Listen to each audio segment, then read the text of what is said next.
Ассаламу алейкум, сайхал телесердюлермыз, эфирде бугунь яйны, и я рада представить гостя нашей сегодняшней программы. Это доктор психологических наук, психотерапевт, директор исследовательской лаборатории Rating Lab Марьяна Ткалыч. Ассаламу алейкум, доброго дня. Доброго дня.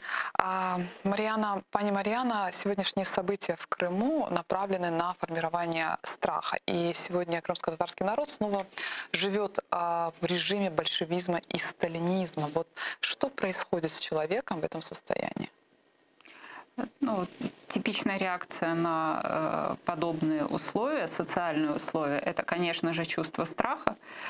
Чувство страха порождает действие инстинкта самосохранения, поэтому для большинства людей это вопрос перехода с каких-то потребностей высокого уровня, мотивационных стремлений и так далее, до потребностей и мотивации базовой — выжить, сохранить свою жизнь, здоровье, не быть там преследуемым. Поэтому скорее это сжимание такое личности, до уровня такого объекта. Потому что такие режимы, они из человека же и делают объект, а не субъект взаимодействия. И это переход на уровень больше существования, чем жизни, развития, потому что развитие как таковое, личностное развитие, оно в таких условиях просто невозможно, потому что здесь стоит вопрос о том, чтобы выжить и сохранить себя, свою семью, и вообще какие-то свое будущее. А что добивается такими методами власть? Послушание, покорность, возможности делать то, что она хочет, но этот страх необходим. Необходимо формировать страх, если вы хотите, чтобы люди не были индивидуальностями, не мыслили свободно и подчинялись, собственно говоря, требованиям, тем требованиям, которые создает этот режим. Поэтому все, что делает власть в этой ситуации, это как раз и с помощью различных методов, в том числе и физического, и психологического, и экономического, и социального воздействия, она формирует эти состояния, когда ты возвращаешься на уровень объекта и на нем же остаешься. А что такое психологическое давление? К чему оно может привести? Психологическое давление — это сложный процесс. Оно осуществляется на нескольких всегда уровнях. Если мы говорим о психологии, это эмоциональное давление, это давление на когнитивном уровне.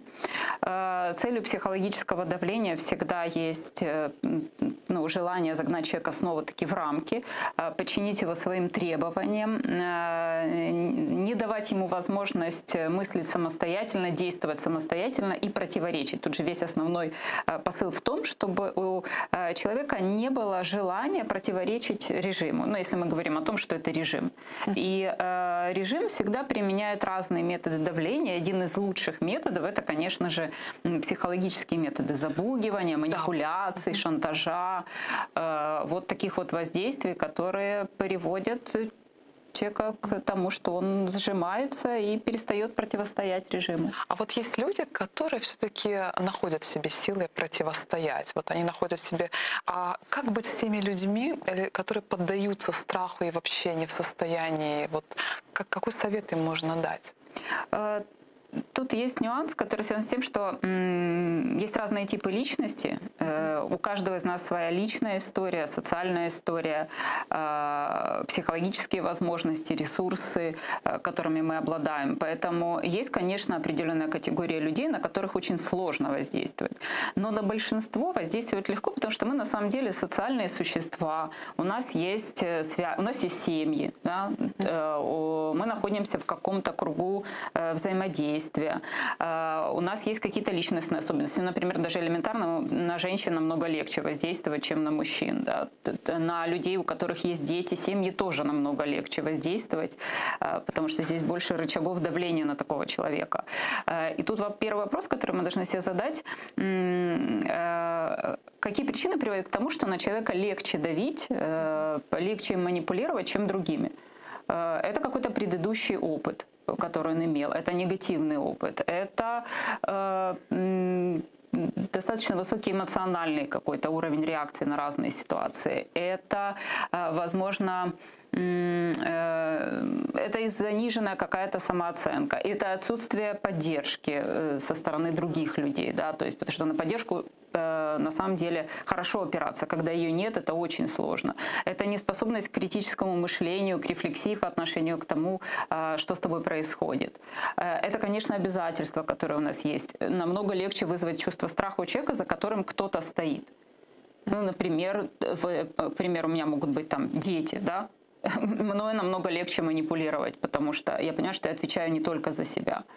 Я, не знаю, я там руководитель на предприятии, да, мною тоже намного легче манипулировать, потому что я отвечаю не только за себя, а за тех людей, которые стоят за мной и так далее. То есть здесь очень много всяких моментов, которые связаны с тем, на кого легче надавить. Ну, конечно, легче всего давить на людей, у которых были в таком психологическом анамнезе психологические травмы. Преследований, того же шантажа, каких-то сформированных еще в детстве страхов, неумение противостоять на психологическом уровне, противостоять каким-то сложностям жизненным, неумение каким-то образом принимать участие в конфликтах, отстаивать свою собственную точку зрения там, и так далее. Поэтому здесь на самом деле широкий очень спектр того, почему человек поддается таким вещам. А не поддаваться как все-таки? Не поддаваться на самом деле сложно. Понимаете, тут есть несколько важных моментов. Есть объективная ситуация. Вот когда в объективной ситуации вы находитесь в условиях режима, к примеру, да, тут должен быть на первом месте здравый смысл. Что именно подразумевается под «не поддаваться». Есть такая внешняя часть, да, то, что мы демонстрируем окружающим, что мы якобы согласны, да, или мы вообще не высказываем свою точку зрения. И есть внутренние убеждения, которые можно демонстрировать окружающим, можно нет. Первые такие важные шаги — это, во-первых, руководствоваться здравым смыслом. Есть определенное количество людей, которые способны противостоять системе, режиму, другим людям. Их не так много, и, собственно говоря, много и не надо. А чем они руководствуются, вот эти люди, которые... Ценностями, убеждениями, своей мотивацией, у них идейными какими-то представлениями, у них достаточно внутренних резервов для того, чтобы делать это. И это очень хорошо, что такие люди есть. И хорошо, что большинство, в принципе, не такое, потому что оно может стоять за этими людьми. Потому что, на самом деле, когда мы требуем от большинства, вы должны восстать и выйти куда-то. Это хорошо советовать с позиции дивана, когда вы на нем находитесь, и вы кому-то это рекомендуете. Есть же оценка последствий того, что с вами будет происходить после того, как вы будете себя вести. Мы видим последствия, да, выражение собственного мнения в авторитарных режимах и в том режиме, в котором сейчас живет Крым. Поэтому у таких людей есть определенная сила воли и мотивация, и вот эти вот внутренние убеждения, которые их движут к этому. Ну и плюс возможные жертвы, которые они готовы принести, потому что такие люди в любом случае приносят жертвы. Они, собственно говоря, и сами являются достаточно часто жертвами. А наши соотечественники, я попрошу режиссеров показать сейчас их лица, поддавались физическим пыткам и психологическим пыткам. Вот режим, если говорить о психологических пытках, что это такое? Есть различные исследования, которые говорят о том, что психологические пытки переносить сложнее, чем физические пытки, потому что психологические пытки, они направлены не на физическое ваше тело, а на ваше эмоциональное состояние, на ваши, в том числе и ценности, на чувство собственного достоинства, на самооценку, на способность чувствовать себя личностью, на возможность отстаивать свои убеждения. То есть сломать человека можно физически, да? Но если вы его физически сломаете, то с ним уже, в общем-то, ничего нельзя сделать. А если вы психологически его ломаете, то это тут очень хороший материал для каких-то дальнейших действий по отношению к нему. Поэтому методы психологического воздействия, вот этого давления, они в этом смысле намного более эффективные, потому что они потом дают возможность этих людей, которых вы поломали, да, использовать в собственных целях каких-то. А власти в таких случаях какие тактики используют? Это различные. Первое, знаете, тут тактики-то начинаются не с давления, тактики начинаются с пропаганды, с формирования мнения большинства, например, да, которое тоже очень давит. Ведь когда вы чувствуете себя белой вороной, да, или когда вы чувствуете себя меньшинством, когда вы понимаете, что тот социальный круг, который вас поддерживает, он на самом деле не такой большой, потому что мы с вами социальные существа, и нам хорошо, нам важно опираться на других. То есть, когда вы знаете, что за вами стоят другие люди, которые поддерживают вас, которые ценят то, что вы делаете, которые разделяют ваши ценности, интересы, идеи, стремления, это очень важно для нас. И чем меньше таких людей будет, тем меньше вы будете ощущать эту поддержку. Поэтому задача любого режима сделать так, чтобы большинство вас не поддерживало, чтобы большинство противостояло вас, чтобы вы чувствовали себя изгоями, чтобы ну, как бы вас вытесняли вот из общественной сферы, чтобы ну, здесь сформировать вот это конформное поведение, когда все говорят, есть такой психологический эксперимент, знаете, это две пирамидки, одна белая, вторая черная.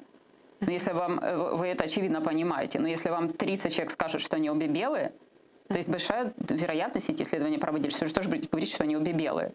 Поэтому вот формирование вот этого мнения, пусть даже оно может быть абсурдно, иррационально, оно очень помогает в том, чтобы вытеснить, задушить или ну, как бы закрыть вот эту группу, которая не лояльна режиму. В данном случае это касается крымских татар.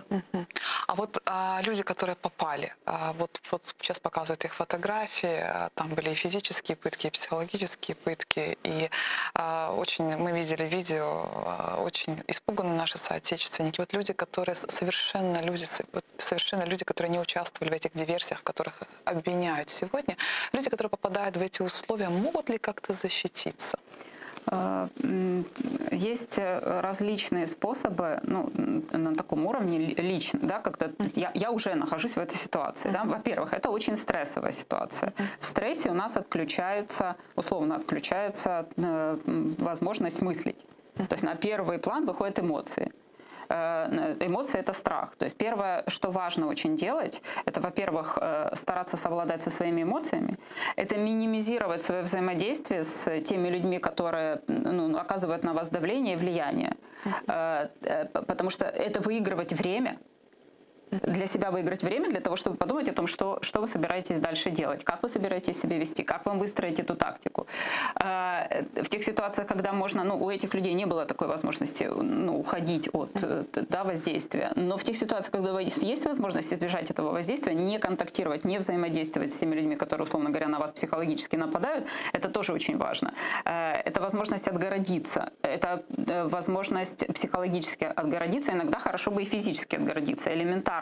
Вы берете в руки стакан чая, бумаги, ну вот когда это не допрос, допустим, у следователя, да, а это еще те методы, которые применяют к вам ну, на уровне там, взаимодействия с вами. Это понимание того, какую поддержку вы можете получить. Это анализ того, какие преимущества есть у ваших соперников. То есть это переход на такой когнитивный уровень с эмоционального уровня. Потому что когда вы находитесь на эмоциональном уровне, страх закрывает все, что с вами происходит. А когда у вас есть возможность купировать свои эмоции немножко, подумать о том, что испытывает ваше тело, да, как бы постараться его привести в ну, такое состояние, когда вы его понимаете, ощущаете, вы понимаете, как вы дышите, вы понимаете, где ваши руки, голова, ноги, что с ними происходит, частично купировать какие-то свои эмоции и перевести это все в плоскость рассуждений. Какие у них есть преимущества, что я могу сделать в этой ситуации, какие у меня есть ресурсы, с чем я могу сейчас противостоять, как я могу вести разговор так, чтобы выигрывать время. Как мне делать так, чтобы вообще поменьше говорить? Говорить очень мало и очень в общем. Как сделать так, чтобы сообщать меньше информации? Как уходить от тех вопросов, которые ну, для меня неудобны или ко мне не имеют отношения? Но, видите, мы же в этих всех вещах рассуждаем с точки зрения здравого смысла, но люди, которые оказывают это воздействие, они не здравый смысл используют. В этом и проблема вот таких вот вещей. Потому что, конечно, хорошо говорить о том, как противостоять психологическому воздействию. Но когда перед вами сидит 10 человек, которые беспрерывно задают вам вопросы, не дают вам спать, не дают вам пить, светят на вас не софитами в студии, да, а какими-то более жесткими методами на вас воздействуют. В этой ситуации очень сложно, реально сложно сохранять внутреннее равновесие. И тем самым они добиваются всего. Конечно, они добиваются. Ну и потом это формирование чувства страха. Вы можете говорить о том, что вам, ну, мне лично, например, все равно. Но если за вами стоят какие-то другие люди, то можно давить на эти. Это же самый простой способ надавить на человека. У тебя есть, например, семья, ну и все. И здесь на этом ваша идейность на этом заканчивается. То есть манипуляция происходит. Манипуляция происходит больше не с самим человеком, а с тем, что его окружают. И давят обычно на это, а не на какие-то личные моменты. А чтобы помочь этим людям, которые сегодня находятся вот в таких условиях, важно ли общественное мнение? Вот как можно поддержать этих людей с психологической стороны? Как вы считаете? Вот как-то передать им? Мы вот как раз с этого же и начали, от той поддержки, которая оказывается. Для них это неимоверное количество поддержки, вообще это очень сильно действует. Когда ты понимаешь, что ты не один, да? Вот я не одна, меня поддерживает множество людей, да, вещи, которые происходят со мной, абсурдны, они несправедливы, они незаконны, но в оккупационных режимах нет ничего справедливого, законного и того, что соответствует каким-то там ценностям или здравому смыслу. Поэтому поддержка других людей, и чем сильнее эта поддержка, да, хотя бы на уровне общественного мнения, каких-то даже, вот знаете, иногда говорят, ой, ну что вот эти вот какие-то там акции в Киеве, которые проходят, где Киев, а где, к примеру, Симферополь. В ментальном смысле, вот в ценностном смысле, в том, что значит это для тех людей, которые там находятся, им намного ближе, чем нам кажется. И даже вот такие вещи, которые, ну, что может общество, да, сделать для этих людей, они очень важны. Сколько людей и как их поддерживают, как Украина в целом их поддерживает, да, не только, ну, к примеру, те, кто являются им близкими и важными людьми. И если у них есть доступ к этой информации, ну, информацию обычно передают или адвокаты, или полномоченные по правам, у которых есть доступ к этим людям, да, это тоже все достаточно важно, то количество поддержки, чтобы человек не оказался в ситуации, что его забыли. Вот сколько бы ни прошло времени, пока о тебе помнят, ты живешь. Вот хорошо, что вы об этом говорите. Это очень важно для наших зрителей, чтобы мы поддерживали наших соотечественников, писали им письма. Мы столкнулись с такими выражениями, знаете, до 2014 года никто не знал, да, что такое пытки, там, обыски, допросы на границах. А сегодня мы столкнулись еще с таким, как вербовка людей. Вот расскажите, что это такое и как она осуществляется. Прежде чем вербовать, да, ну, вербуют не всех, вербуют людей, у которых есть слабости, людей, на которых можно надавить. Ну, вообще, если так рассуждать, конечно, у нас у всех есть те или иные слабости, да, или слабые какие-то точки, но это должны быть точки, на которые реально можно использовать. То есть человека, прежде чем его вербовать, его достаточно долго изучают. Поддастся ли он этому, какие у него есть слабые стороны, где и в каких вопросах на него можно надавить. Возможно, это какие-то его, может быть, неправомерные действия, не по отношению к тому, что сейчас будет происходить. Да? То есть чем менее это такая ситуация, знаете, с человеком, чем больше есть какие-то нюансы вот таких в его жизни, которые можно использовать, тем проще его привлечь и завербовать. Ну, условно говоря, вы совершили какое-то мелкое правонарушение. Он говорит, мы тебя простим, но ты тогда сделаешь вот такие-то, такие-то вещи. Это такой манипулятивный ход. То есть это когда мы вербуем, используя какие-то блага. То есть мы обещаем человеку какие-то блага за то, что он согласится, к примеру, с нами сотрудничать. Есть другой способ вербовки, когда вербовка происходит в негативном ключе, когда вам угрожают, ну вот, или вам, или членам вашей семьи, или кому-то из близких. Да? Это вербовка негативного содержания, то есть когда используется чувство страха. То есть не то, что ты можешь получить, а то, что мы можем у тебя отнять. И это две таких если брать так в общем, то есть это две глобальные стратегии, которые используются чаще всего для вербовки. Поэтому вот это вот первое более распространенное, потому что чувство страха обычно давят на идейных людей, здесь сложнее это сделать, завербовать. Так появляются двойные агенты там, и так далее. А вот там, где вам обещают преференции, что вы можете благодаря этому получить, чего вы можете избежать в контексте своих личных каких-то там правонарушений или негативных каких-то моментов в жизни, вот эта вербовка, она чаще срабатывает в плюс. Ну и плюс завербовать можно человека, у которого проблемы вообще с ценностями.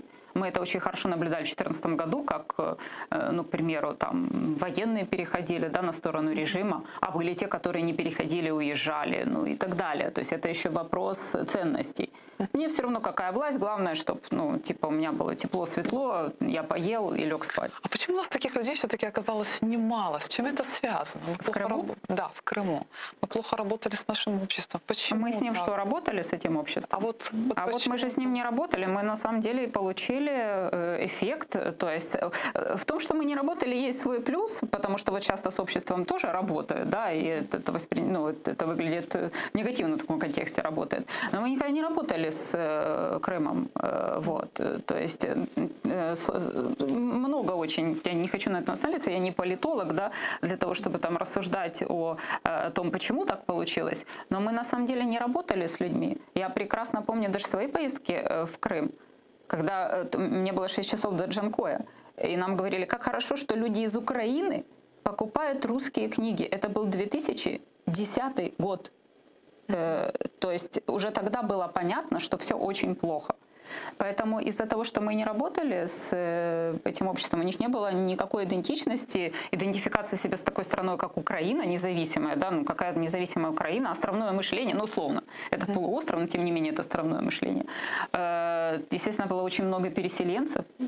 Ведь Сталин же постарался, чтобы там был определенный контингент людей, которые им ничего не близко из того, что называется Украиной, или из того, что близко тем же крымским татарам, ни культура, ни история, а образ крымских татар, который много лет создавался тоже другим режимом, да, перед этим. Вот и мы имеем эти последствия, что на самом деле количество людей, которые реально сочувствуют, поддерживают, готовы выступить на стороне, их очень мало.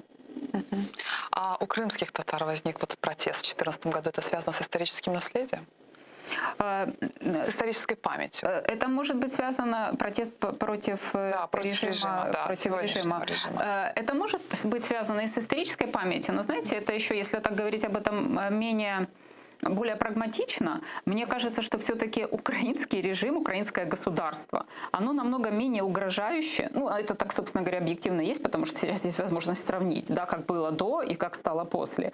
Оно еще и больше сприятливо, да, то есть оно создает более благоприятные условия вот этим своим, в том числе каким-то, на тот момент пофигизмом. Это сейчас все более-менее осознали, что же произошло, да. Поэтому с этой точки зрения, помимо исторической вот этой памяти, наследия, и того, что понятно, что тот режим, который пришел, он очень угрожающий. Это было ясно, потому что было видно, как в других, да, ситуациях режим давит тех, кто с ним не согласен. Поэтому Украина вообще достаточно привлекательна в контексте тех режимов, которые она устанавливает. А люди, допустим, да, возьмем россиян, они привыкли так жить? Почему их приучили, они не отвыкли. Знаете, когда мы говорим «привыкли», они не отвыкли. Они всегда так жили. Это, мне не хочется употреблять такие слова, как ментальность, но это вот что-то вроде такого, да. То есть мы-то с вами, я Украину имею в виду, мы вышли из Союза. На самом деле мы ментально, идеологически как бы осознали и отрефлексировали то, что у нас есть своя страна, вот начиная с 2013 года. То есть до этого это же тоже было ну, независимость получают кровью для того, что и усилиями. Давайте, все, что мы ценим в жизни, мы должны получить с помощью усилий. Если мы не прилагали усилий, то это вообще малоценно. Ну, если вот вам просто дали. А если вы работали, заработали, или вы, ну, шли к этому долго. И вот сейчас, на самом деле, период этого становления независимости, вот, мы же проводили это исследование, да, отношения там и к Союзу, и ко всему. У нас же диаметрально противоположные взгляды с россиянами. У нас 30% тужат за Союзом, и это, конечно же, люди старшего возраста. А 70% говорит, какой Союз, что? А в России наоборот. Там 70%. И самое, ну, парадоксальное в этом всем, что и молодое поколение тоже, оно не видело в глаза этого Союза. 30 лет прошло. И они говорят, как классно, что это мифология. Воссоздание вот этой мифологии, что Союз, вот это была классная страна такая, да. Мы вот сейчас, значит, хотим это все возродить. Мы встали с каких-то колен. При этом вы можете поставить по колено в грязи, но вы же встали. То они у них и формируют такое вот к этому отношение. Поэтому мы с россиянами, мы уже достаточно на больших дистанциях вот в отношении ценностей. Они не вышли из Союза, потому что они наследники этого Союза. Нам очень сильно повезло, что мы не наследники. Это огромный шлейф, который надо за собой, груз, который надо за собой тянуть. Поэтому сегодня страдаем, потому что сегодня вот этот, кстати, советский режим творит, бесчеловечный режим творит то, что сегодня происходит в Крыму. Хочу вернуться к теме вербовок все-таки, да, потому что сегодня эта тема стала одной из актуальных. Бывает такое, что человек не знает, что он завербован. В каком-то смысле мы можем говорить о том, что человек не осознает, что те действия, которые он совершает под воздействием каких-то там манипуляций, да, там, и что он совершает во вред себе. То есть это касается там передачи каких-то документов и так далее. Не все завербованные люди осознают степень последствий от собственных действий.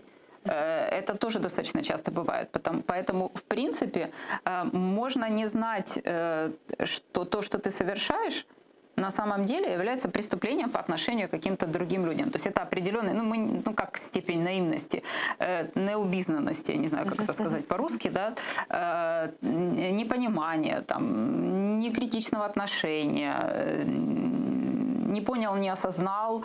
Так тоже бывает. То есть ты думаешь, что я, например, думаю, что я на самом деле ничего же плохого не делаю, а тем не менее я своими действиями могу навредить другим людям, потому что меня используют. Ну, то есть вербовка, да, это в общем-то, использование другого человека, его знаний, опыта или каких-то возможных его действий таким образом, чтобы навредить, ну, к примеру, какой-то группе людей. Вот человек, или что-то не получить. Вот человек, допустим, да, боится потерять работу, но человек знает свое историческое прошлое, да, а вот его призывают прийти на мероприятие, посвященное, допустим, Сталину. Вот он посещает это мероприятие. Это с чем связано? С страхом связано? Ну, это, или конечно, уже им работают? Нет, это, конечно, не вербовка. Ну, давайте так.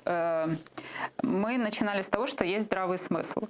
Мы всегда должны, вот это, кстати, к вопросу о противостоянии тому воздействию, которое на вас оказывает, но нужно понимать реально, сложно, находясь в таких условиях, вообще что-то реально понимать. Но хотя бы оценивать собственные силы.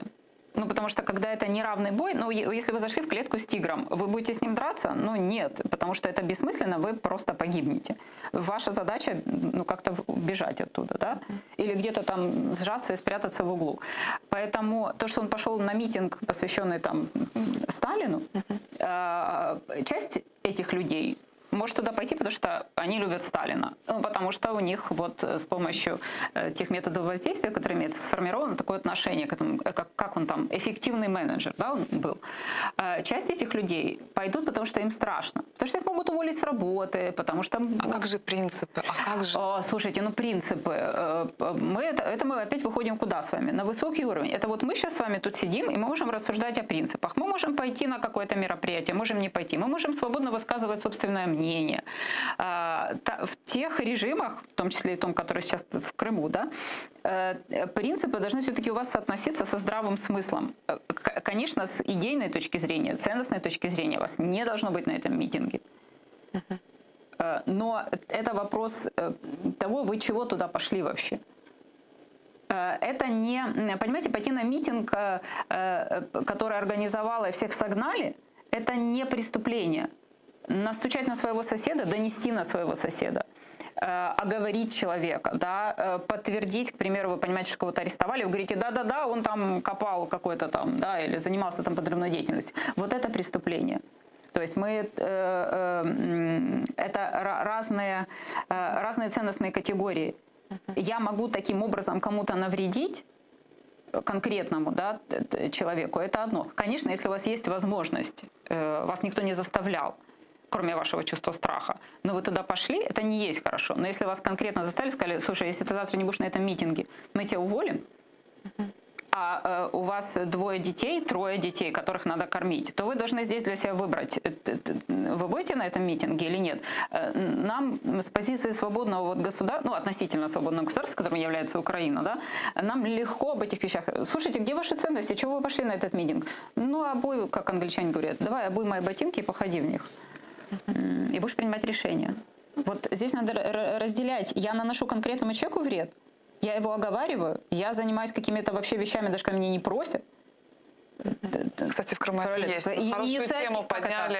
Инициативные граждане, да, которые, а вы знаете, вот эти вот там сегодня собирались и что-то там, чем-то там занялись. Вот это уже за пределами, ну, это не хорошие вещи, это говорит о том, что... вы подняли тему доносов. Да, да, это доносы. Сегодня доносы тоже в Крыму присутствуют. Сегодня в этих режимах это тоже такая достаточно известная практика доносительства. Ну, это тоже страх гонит. Я на него донесу, меня не будут трогать. Но всем же известно, да, что когда пришли за этим, да, я не вышел. Когда пришли за этим, я не вышел. Когда пришли за мной, уже никто не вышел. Потому что выйти было некому. Поэтому доносы... Ну, человек слабое существо на самом деле. Особенно, когда он попадает в условия, знаете, хорошо быть в комфортных условиях. Когда вы можете развиваться, когда вы можете говорить, ну, о том, что вот посмотрите, какие у меня есть, какая у меня мотивация, какие у меня ценности. А когда вы находитесь в ситуации выживания, то там это все достаточно сужается сильно. И страх может порождать разные формы поведения, в том числе иррационального поведения. Ну, а подлеца, к примеру, как его можно увидеть? Его можно увидеть только вот в ситуации, в которой он может себя проявить. А как вы считаете, вот сегодня наши, в том числе соотечественники в Крыму, находятся под влиянием российских СМИ, российские СМИ, российская пропаганда, мы все знаем, как работает на все слои общества, да, вот как научиться не поддаваться этим всевозможным манипуляциям? Выключить телевизор. Да. А кроме этого есть все-таки, кроме этого есть школа, да, школа, есть к сожалению, школа, есть.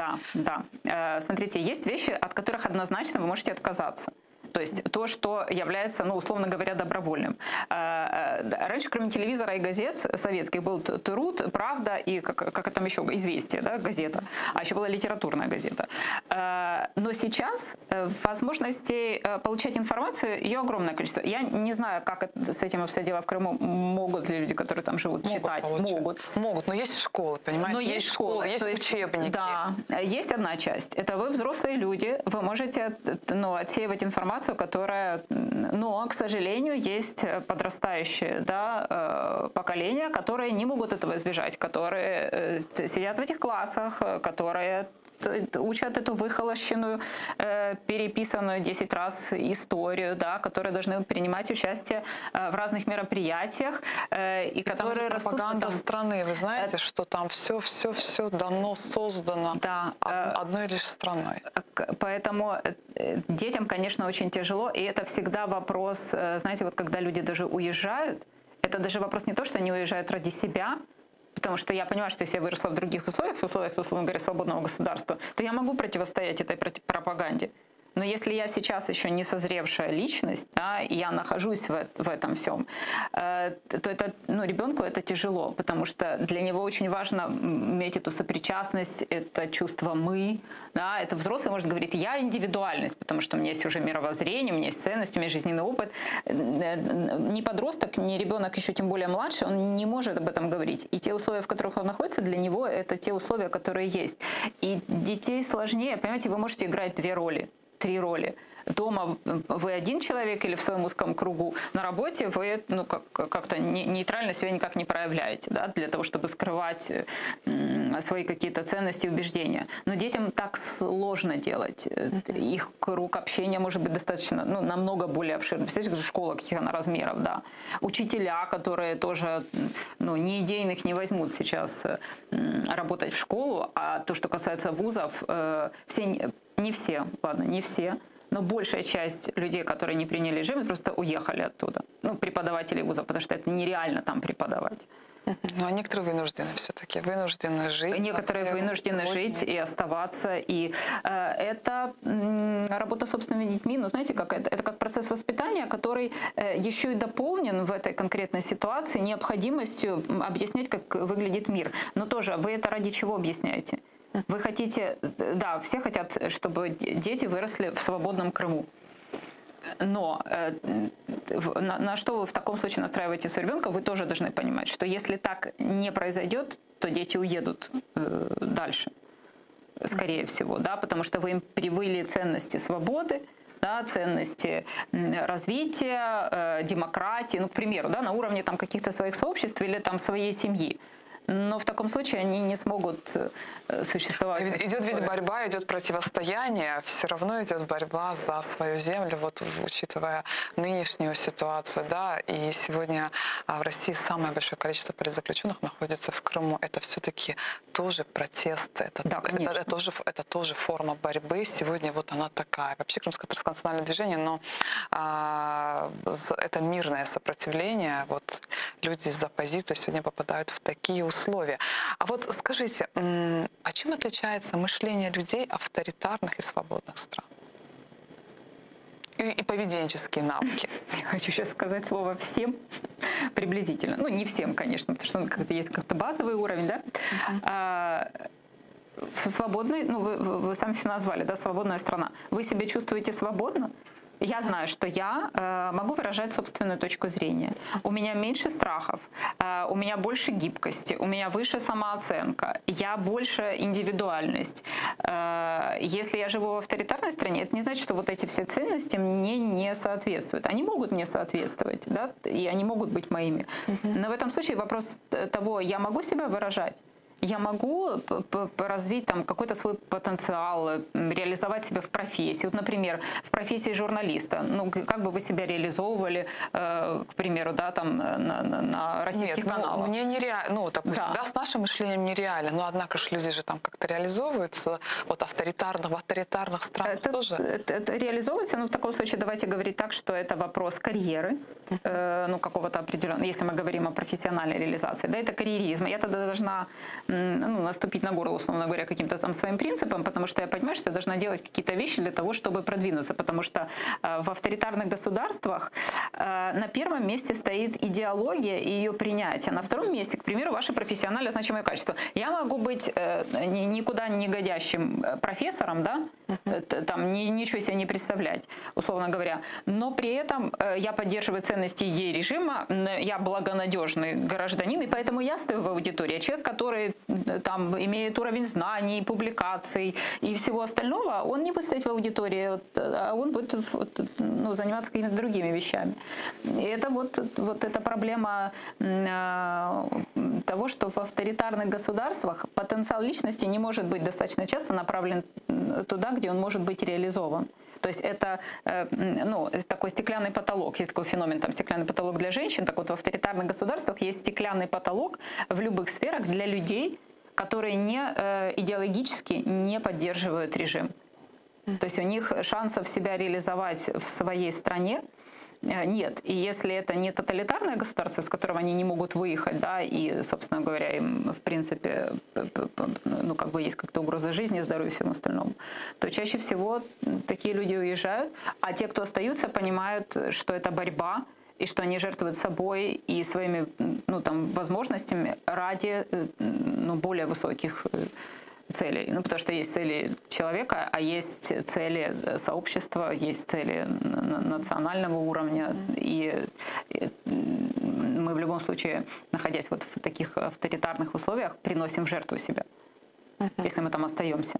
бороться, потому что это очень удобно, знаете, сел, уехал, это достаточно Да, уехал удобно. это удобно, еще раз, действительно, уехал удобно, А остаться там жить... и пожертвовать собой, и понимать, что все, я буду ограничена в очень многих вещах, но я не могу это бросить, потому что это мое, и здесь все равно должен кто-то остаться и продвигать эту борьбу, да, это намного более сложный выбор, и он более ценный, скажем так. Да, я с вами согласна. А к чему может привести конформистское мышление, так называемое заигрывание с врагом? Сегодня это тоже, к сожалению, есть. Да, мы все думаем, что можно как-то, знаете, вот этими поглаживаниями какими-то, не называнием каких-то вещей прямым текстом, как они называются, что-то выиграть. Как показывает практика, выиграть тут можно мало что. Потому что, ну вот, к примеру, авторитарные режимы или там диктатуры там, и так далее, они просто используют эти поглаживания. То есть они не знают правил игры. Вы хотите играть в шахматы, и вы вроде бы как играете в шахматы. Они будут с вами играть в Чапаева. Ну, есть такая игра, да, когда вы просто выбиваете. Поэтому это заигрывание в большинстве случаев ни к чему не приводит. Единственный тут есть момент в этом заигрывании, когда расстановка сил очень сильно не в вашу пользу. Я понимаю, для чего можно использовать заигрывание на уровне государства или на уровне личности. Когда вы хотите выиграть время. Когда пока вы заигрываете, у вас есть какой-то план, который вы понимаете, что вам нужно выиграть время для того, чтобы этот план реализовать. А если заигрывание происходит само по себе, и у вас нет плана, то есть это вы не время выигрываете, а вот вам кажется, что вы можете задобрить ну, там, тигра. Но понимаете, в чем проблема? Тигр все время хочет есть, а не только сегодня вечером. Он завтра с утра будет опять голодный. И эти ваши заигрывания ни к чему не приведут. Он может принимать вот эти вот заигрывания, пока это выгодно. Это же не личные отношения, поэтому тут заигрывание обычно ни к чему хорошему не приводит. Ну, и в любом случае у каждого есть все-таки выбор. А скажите, после возвращения крымских татар на историческую родину, вы знаете, наши очень многие соотечественники столкнулись с шовинистическими и ксенофобскими настроениями, и сегодня они активизировались. И сегодня вот есть такие письма, что крымских татар снова депортировать в Украину, раз они ее так любят. А с чем это связано? Почему вот такая реакция? Вы знаете, я сама выросла в Средней Азии, но такого шовинистического отношения я не встречала ни в одной стране. С чем это связано? Почему столько агрессии у многих крымчан? Вы знаете, тут вы говорите о крымских татарах. Я сколько раз отдыхала в Крыму. Если хотя бы несколько раз я не услышу, что мы хохлы, и как жалко, что Сталин нас всех не расстрелял и не сослал никуда. Это я сейчас прямым текстом, ну вот в отношении украинцев, да, поэтому мы здесь вообще в принципе говорим о шовинизме, что это системное качество, то есть это такие люди, вот шовинисты, они не принимают и ненавидят в принципе всех, кроме себя самих. Естественно, шовинизм формируется под воздействием пропаганды, под воздействием идеологии государственной. Да? Вот есть великодержавный шовинизм. Это четкая характеристика отношения россиян ко всем вот остальным, условно говоря, народам, да, с которыми им пришлось прожить это количество лет, да, которое мы жили там. Это навязывание идеи о том, что вот они, как бы эти, да, там, старшие братья кому-то, вообще кому они братья. В отношении крымских татар, ведь это тоже слепленный образ. Для россиян очень чувствительна тема Великой Отечественной войны, да, и поэтому, конечно, нужно кем было представить татар? Коллаборационистами, пособниками фашистов, вот, потому что это вот есть священные коровы, это одна из священных коров. И соответственно, ну, то есть, типа, они были предателями нашей общей необъятной родины, а теперь вот они вернулись. Ну и потом, давайте так, получается так, что если татары вернулись, то они вроде как вернулись к себе домой. А я тогда должна кем себя считать? То есть, получается, я не у себя дома, я это все должна им теперь тут подвинуться и отдать. Я-то это уже, ну, знаете, это вам что-то дали, вы уже это чувствуете своим, когда вы уже это взяли в руки. И поэтому это формирует такое иррациональное отношение. То есть признать татары, признать, что это коренной народ, признать, что это их земля, да, там и так далее, это тогда признать себя кем? Самозванцем? или кем. А к вопросу о том, чтобы жить там мирно, дружно, в кооперации, взаимодействовать, развиваться, это тогда знаете, к чему приводит? Это приводит к демократии, а демократия приводит к смене режима. А кто же этого хочет допустить? Поэтому намного проще нагнетать обстановку, выставлять крымских татар нехорошими людьми, да, ну и теми, которые там занимаются подрывной деятельностью и всем остальным, потому что это позволяет сохранять режим. Любой выход на здравый смысл, ценности, кооперацию и взаимодействие приводит к сменам таких режимов. Никакой такой режим себя менять не хочет таким образом. И это тоже один из методов этого режима. Представлять вот врагами там одних, вторых, нужны враги, третьих. потому что, понимаете, если нет врагов, то тогда, ну, то есть если я не чувствую внешней угрозы, ну, представьте, кто-то ломится в дверь. Вот мне в этот момент все равно или не все равно, у меня там пол земляной или нет? Мне все равно, потому что тут в дверь ломится. А когда в дверь не ломится, то я оборачиваюсь и смотрю вообще, как я живу. И тут у меня начинают возникать вопросы. Простите, а что здесь вокруг происходит? Поэтому вот для того, чтобы этих вопросов не возникало, всегда нужен внешний враг, всегда должна быть какая-то угроза. А что такое чувство страха? Когда у вас есть чувство страха или чувство угрозы, вы ни на что другое особо обращать внимание не будете. И это тоже хороший способ держать такие режимы. Потому что какие еще есть возможности? Если вокруг все враги, да, нам тут не очень хорошо, но мы должны сплотиться, потому что будет еще хуже. А чтобы изменить вот такое отношение, то есть нужно поменять режим. Эти люди, даже прожив 25 лет в составе Украины с крымскими татарами, они видели, кто такие крымские татары, да, что это очень миролюбивый народ, что мы достаточно дружно соседствуем. Но все было хорошо. Вы знаете, после 2014 года снова эти настроения активизировались. Это все равно всегда вот в сознании этих людей, это всегда с нами было, жили, они вот такими и были. Вначале с возвращением крымских татар это было, потом все как-то наладилось, и с 2014 года снова активизировалось. Активизировалась, потому что появились возможности, но были мечты части людей. Давайте, у нас нет реальных данных о том, какая часть из них мечтала о том, чтобы это произошло, да? Но та часть, которая мечтала, представьте, если вы долго-долго что-то терпите, да, или что-то скрываете, и тут у вас появляется возможность наконец-то почувствовать себя свободно вот в этой несвободе, которая была организована, то, конечно, и получилась вот такая реакция. То есть на самом деле не произошло изменение отношения к крымским татарам со стороны тех людей, которые уже на тот момент жили в Крыму. Это отношение просто проявилось, потому что это еще и вопрос того, что разрешено проявлять.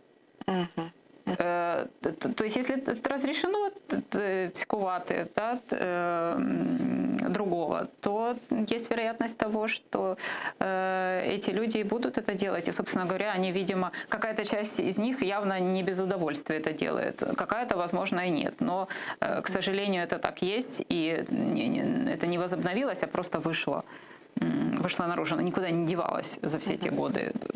Просто это всегда проявляется, когда обостряются противоречия. Когда противоречий нет, очень многие вещи, на самом деле, вот есть такое понятие, да, как латентный конфликт. Конфликты, они будут лежать где-то под ковром, но когда будет какая-то острая ситуация, такой условный катализатор, то вот тогда же они себя и проявят. Ну, пожалуйста, был 2014 год, и просто все то, что лежало под ковром, оно из-под этого ковра вышло, и теперь мы имеем то, что имеем. 2014 год. Как изменилось украинское общество после 2014 года? Потому что до 2014 года здесь отмечался День России и прочие мероприятия. То, что произошло, очень сильно повлияло на формирование ценности собственной страны, независимости, на отношение к россиянам, да, на восприятие их. И как для государства Украины, вот то, что произошло, это было, я не могу говорить о том, что это было хорошо, это очень полезно было, к сожалению. Ну, вот такие вещи вот так формируются. Да? Ценностный разлом произошел. И он себя вот проявил, потому что изменилось же отношение. Количество, процент тех, есть статистика, процент тех, кто считает, ну, дружески относится, да, там, недружественно относится, там, не принимает, там, негативно, позитивно и так далее. То есть это вот постепенно все ушло в минус. Да? Вот это минусовое отношение у большей части людей, у которых сформировано понимание, что это, к примеру, конфликт между Украиной и между Россией и Украиной, что это аннексированная территория, да, что на Донбассе идет война. Но и это очень сильно изменило отношение к россиянам в целом. У россиян есть такой момент. Они разделяют себя и государство. И это вообще наше, как я считаю, это вообще наше основное различие. Они говорят: нет, почему вы нас не любите? Мы-то здесь при чем? Это наше государство делает. А мы им говорим: минуточку, государство — это я, вообще-то. Да? Я, так вы сделаете что-то со своим государством. То есть мы не разделяем себя и государство. Если нам что-то не нравится в государстве, ну, мы уже это несколько раз подтверждали даже за последнее время, да? Если нам что-то не нравится в государстве, мы в это вмешиваемся, мы начинаем здесь что-то менять, начиная от, условно говоря, вашего двора, да, в котором вы создаете ОСББ, и заканчивая... то есть у нас нет ожиданий вообще по отношению, особых ожиданий, что вот придет государство и меня сделает. Я должна прийти и сделать, и тогда у меня есть идентификация с этим. А у россиян, ну, согласно тем исследованиям, которые там проводятся, и того, что, в принципе, я слышала, нет, это же государство наше делает. Это не мы вообще нормальные люди. Они себя разделяют. Это тоже удобно, потому что это позволяет оправдывать все те вещи, которые происходят. Мы вообще хорошие, интеллигентные люди. Это они все делают. Ну, а то, что они, легкая позиция, я вам они скажу. у вас вообще-то дома находятся, но этого никто не понимает, что они дома. Потому что, знаете, у нас дом заканчивается с границами Украины, условно говоря, да, а у них дом может заканчиваться, вот есть такая категория людей, которая заканчивается на пороге квартиры. Так вот, где заканчивается ваш дом? Где вы понимаете, что это ваше? И вот это хороший вопрос, вещи. очень хороший вопрос. Где заканчивается? На самом деле, да. Вот интересно, ставят ли они себе такие вопросы? Я очень, конечно, сомневаюсь, учитывая их желание все время захватывать чужие территории. Крымские татары. Как крымские татары в Украине сегодня крымско-татарский фактор прижился ли? Я слышу разные мнения. Я вам так скажу, нет такой как бы особой статистики. Есть разные мнения. Вот мне кажется, я тоже сейчас могу рассуждать с позиции того, что мне кажется, да? Но мне кажется, это так не работает. Называется дворовая социология. То есть мне ничего не должно казаться, должна быть статистика, отношения, ну, к тем или иным людям. Да? Поэтому... Допустим, если бы я говорила с позиции «мне кажется, что это достаточно сочувственное отношение», да? Вот. Ну, в том числе и благодаря тому, что у нас же открытая информация по поводу того, что происходит, ну, более-менее открытая, да, информация по поводу того, что там и в Крыму происходит и так далее, и переселенцев у нас много, очень. И поэтому мне кажется, что это больше сочувствующие отношения. Но я считаю, что мы не должны вести такие разговоры, мы должны исследовать эту тему для того, чтобы понимать, как к крымским татарам относятся в Украине и насколько хорошо получилось им интегрироваться ну, уехав, да, в том числе из дому, интегрироваться. И как это тоже надо разделять. Крымские татары, которые остались в Крыму, и те, которые живут в Украине. А вообще в целом? Вот в целом, как?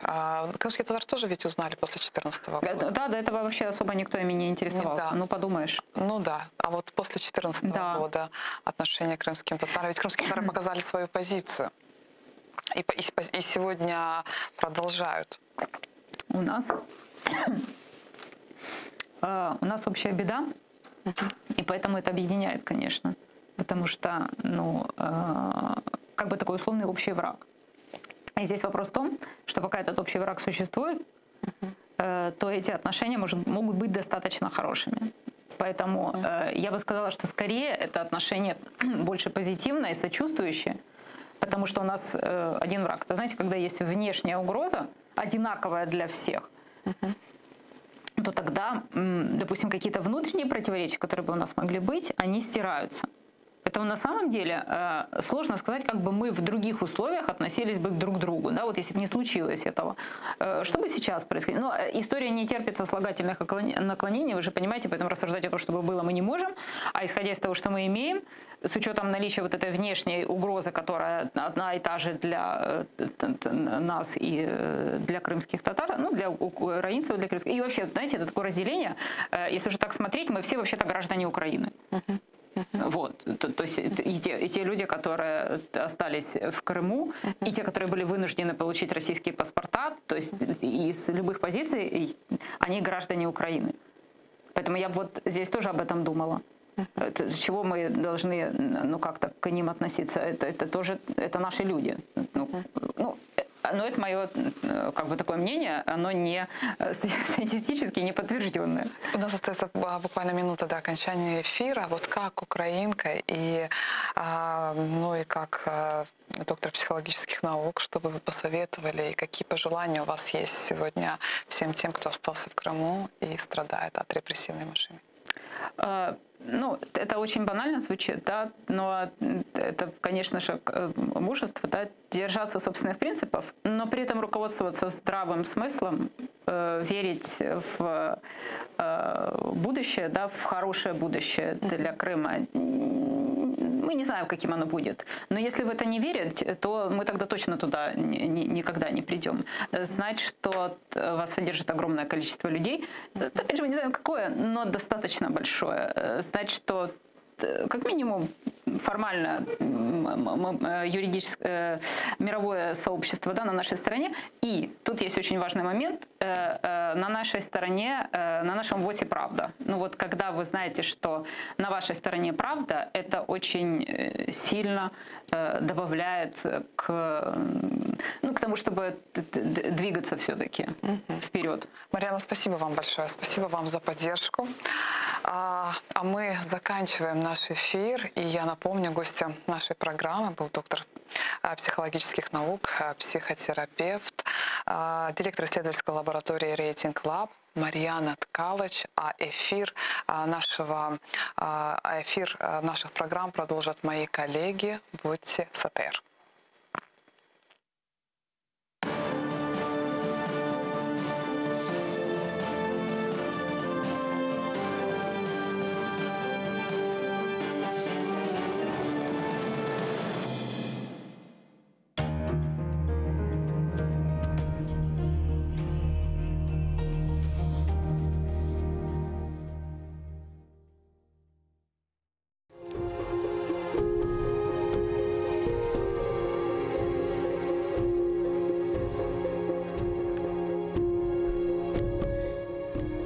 Сем Дефне Еленас мені қабірде.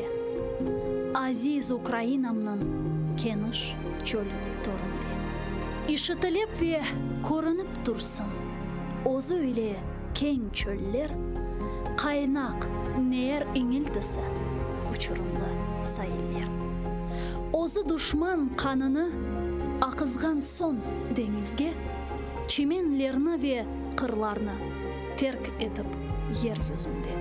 Men Tanrıға yol tutarım, kalben dua etmek için. Şimdi ise Yaradanны bilmeyim ben ak için.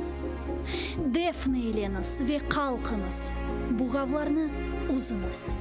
Halis düşman kanını hürriyet üzerine suzunuz.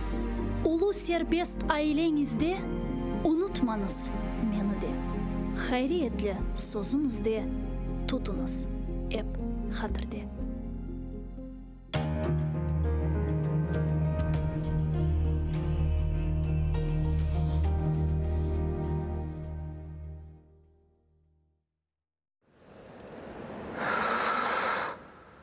Eşitesiniz mi? Meni unuttunuz mu?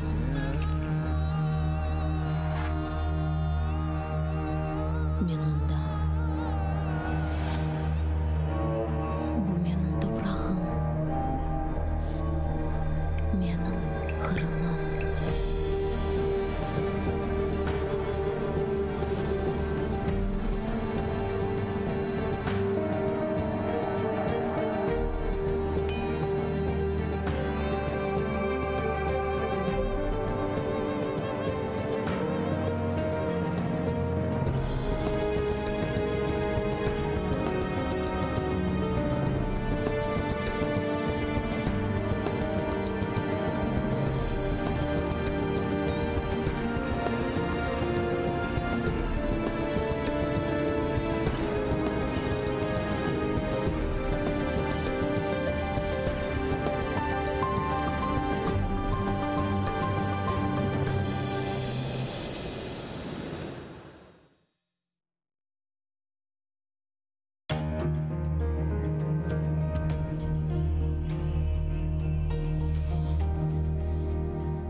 Маарифчы, нешырчы, драматург ве публицист Асан Сабри Айвазов Алупка көйінде майысының 6-сында 1878 сенесі дүнияға келді.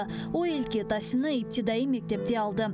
Медреседе оқыды. Медреседе оқуыны бітіріп, мектеплерде муалlimlik yaptı. Sonra bilgi seviyesini yükseltmek maqsadıyla ketip, İstanbul ve Kayır üniversitetlerinde tahsil aldı.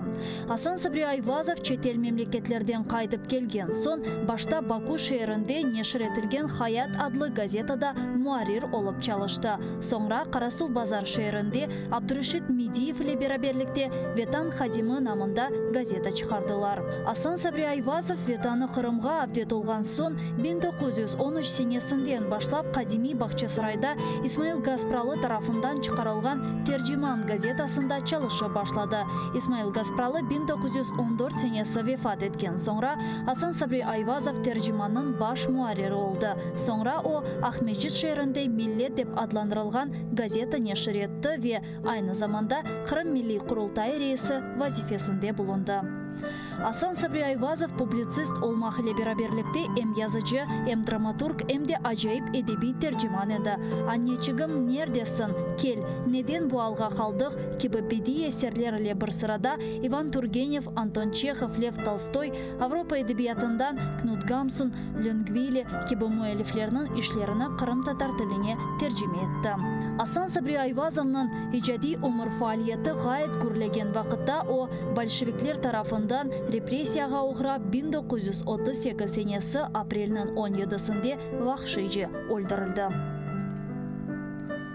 Асан Сабри Айвазов'ның Neden bu alga kaldık piyesasından küçük bir parça. Seyitbek, şimdi biz ne işleyelim? Avrupalılarının kulturası fenadır diye cahil mi kalalım? Abdülislam, hayır evladım. Hoşa sim hoşa.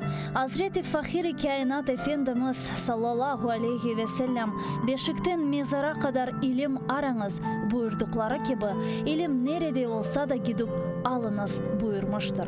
Avrupalılarının ilimi ve marifini, fenoni ve sanayisini alınız. İhtirat ve keşfiyetlerini de öğreniniz. Milli mekteplerimize sokunuz. Ana lisanınızga tercüme ediniz. Binaenaleyh Avrupa'ya gideceğinizde bir-birinize lisan-ı milli bulunur ise size büyük bir siladır. Her yerde sizi selamete çıkarır. Elinizde İslamiyet, lisan gibi bir kuvvet olur ise Avrupa'nın ateşi sizi yakamaz. Mamafih ne Frankistan'ın Paris'i, ne Almanya'nın Berlin'i, ne de İngiltere'nin Londra'sı, ne de Avrupa maişeti millet ve kavmiyetinizi unutturamaz. İşte bizim fikrimiz budur evlatlarım.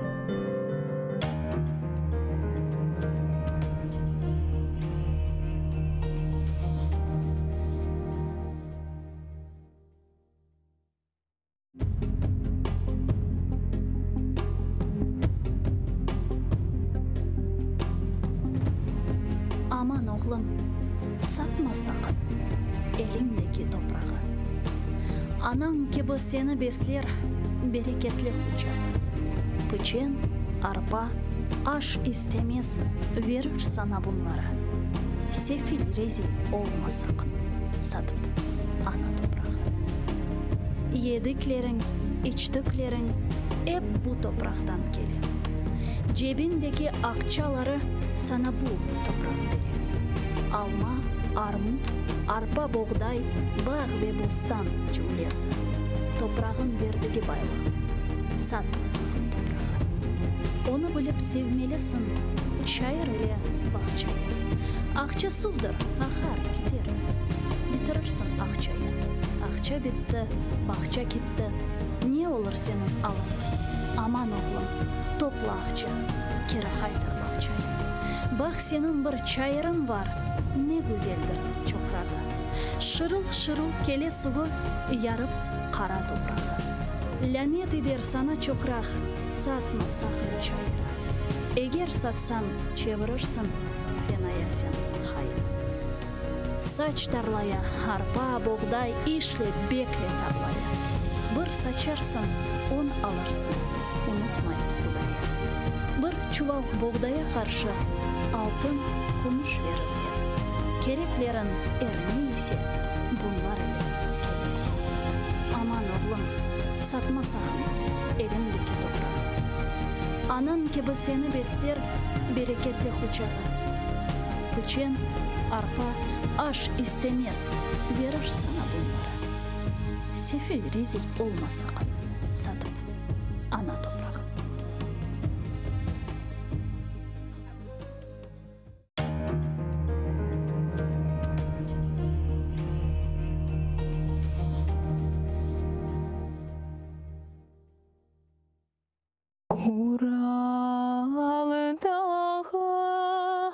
Уралыдағы жоқтыр да еп яғы. Уралыдағы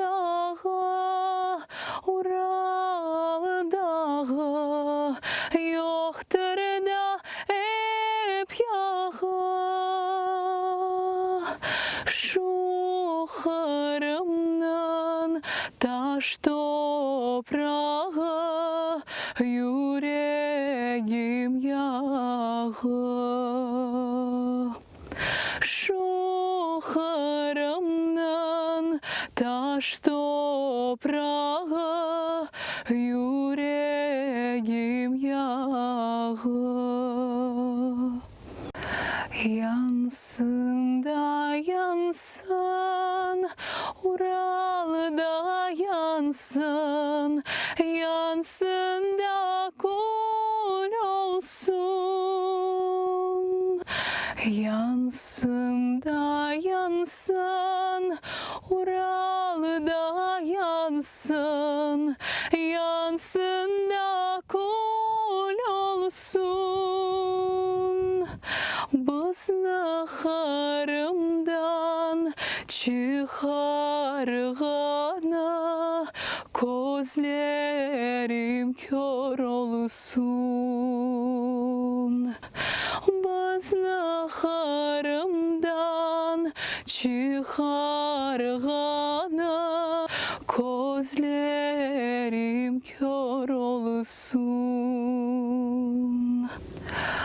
Huvanım anas sas yavrular Tatar'nın malına. Huvanım anas sas yavrular Tatar'nın malına. Biz haytırmız siz ketersiz Ural'nın dağına. Biz haytırmız siz ketersiz Ural'nın dağına.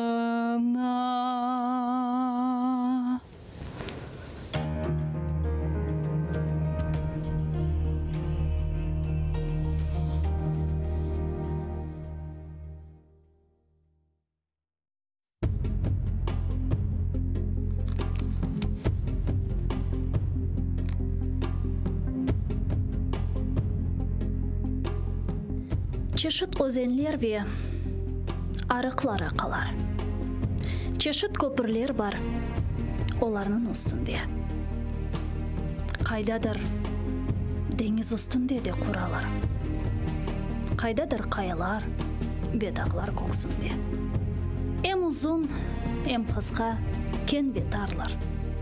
Olardan maşinalar geçe, adamlar. Lakin söyle. Olardan mana ne fayda? Benim sana geçecek köprüm kayda? Bir köprü var, o da güller bahçesinde. Onu bilem gençlikten, emgen sütümden. O iki ağaç beş tahta parçasından. Ana baba izleri var üstünde. Kene bir köprü var, lakin ölçüsüz. Ağaçsız, tahtasız, taşsız ve demirsiz. Ömür geçti, gitti. Onu seç almadım. Sana hala o köprüden geç almadım.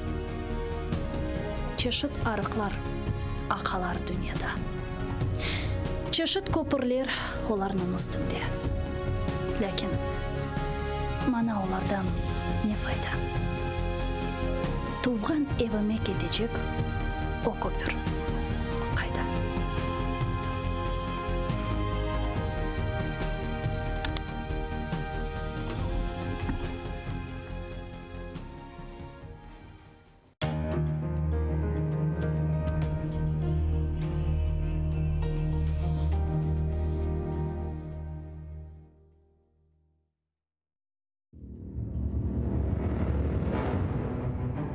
Хаджи Герай Қырым ханлығыны тізгенде 29 yaşında еді. Тахминен 350 yıl devamında Қырым ханлығы devlet olarak hüküm sürdü.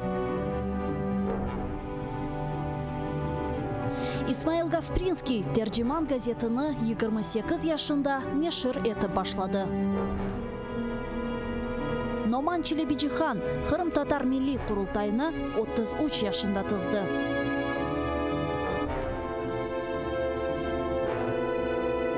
Bekir Çobanzade 27 yaşında profesör olarak Latin elifbesini Türkiye devletlerge teşvikat etti.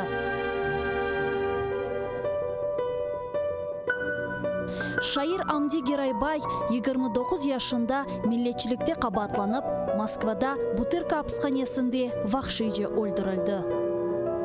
Ahmetxan Sultan birinci kere karamanlıkını 23 yaşında kazandı. 25 yaşında ise 2 defa karaman oldu.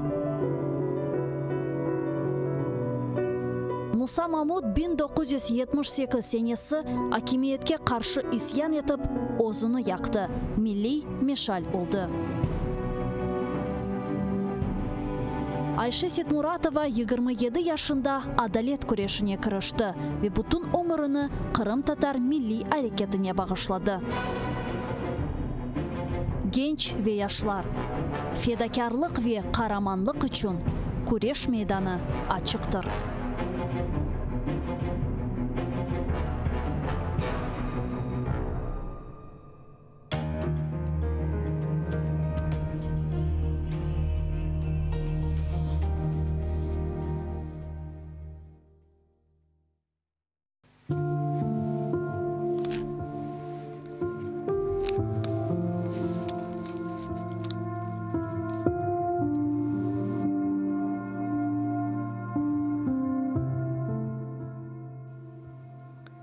Yanaklardan tığırmakны endi çoktan unutup aka göz yaş yüreğime, vicdanıma, anıma. Bir ayn toktap, söyle bana göz yaşım, felek dağını hazırlay, benim aziz Kırımıma. Yüreğimnin yarasına sen tama bir, ey göz yaşım kayra onu. Dil yarası kamadır. Kır atımını rüzgar gibi alıp gelsin göz yaşım. Atның gözü toyda degil, yemde degil, yoldadır. Күч kuvvetim sende yanık. Kalpke tamgan yaştadır. Kıratımның kırpıgıday keskin ateş oktadır. Ah göz yaşım. Sen tama bir, yaksın tuzun yaramны. Tek sarılma kirpegimnin beline. Men yalvaram. Seni көрсе Kırımımның yüreği kırılır. Ah göz yaşım. Kırımıma görünmesen. Yalvaram.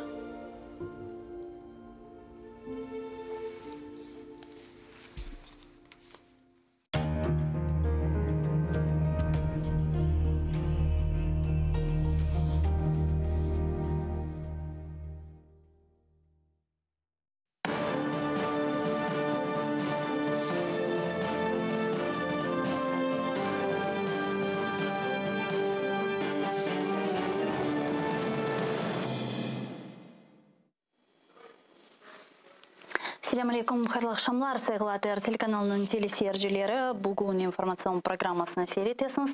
Студияда сізлер үшін мен Гүлсім Халилова чалшам ве нефбеттеки яйынларымызда бир-бир юз берген сонки адисилеріні ве хаберлеріні музакире етмеге девам етеміз. Мен хатырлатам, біз жанлы яйында чалышмақтамыз. Экранларыңызға режиссерларымыз телефон номераларыны вақтынжы тағзим ете, о себептен бізге жанлы секілде телефон açmaға имканыңыз бар. 067 63 46 130 Viber vasıtasıyla stüdyamızga hoşula bilesiniz ya da Skype адресімізді қоллана білесіңіз atr.tv. Бұрыңыз бізлерге телефон açınız, сізін сесіңіз бізлер үшін çok mühim. Bunun beraberlikte ATR телеканалына manevi destekni bizim YouTube sayfamızga abone olarak ifade etmege imkanınız var. Sizin için bu bir şey olmasa da bizim için çok büyük bir destektir. Çünkü ne kadar çok insanlar bizim YouTube sayfamızga abone olsa o kadar çok bizim haberlerimiz, yapkan yayınlarımız YouTube kanalında birinci sıralarga çıkacaktır ve gözetuvlerini, bakmalarını kazanacak. Bu ise bizlerge büyük bir destektir. Maddi cihetten ise ATR telekanalına destekni bizim Patreon'umuzga abone olarak ifade edebilirsiniz. Bu bizim hakatinde, biz için hakatinde çok mühim. patreon.com böylelikle ATR telekanalının büyük orantasına kırıp aza olasınız ve bizge informasyon cebide işimizni, kureshimizni devam ettirmege yardım etesiniz. Ve men şimdi yayınımızga muharrirlerinin kaydetkenime ko'ra advokat İslam Velilayevni taqdim etmege hazırım. Çünkü malum olgаны ki bu işgal etilgen Kırımda şimdi mahkeme davalara devam ete. Selamun aleyküm. İslam ağa, merhabanız. Selamun aleyküm. İslam ağa, tarif etiniz lütfen bizge bu günleri işgal etilgen Kırımda malum olgаны ki bu 4 sentyabr günleri FSB binası dereceliginde toplaşkan semendeşlerimizin bu memori davalar boyunca mahkemeleri bakıla. Bugün bir davalar bakıldı mı böyle? Bir neticeler var mı? Sonki haberler nedeni var edi? Men sizni yaxshi eshitmadim. Если можно, Алло. добавить чуть-чуть. Алло.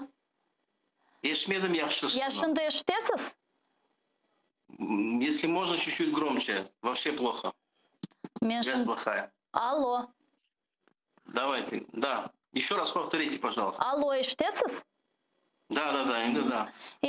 İslam ağa, malum olgаны ki bu 4 sentyabr günü 58 vatandaşımızga karşı bu memori protokollar tızıldı ve şimdi mahkeme davaları bakılmakta. Bugün bir mahkeme davaları olup geçti mi? Neticeler var mı? Haberler var mı? Tarif etiniz lütfen. Bu protokollar mümkün mü rus dilinde айтсам? Fark etmez, buyurunuz. Да, по данным протоколам работают у нас в основной массе занимаются юристы, скажем, помогает и юридическое обеспечение по тем людям, в отношении которых были составлены протоколы. В настоящее время уже достаточно, не могу точную информацию дать, сколько количество, потому что не контролирую эту ситуацию. Я занимаюсь конкретно уголовным делом по Ахтему Азизу. Но достаточно уже большое количество протоколов рассмотрели. Поэтому могу сказать, что точной информации мне неизвестно, сколько рассмотрели. Очень много. Мына siz laf etmege istegenim sizin davanız elbette ki yani bakkanız ve imayınızda bulungan Hasan ve Aziz Ahtemov kardeşleri. Mına şimdi dava nasıl kete? Siz bu cinayet dava materyallarının tamamı ile endi tanışmaga imkanınız oldu mu? Да, нам дозволили встретиться с ним, мы с ним встретились с Азизом, общались. Значит, мне было возможно с ним встретиться конфиденциально, так можно сказать. Он мне рассказал всю, скажем, правду, как оно случилось, как его задержали, какое длительное время он находился, скажем, в неведении. Ни защита, ни адвокаты, ни родственники, никто не знал фактически, где он находится. В это время, когда мы не знали, что с ним происходит, над ним совершалось, скажем, преступление. Фактически мой подзащитный подвергался недозволенным методам, скажем, пыткам, и под этими, скажем, воздействием он дал признательные показания. Это он мне передал, скажем, рассказал мне об этом. Я сağlığı nasıl edi? Siz laf etkeniz vaqt özünü nasıl hissetedi? Ну, как саула, ну, скажем, удовлетворительная. Я бы сказал, что ему, конечно, поменьше досталось, чем его брату Асану. Вот. У Асана там намного серьезная ситуация, и досталось ему намного больше. Ну, морально я уже говорил и говорил журналистам и АТР о том, что вот морально он очень сильно подавлен. Он очень сильно подавлен, и морально-психологическое состояние, он весь в переживаниях. За семью, за будущее. Конечно, в этом отношении мы как защита, я его защищаю не один. Со мной вместе в паре работает София Шабанова, мы ведем Азиза Ахмедова, поэтому Ахтемова. Поэтому, скажем, мы как можем его поддерживаем. Ну, говорим ему, что его весь джамат поддерживает, как можем взбадриваем его, потому что морально он очень подавлен, конечно. Я bu ona karşı yapılganlar hakkında o Aziz Bey özü şahsen ne düşünüyor? Yani onun evine gelgenleri, onu tutkanlarını, ona karşı böyle baskılar yapılganlarının ne için olganını anlay mı? Ne ayta bu meselede? Нет, он сам не может понять, в связи с чем это все произошло. Все, что там он наговорил в этих видео, вот сейчас я смотрю, указывает, пока идет в роликах, все это надумано, и фактически для него это неизвестность. То, что сейчас вот ему обвиняют. Обвинения очень серьезные. Обвинения и совершение диверсии. Сейчас ему вот буквально 17 сентября ужесточили обвинения. Ну как, ему, Асану и Нариман Джилялу также будет. Фактически они идут все вместе в одной связке. Меняют еще и 222.1. Вот. Изготовление, хранение, перевозка взрывчатых веществ. Вот. Поэтому обвинения очень серьезные. Ya, mına İslam Bey'de şunu soracak edim. Bu görgenimiz videolarını şimdi bizim rejissörlarımız gösterdi. Yani birinci kere onların birinci videosunu yayınlagan ediler. Sonra bundan son bizim yayınımızda Ayder Bey Azamatov bile onlarga karşı işte işkenceler yapılganını açıkladı. Sonra bu endi dünya bunu bilgen sonra işte bu şimdiki göstergeniz videodan sonra dünya bunun baskılar şekilde içinde yapılganını anladı, gördü, bunu tarif ettiler ve sonra FSB növbetteki videonu yayınladı. Sizin fikriniz ne için, yani bunun ne manası var idi? Я хочу сказать, что ребят, до того, как появились, скажем, адвокаты по соглашению, то бишь я, Айдер Азаматов, там София Шабанова, Николай Полозов и меня, Вамилева, ведь фактически ребят, вот наших ребят Асана и Азиза, этих видео, скажем, материалов было очень много, и они сами говорили об этом, их снимали.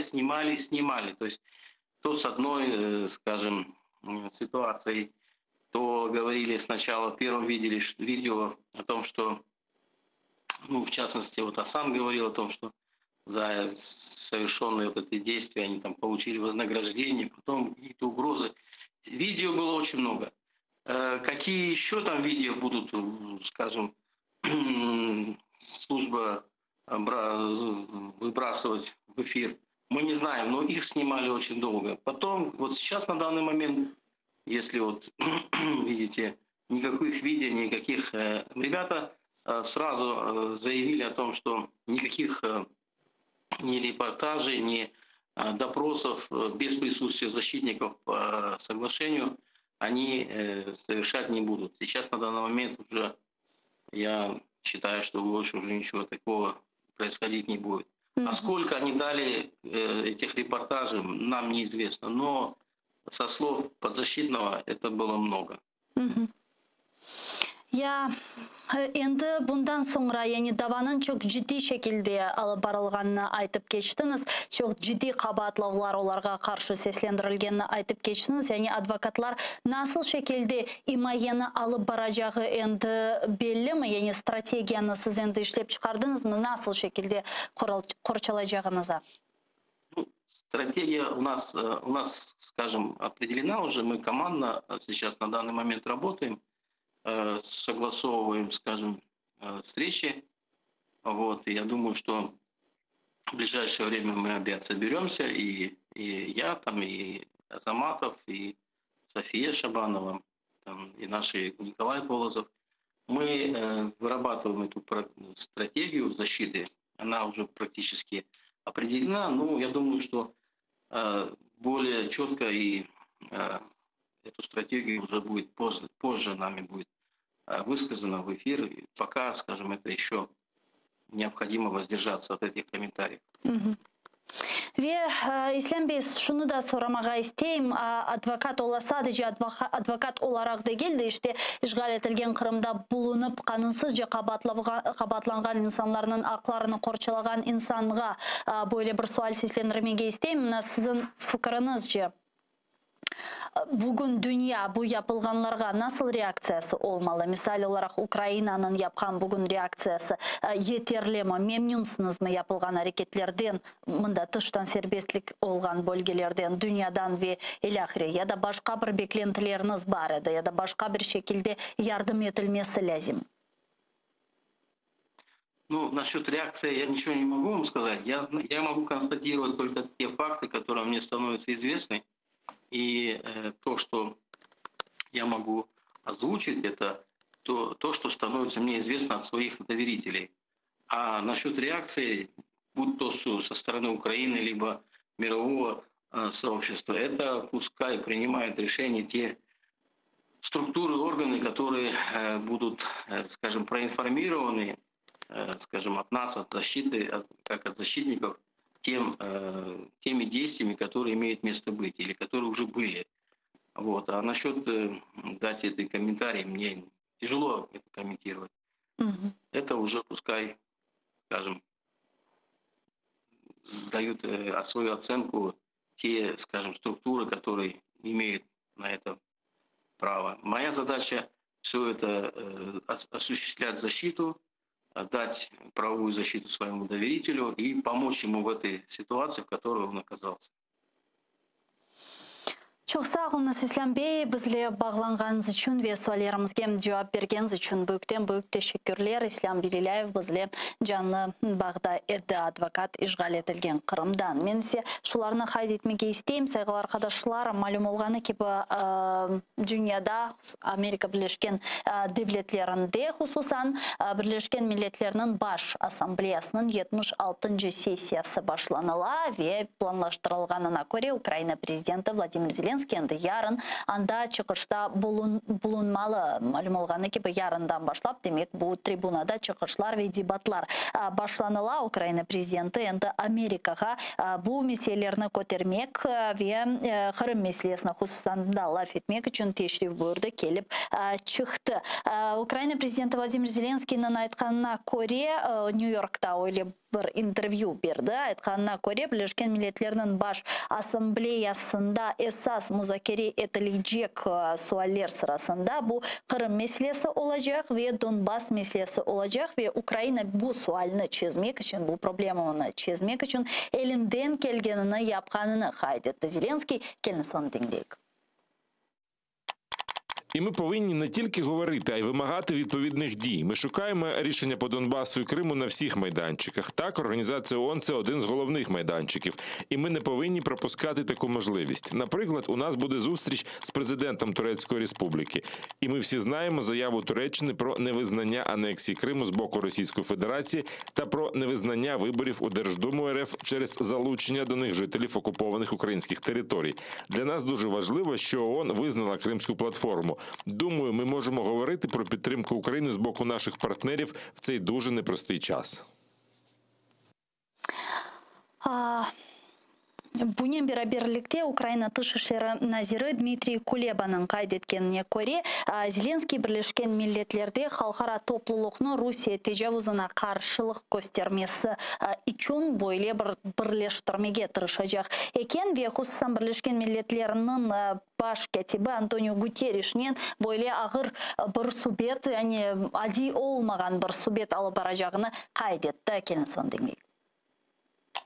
Це дуже принципово. По-перше, ми успішно запустили Кримську платформу. По-друге, Крим є питанням номер 1 для нашої держави та дипломатії. Буде непроста розмова з генеральним секретарем ООН на цю тему, адже ми хочемо бачити більшу залученість ООН до питань Криму. Президент їде до Нью-Йорка з чіткою метою консолідувати ще більшу підтримку світу для України. Це стосується питань протидії російської агресії, залучення інвестицій до України, боротьби з пандемією COVID-19.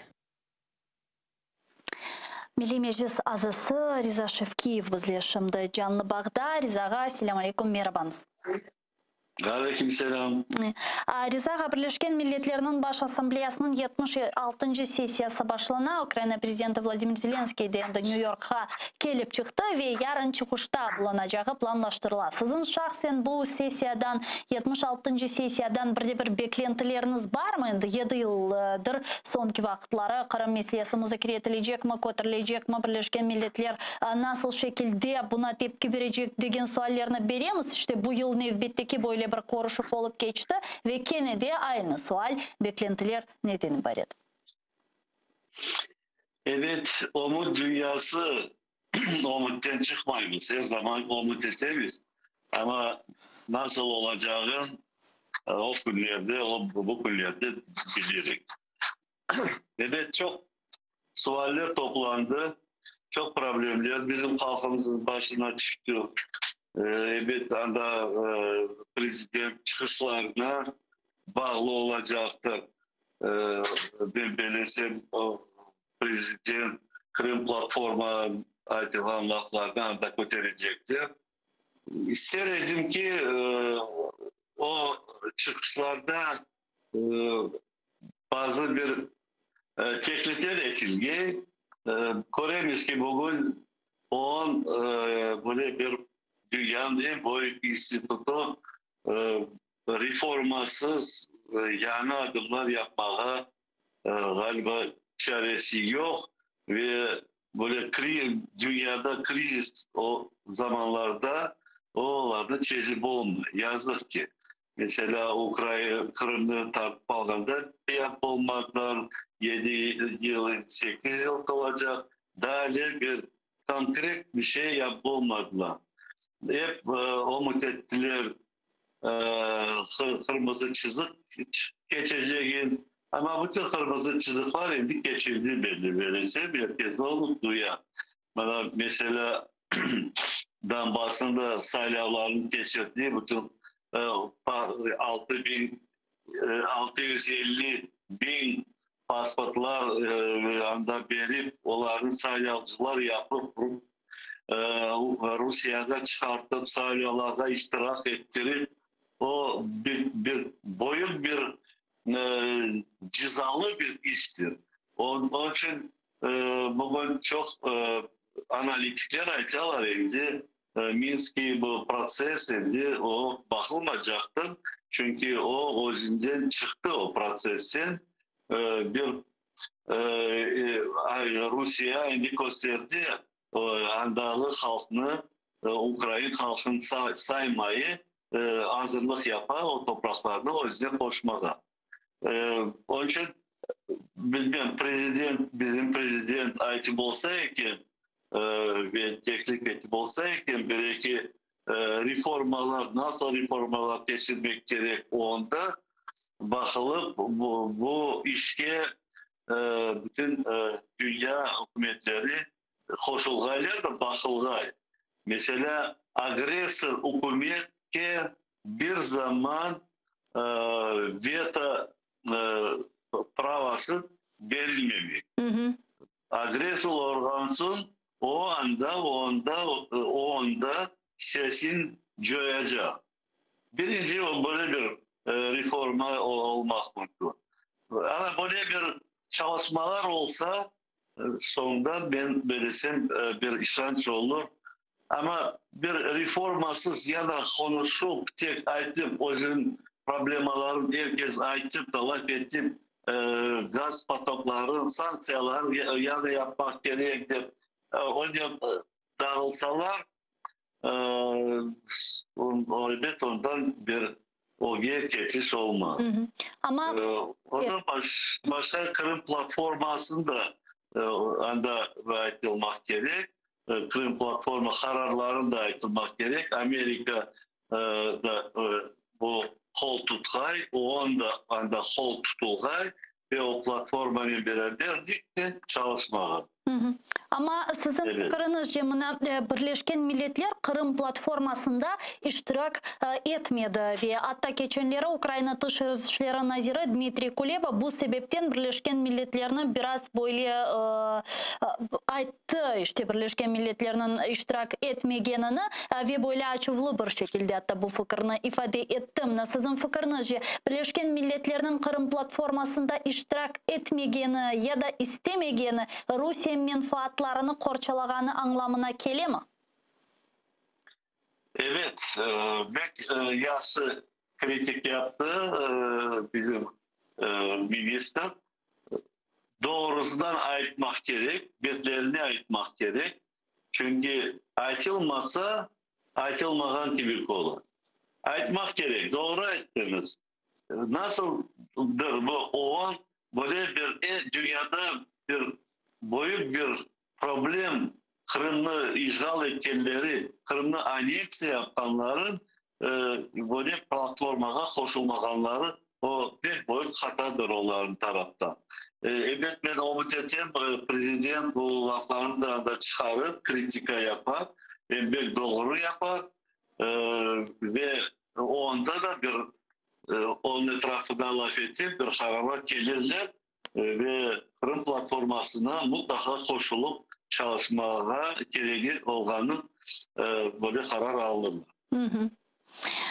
Bunun beraberlikte Zelenskiy'nin aytkanına göre o Birleşken Milletler'de Kırım meselesini, Donbas meselesini kötürecek ve bu suallerinin tezden çözülmesi yönelişinde yeterli hareketler yapkanını seslendirdi Zelenskiy. Sizin fikrinizce eğer ki elbette Birleşken Milletler'de bu tribunadan çıkışta bulunğanı vakit bu suallerini kötürecek, laf edecek ve ilahri ama Birleşken Milletler'in Rusya'ya baskı mekanizmaları asıl da var mı? Bu mekanizmler neden ibaret olabilir? Ya da sadece Birleşken Milletler böyle problemalarını seslendirip, kötürüp, laf etuf işlerinin uğraşa. Birleşken Milletler'in elinde Rusya'ya baskı yapmak için hangi bir alet var fikrinizce? Çok yolları var ama bana mesela yana da SWIFT meselesi kötürüp başladılar. SWIFT'i kapatmak gerektir. Öyle bir sanksiya yapmak gerektirir. Doğru ama da düşünün baksan SWIFT'nin tek Rusya kullanma. SWIFT'nin Rusya'nın malın alan hükümetler de kullanılır. Avrupa hükümetleri, Amerika hükümetleri. Onlar da kullanılır. Rusya'ya kapatıp SWIFT'ni tek Rusya nesiz bank operasyonlarsız kalmayacak. Bütün Avrupa hükümetleri de onlar tek gaz, neft değil, ondan başka çeşit demir, ruda değil, çeşit iskapaylı mineraller neler alırlar Rusya'dan. Onlardan nasıl olarsın satıp alacaklar Rusya'dan? Anlayısınız mı? Bir taraftan SWIFT Rusya'nı ağırlık getirecek. İkinci taraftan bu pazarlık yapan hükümetler de kalacaklar SWIFT'siz. Onun için onu düşünün baksan bir ayda yapmak gerek. Bunlar diyecekler ya biz nasıl kullanacakmız SWIFT'e, nasıl malını çıkaracakmız ya da satacakmız Rusya'ya. Onun için SWIFT lafın etkende bütün Rusya'nın embargo yapmak gerek de toktatmak gerek alışverişli. O zaman SWIFT bu işlerde yardımcı olabilir. Ama ayrı bir laf etsem embargo yapmayı bu iş o geçip olmaz. O bir tekşirli bir iş. Evet. Ondan başka sanksiyalarda ne kadar sanksiyalar aldı, onlarda bir tekşirip bakmak gerekli. Kim nasıl onları becerir? Bir revizya yapmak gerek. Ben belirleyeceğim çok alınan sanksiyalarını becermiyor. Я мына Ризаға бұнен birlikte işte laf etmege istегенім ve sormak istегенім nevbeteki meseleler sırasında bu demek Rusya'nın devlet dumasına ötkürülgen seçimler oldu ve şimdi göremiz ki bütün dünya işgal etilgen Kırım'da ötkürülgen seçimlerinin neticelerini kabul etmey, tanımay ama bunun birlikte Rusya'da ötkürülgen seçimlerini tanıy. Bu nasıl böyle çifte standartlık dep aytmaga mümkün? Çünkü Kırım'dan Rusya Devlet Dumasına insanlarını işte seçtirdiler dep aytmaga mümkün ve anda yollaylar. Yani onlar kanunsuz, legitim değil. Öyle olsa umumen alganda Rusya'nın Devlet Dumasına seçimlerini kabul etmek doğru mu halkara topluluk veya Ukrayna tarafından? Sadece Kırım'da ötkürülgenini tanımamak değil de umumen alganda tanımamak. Evet, ben Ukrayna birinci böyle bir karar çıkarıp bu sayılarını saymayı. Ama nasıl bakar Avrupa hükümetleri buna? Bazıları Avrupa bazı hükümetler yani bir koşulma yapacak onlar keskin bakarlar bu Rusya'na. Onlar bir karar çıkarmaya çalışacaklar. O saymagayla Rusya'nın sayıları. Ama bu bütün Amerika, bütün dünyaya baksanda bilesem bu onda onlar konuşurdu de bir karar çıkarmak gerekli. Bu sayılarını saymakayla. Anda tek Kırım değil, orada Donbas'tan 100 binlerden adamlar çıkarıp Rusya tarafına, Rostov'la anda sayılar geçirdi. O asla Ukrayna'nın iç işlerini gelişmek sayılar. Şimdi onu Kırım'a aytmayayım, onu asla izgallık etip aneksiye yaptılar. Onun için bunda da bu bir meseleni bakıp bir karar almak mümkündür, gerektir ben belirlesem. Belki de olur öyle, kısmet olsa. Ya... O sayılarda saymamak. Yani Birleşken Avrupa Parlamentosunu böyle ciddi bir deklad kabul etken edi ama şimdi bir ses çıkmay bu dekladdan sonra böyle bir hareketler yapılacağı hakkında şimdilik sadece Kırım'da ötkürülgen seçimlerinin tanımaganlarını aytalar. Ya mına Rizaga siz laf edersiniz bizim semeddeşlerimiz yani işgal etilgen Kırım'dan ve ilahiri. Ne kadar mına Kırım Tatarlarga karşı baskılar yapıldı bu kere iştirak etmeleri için. Çünkü biz bilemiz ki işten kovacakları ile korkutalar ve ilahrimle halkımızın laf etkenizde ne aytalar bu meselede? Rusların bizim halkımıza baskılar yapanları bizim halkımızı onun korkutmağa değil, onlar Rus dilde konuşanlarla korkutmak için yaptılar da onlar bana Kırım Tatarlar diversiyalar yaparlar, daha evlerinizde de patlatırlar. Hep bana çıkın da sayılan yanında Putin taraftarların da onlar bizler sizi korçalar. Hani gördünüz biz kaç kunçe tutup hepsini tuttuk ve onlar açıklap ayttılar diversiya hazırlaganların. Onun için bizge rehberimizde onun için yapılgandı. Ama Kırım Tatar halkı bu baskı yapanlarına onlarını saylavga çağırtmaz, onlarını saylavlara varmamak karar algandırlar. Çünkü bizim halkımızı böyle korkutmak diye saylavlara çıkarmak hiç de yaraşma halkımız onu özüne almaz.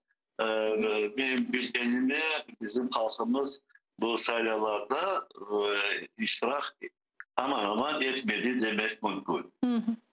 Çok sağ olunuz Rizaga. Bizle bağlanıp sorularımızga cevap bergeniz için büyük teşekkürler. Eyliklerde görüşkence. Milli Meclis azası Riza Şevkiyev bizle canlı bağdaydı. Sevgili arkadaşlar, biz size programımızın evbetiki bölümüne geçemiz ve endi Rus tilinde devam edemiz. Мы продолжаем информационно-аналитическую программу «Бугунь». Как известно, президент Украины Владимир Зеленский вылетел в Соединенные Штаты Америки для участия в Генеральной Ассамблее ООН. Там он во время своего визита в Нью-Йорк заявил, что Генеральная Ассамблея ООН является одним из основных площадок, где Украина может решать вопросы о Донбассе и о Крыме. Давайте послушаем его цитату.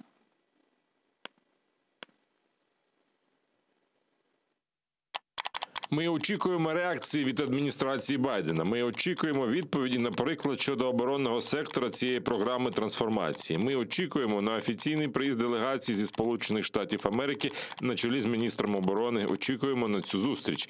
Я думаю, що вона буде не один день в Україні, і там буде вирішуватися частина цього плану трансформації. Це ще не остаточний результат, бо остаточним, ми розуміємо, це коли все перетворюється навіть не у контракти, а вже у конкретні дії.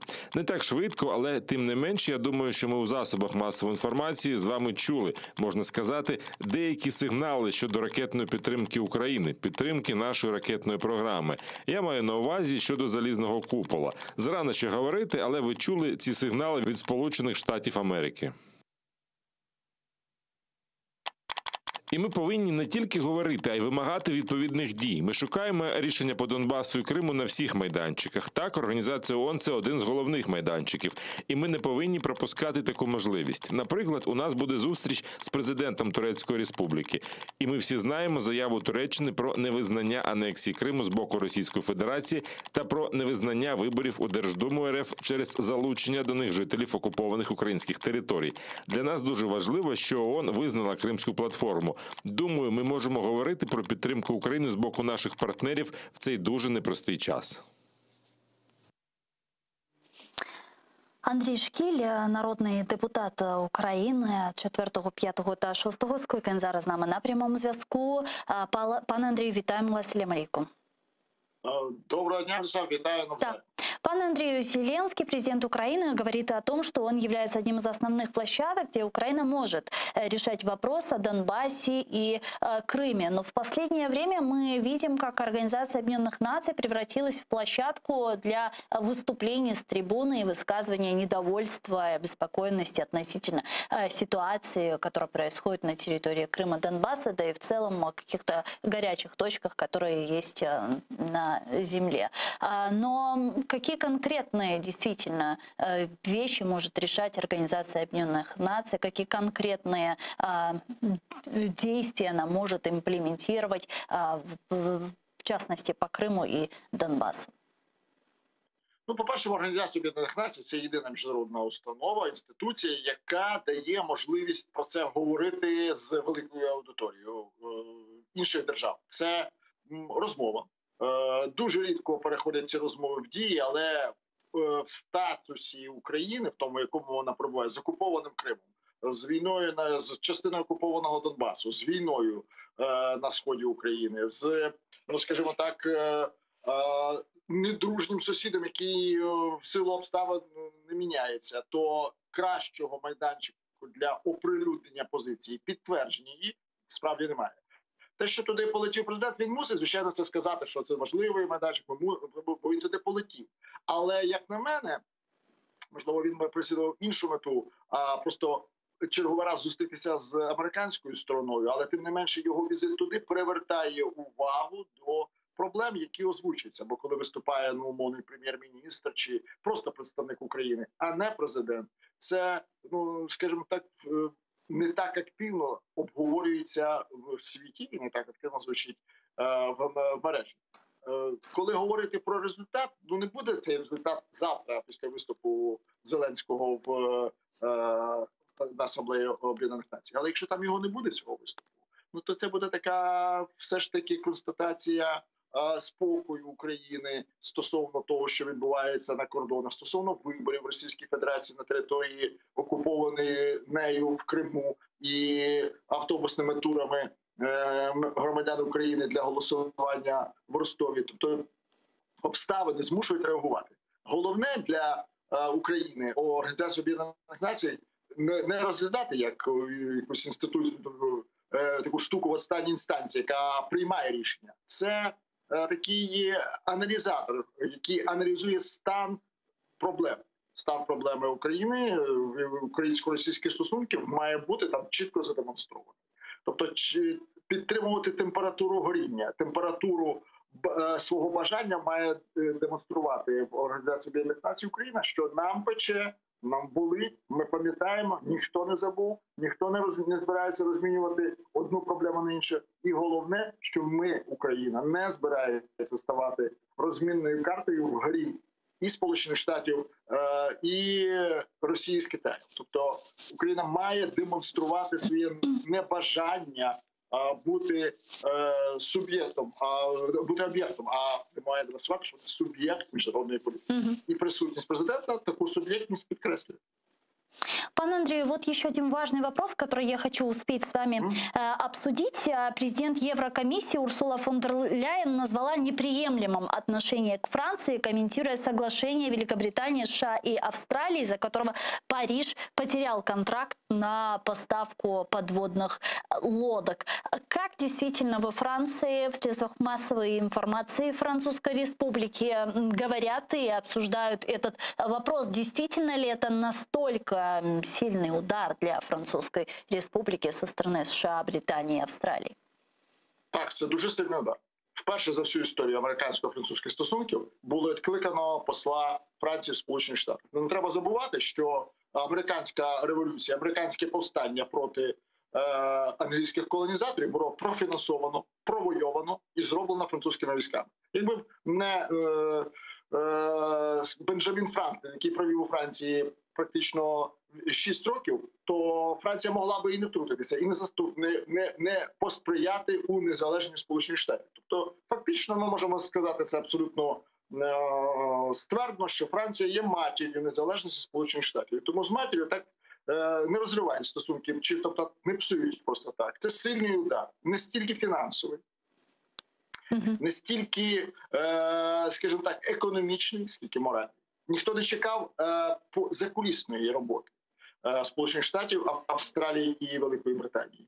Так, звичайно, всі чудово розуміли, що контракт може бути переглянутий, є спеціальні умови розривання контракту, там виплачуються штрафи, стягнення за його недотримання обома сторонами, розриви і таке інше. Але, скажімо, формування безпекової структури в Тихоокеанському регіоні, де Франція єдина з європейських країн. Британія там взагалі не присутня. Там Британії в Тихоокеанському регіоні просто нема. Якщо не рахувати 3 незаселених островів, це не рахується.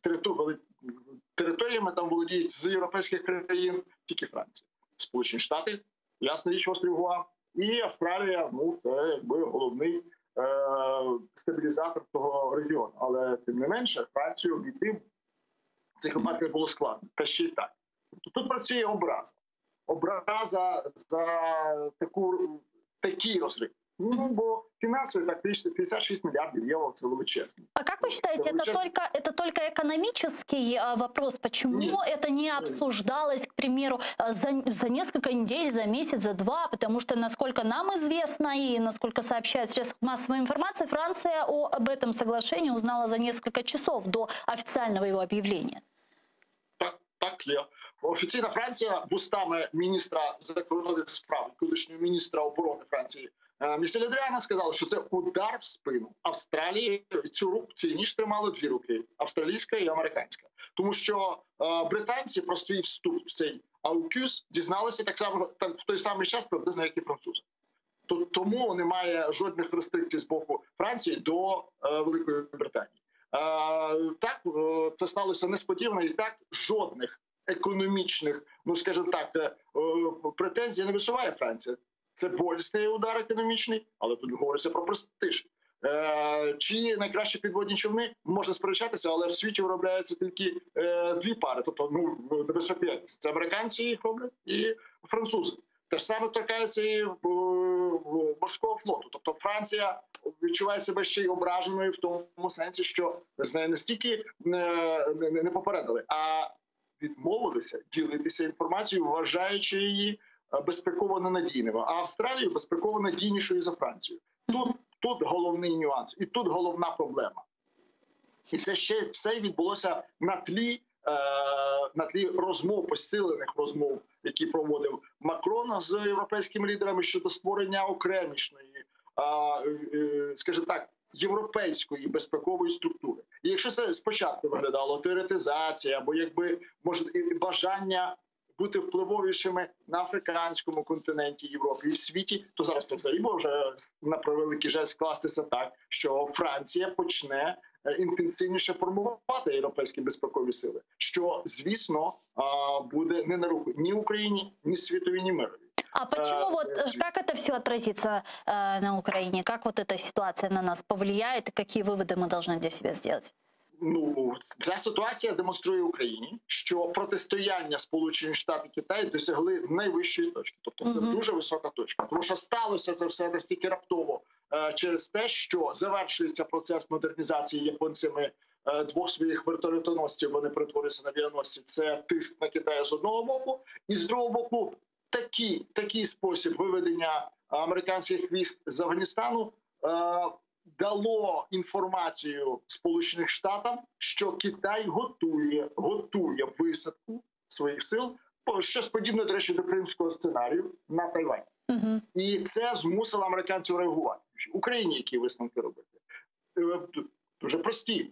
Не ставати розмінною картою в протистоянні двох держав. Україна має чітко і дуже голосно вибрати одну зі сторін.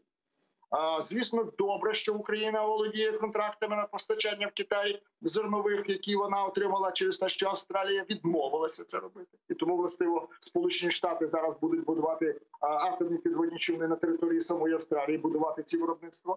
А Україна ці контракти взяла. Звичайно, гроші потрібні. Але тут треба вибирати, чи лишитися з грошима із Китаєм, чи в Європі, і, можливо, без таких контрактів, але з європейською перспективою, з демократією і без російської колонізації. Тому що треба розуміти, що не Китай прийде сюди, як кажуть, борги з України вибивати, а його молодший російський партнер. Тобто сфери впливу між Китаєм і Росією, звісно, поділені. Європа – це сфера впливів Росії з китайськими, скажімо так, коштами, а Азія – вже китайські абсолютно без втручання Росії. І, до речі, вертаючись до сказано про те, що буде щодо позиції Туреччини, Туреччина дуже важливим буде тут партнером Україні у стосунках, у протистоянні цьому цивілізаційному протистоянні Китаю і Сполучених Штатів. Тобто треба брати приклад з Туреччини. Політично вмотивованим було входження Туреччини до НАТО, і так само політично треба вмотивовувати і Сполучені Штати, в першу чергу зараз Європу, приймати Україну в НАТО. І, до речі, візит президента Франції, який буде відбуватися в цьому році, треба використати для цього. Тому що втрата одного контракту робить, скажімо так, поступливішою сторону, яка втратила у іншому. Треба пропонувати французькій стороні вигідні контракти для України, безпекові контракти, будівництво там човнів, літаків, тобто будь-які обміни технологіями з тим, щоб залучити Україну до спільного з Францією безпекового союзу. Тому що Україна не зможе долучитися до австралійського, американського, британського союзу ніколи, а до НАТО так. Это единая перспектива Украины. То есть можем ли мы сделать такой вывод, что Соединенные Штаты Америки и Байден сейчас кинул все силы на противостояние с Китаем, все остальное это для него такое второстепенное, в этом плане он не очень отличается от Дональда Трампа, ЕС ему не интересен, и вот практически все вопросы по ЕС он делегировал Германии? Я не знаю, чи Німеччині, але тим не менше, справді я погоджуюсь з позицією. Так і виглядає, тому що його цікавить Європейський Союз тільки як партнер у протистоянні з найбільшою небезпекою, яку він бачить. Це тоталітарний Китай. Тому що Китай зараз закручує гайки, як ви знаєте, вони практично вийшли зі всіх міжнародних контрактів великих, позакривали, попригноблювали фірми, на яких мав вплив Захід, тобто фінансовий, інколи політичний, дуже часто технологічний, все це припиняється. Тобто Китай готується до санкцій. Коли ці санкції пролунають, тоді коли вони порушать міжнародне законодавство. Тобто вони збираються це зробити. І Байдену цікаві ті партнери, які погоджуються разом зі Сполученими Штатами застосовувати ці санкції проти Китаю.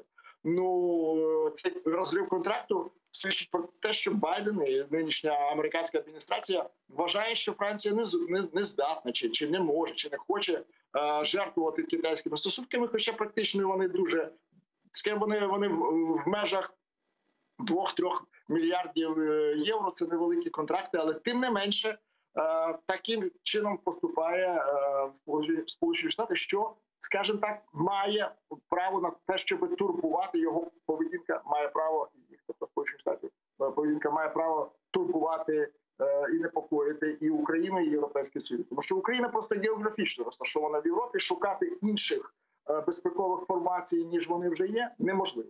Тому доводиться обирати сторону. І звісно, що якіснішим стратегічним партнером для України виглядають Сполучені Штати, але без європейського географічного безпекового співтовариства Україні не обійтись. І тому, властиво, треба однозначно вибирати сторону. Тобто менше видавати книжок Сі Цзіньпіню українською мовою під барабанні дрібні летали, менше лякати Сполучених Штатів своїми переорієнтаціями на Китай, якщо їм там хтось щось якось не допоможе у трансформації. Взагалі, я би порекомендував би українській владі просто виключити Китай із порядку денного.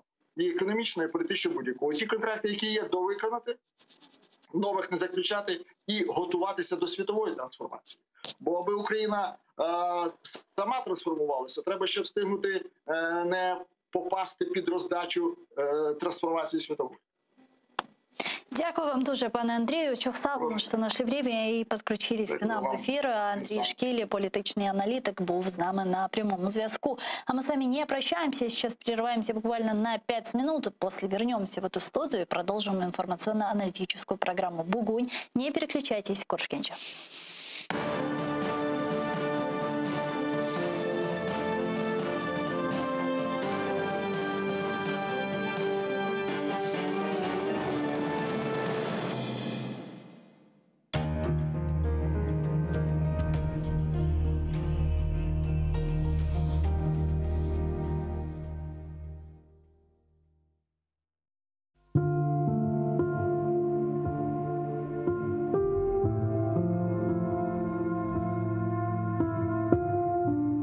Қартлық іч sevmeyim. Яшлық мені бегенмей. Миллетке қол аяқлıyım, амма о да іч білмей. Өз башыма қалам yolda бір şey келмей елімден. Ағлайым. Айтам алымны kimse аңламай тілімден. Көкке учажағым келе, көк менден ұзақ қача. Ерде мені ютмақ істей yılanдай ағызын ача. Үрке ютылмақтан жаным, яшамақ істейім мен. Душман олса жаным ақалық, валлай, достайым мен. Шаштым артық, білмейм мен не ішлемек керек. Пек айлана башым билля, тітре içimде юрек. Көзлеріме перде ола түрлі шейлер авалар, көзім ілек көрамайым, кемлер мені саралар. Юмсам егер көзлерімні, içim янмақтан көе. Açsam, бір чоқ осаллықлар тап бебегеме тие. Бойле чеке құлақларым бұрның дүнияның зорын тапмай көңлім іч бір ерде. Тұтмаға раат орын. Чөлге чықсам тек башыма ағланам өлеңлері. Айланам тав кенарларын ясланам черенлері. Дүйғыларымны топлайым көкке ерге бақынам. Әр шейде бір хошлық көрем дейім. Не үшін сықынам? İşte tavlar, işte göller bir-birine bakışa. İşte sular yerden çıka bir yakka akışa. İşte güneş hiç kızganmay, sıcak yaraklar saça. İşte kuşlar toplanalar, korkmayıp uça, uça.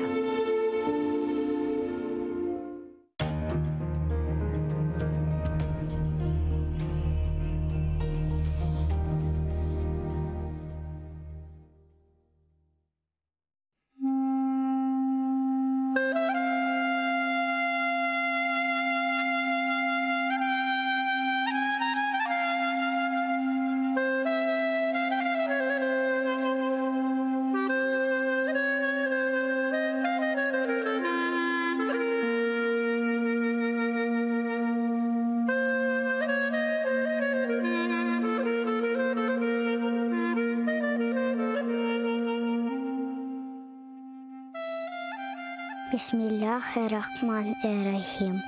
Яратаным, Аллахым, 99 min бар. Я Раббым, Хырымларға истеклеріні бер ютында дәвлетлеріні. Сенден хайры yok kimsemiz. Ветан için dua etemiz. İmdad bekle, Hırım hürmette. Rahim eyle açsın hizmette. Bizni Hırımda yarattın, yardımın ile. Sürgünden hayttık. Endi halkımız Hırımında. Devletli olsun vatanımızga. Biz için aziz Kırımımız. Takmında açsın bahtımız. Senden hayır yok anlayacak. Yaratanım aç bizge uçak. Hırımlarga elini uzat. Yardım ver ya Rabbim. Bir bizge imdat. Bu aziz toprak ecdadım yeri. Hırımlarının tükenmez yeri. Adda bizlerini vatanımızga. Sahip olayı Hırımızga. Hırımlar kalbi tek sana eman. Ecdatlar yerini bağışla. Amin.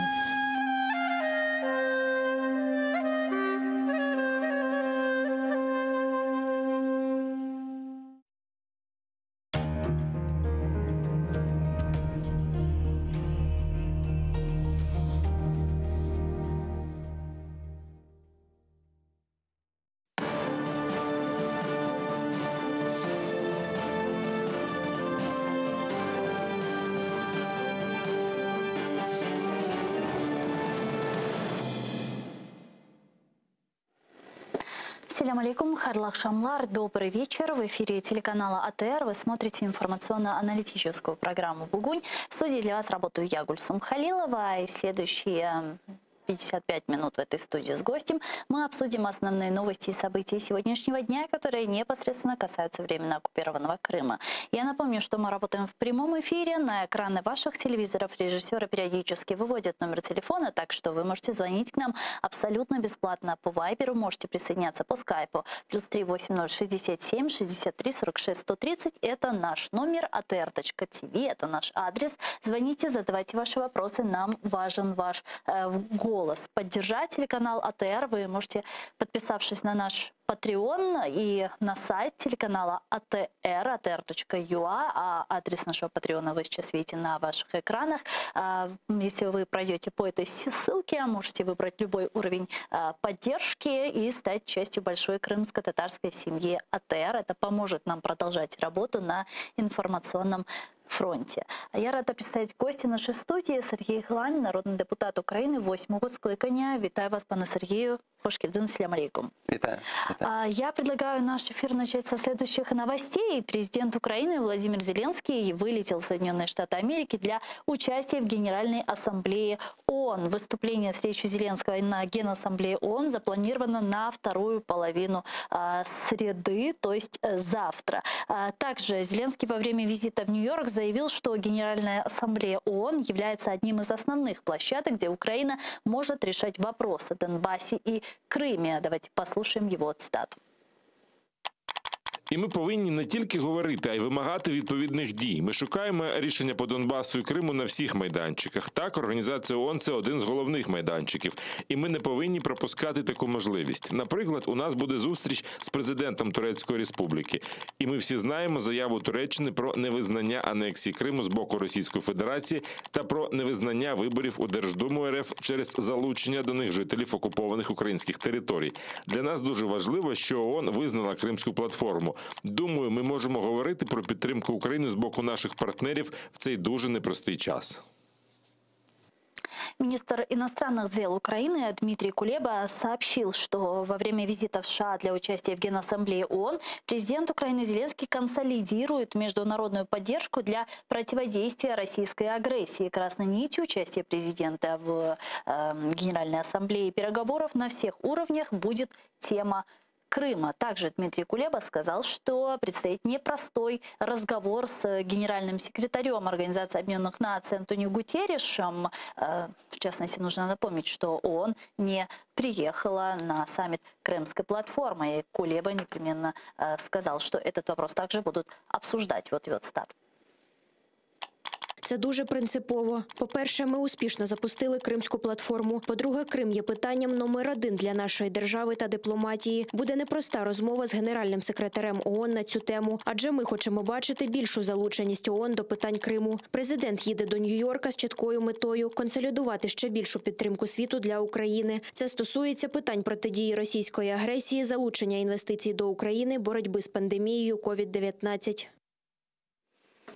Пане Сергею, многие политические аналитики говорят о том, что Организация Объединенных Наций, как площадка, которая после Второй мировой войны была создана для защиты мира и безопасности, превратилась в только такую площадку сейчас обсуждения, высказывания недовольств, обеспокоенности и так далее, и не решает конкретно какие-то задачи, проблемы, которые стоят перед ней. На ваш взгляд, это так? Знаєте, я б не применшував би роль Організації Об'єднаних Націй, тому що це одна з найпотужніших міжнародних площадок, де представлені всі країни світу. І на цій площадці ми маємо, ну, давайте так, п'ятий президент, Порошенко, домігся того, що була прийнята резолюція ООН щодо анексованого Криму з засудженням дій Російської Федерації. Настав час президента Зеленського проявити себе в міжнародній політиці. Мені, чесно кажучи, дивно те, що ще нещодавно з Офісу президента лунало, що, можливо, президент не буде їхати в Організацію Об'єднаних Націй, можливо, поїде тільки міністр Кулеба. Дуже дивно було це чути, тому що цей майданчик обов'язково треба використовувати. Трошечки дивнувато було, що коли був перший візит Зеленського до Сполучених Штатів, він не використав цей візит, зустрічі з Байденом, з президентом Байденом, для того, щоб в той же час зробити першу зустріч в ООН, для того, щоб провести попередні переговори. На цьому майданчику, ви знаєте, найбільш важлива – це робота в кулуарах. Щодо підготовки засідання. Якраз підготовки засідання в кулуарах, щоб відпрацювати з президентами тих країн, які будуть представлені, з урядами країн, і заручитися підтримкою всіх наших друзів для того, щоб сприйняти спільну резолюцію, знов-таки, і підтримки України щодо окупованих територій Донецької, Луганської області, і до анексованого Криму. Також, знаєте, якраз напередодні цього засідання відбулися вибори в Держдуму Російської Федерації, і це якраз може стати предметом обговорення і засудження, в тому числі, і тут має ініціатором виступати президент України, засудженням того, що ці вибори проводились на території анексованого Криму. Це раз. Для того, щоб не допустити визнання депутатів анексованого Криму депутатами Російської Держдуми. Закликати світову спільноту не визнавати цих депутатів легітимними. Тому що визнання частини депутатів від Криму фактично буде таким, знаєте, пробним камінцем визнання взагалі анексії. Тому це ніяк не можна робити, і тут має бути потужна заява президента, потужний заклик невизнання цих депутатів легитимными. Да, ну, к выборам в Государственную Думу мы еще обязательно вернемся, но вот вы говорите, что Организация Объединенных Наций тоже потужная площадка, действительно, с информационной точки зрения поднимать все эти вопросы, артикулировать, декларировать, принимать резолюции в дальнейшей перспективе. Это очень, и сейчас это очень важно, и в дальнейшей перспективе это все будет использовано против России на международных судах и так далее. Но вот сейчас это как-то влияет на Россию, потому что мы видим, что все принятые резолюции в Генеральной Ассамблее ООН и даже промежуточные решения судов Россия игнорирует. Знов-таки, не применшував би, тому що більша ця частина санкцій, яка впроваджена проти Російської Федерації, основою цих санкцій є анексія Криму. І ніяк не можна послабляти роботу. Я хочу сказати, що Росія вкладає немало коштів. Вони вкладають кошти і інформаційні, вони вкладають кошти через свої там урядові делегації, поїздки, відрядження і так далі. Вони переконують багато країн світу для того, щоб пом'якшити позицію, що нічого страшного, що в Крим треба залучати інвестиції, Крим треба визнавати російським, давати їм технології, давати їм кошти. Розумієте? Тобто фактично Росія веде цілеспрямовану роботу для того, щоб міжнародна спільнота визнала Крим частиною Росії. Якщо це відбудеться, то питання повернення Криму для України можна забути. Розумієте? Тут має бути потужна реакція і президента України, і всіх гілок влади абсолютно до невизнання анексії. Да, но тут же речь не о том, что вот посмотрев там на ООН и так далее, на то, что Россия игнорирует все резолюции, нужно обидеться, сказать, что вот мы там поднимаем этот вопрос, говорим и так далее, а вы никак не реагируете, конкретных действий нет, все, мы не будем участвовать. Нет, речь же не об этом.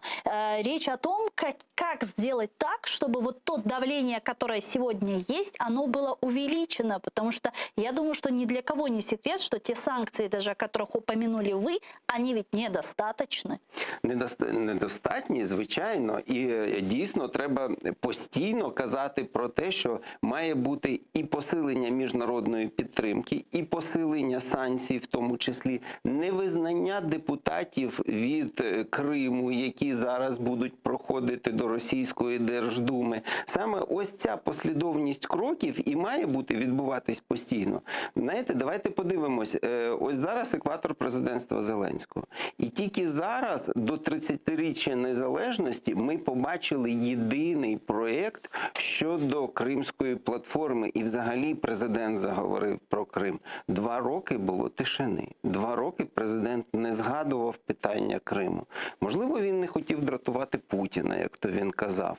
Можливо, там якась інша стратегія, про яку ми не знаємо, тому що взагалі ніхто не може зараз сказати, яка є стратегія в Зеленського, окрім якихось голословних обіцянок.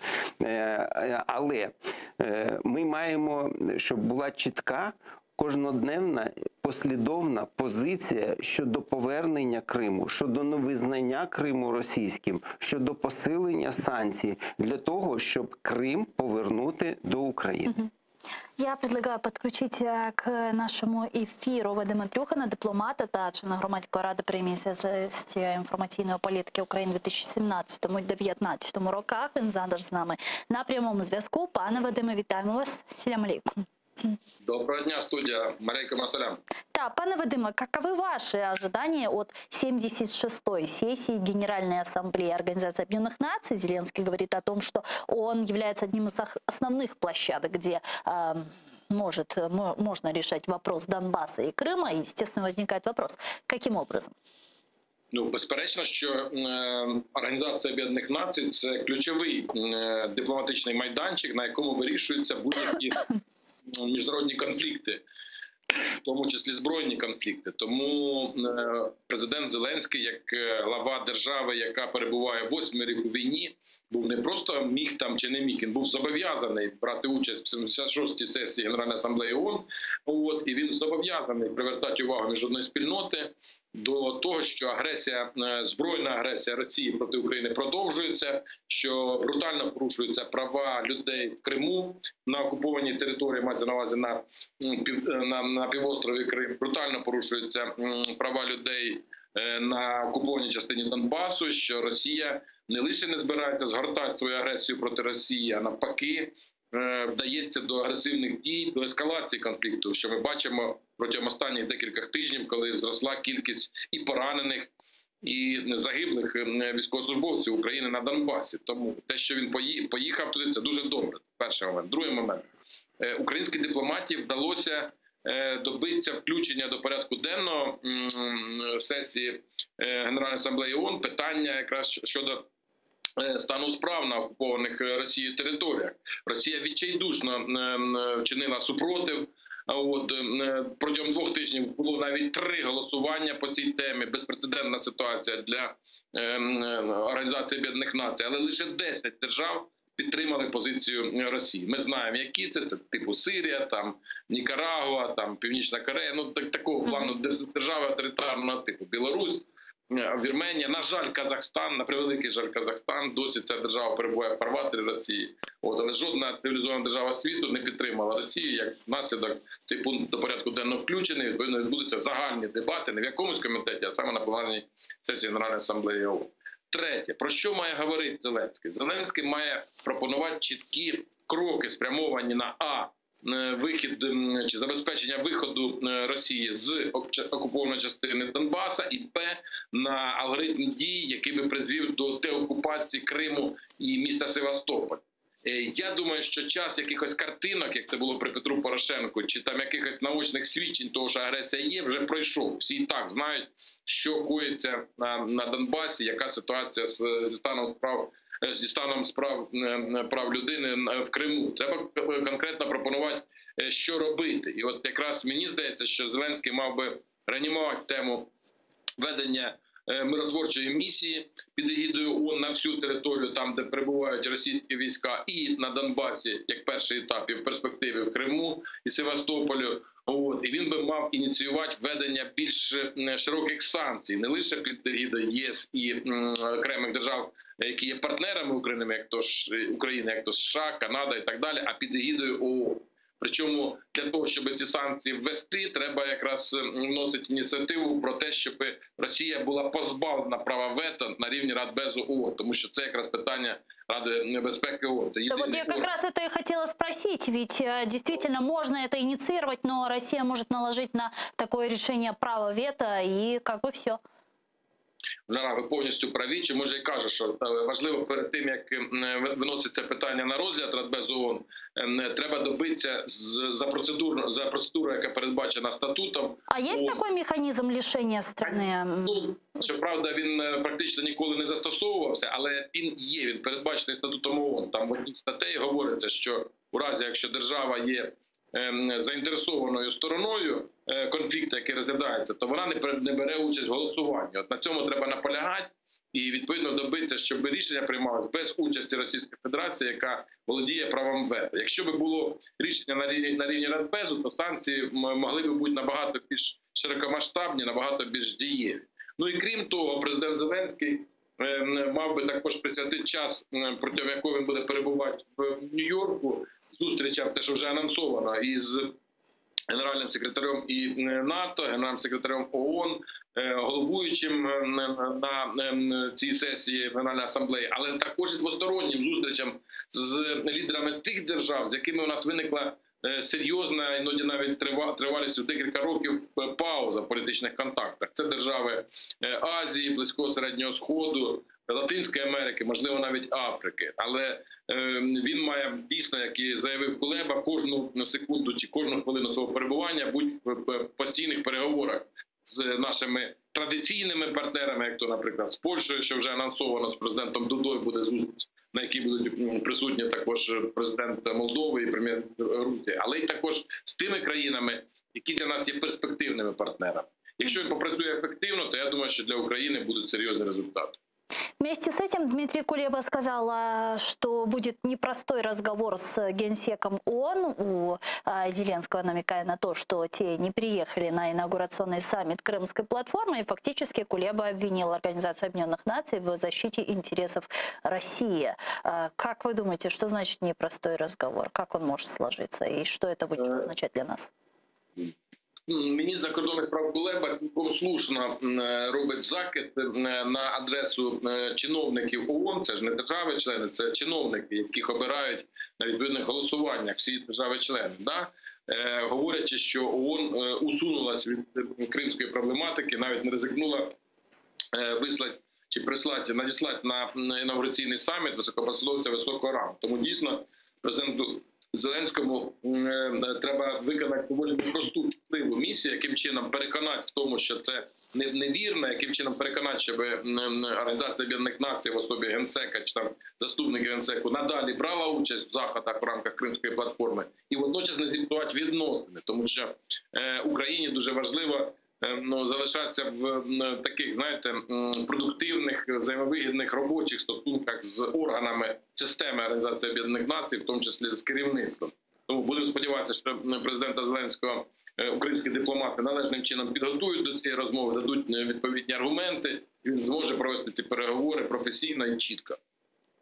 Дякую вам дуже, пане Вадиму Чухсаловну, що знайшли время і підключились к нам в ефір. Вадим Трюхан був з нами на прямому зв'язку, дипломат, член Громадської ради при Міністерстві інформаційної політики України в 2017-2019 роках. Пане Сергію, есть ли сегодня у международного сообщества реальные механизмы и рычаги давления на Россию, в результате чего можно было бы ее вернуть в международное правовое поле?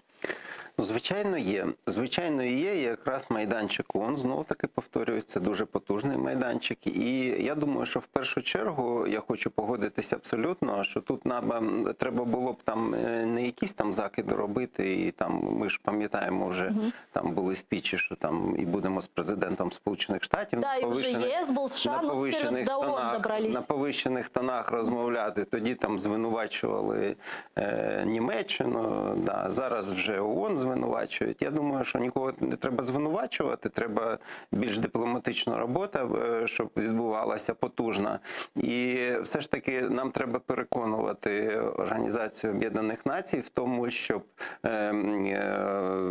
було відібрано право вето в Російської Федерації щодо питань Криму, щодо питання частини Донецької і Луганської області окупованих. І все ж таки наполягати на тому, щоб були введені миротворці якраз в частину Донецької і Луганської області, не підконтрольні для того, щоб отримати контроль над кордоном, а тільки після того, вже після повного видання військових Російської Федерації з окупованих територій, тільки після того вже починати розмовляти про виконання політичної частини Мінських угод. Я думаю, що президенту Зеленського треба було б використати майданчик Організації Об'єднаних Націй щодо заклику звільнення політв'язнів, в тому числі в анексованому Криму. І якраз останнє затримання кримсько-татарського активіста Нарімана Джеляла, да, і який відвідав Кримську платформу. Я думаю, що все ж таки недоопрацювання наших дипломатів було в тому, що його треба було закликати на цю спільну платформу як представника Криму.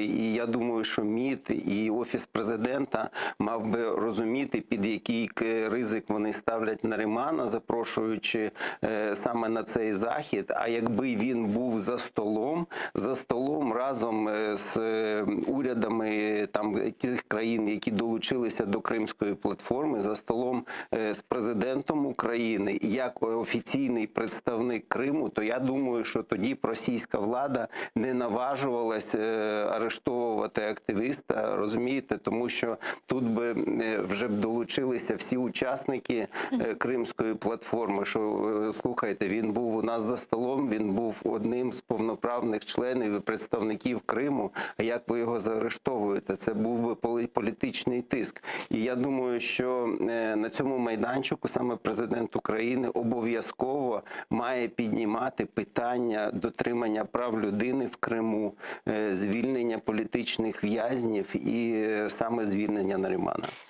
Скажите, а не должна ли была Крымская платформа, правильно сказали, предусмотреть то, что произошло, задержание Наримана Джеляла и еще других крымских татар на территории Крыма, и уже прописать какие-то превентивные меры, что они будут делать в случае эскалации ситуации на территории Крыма?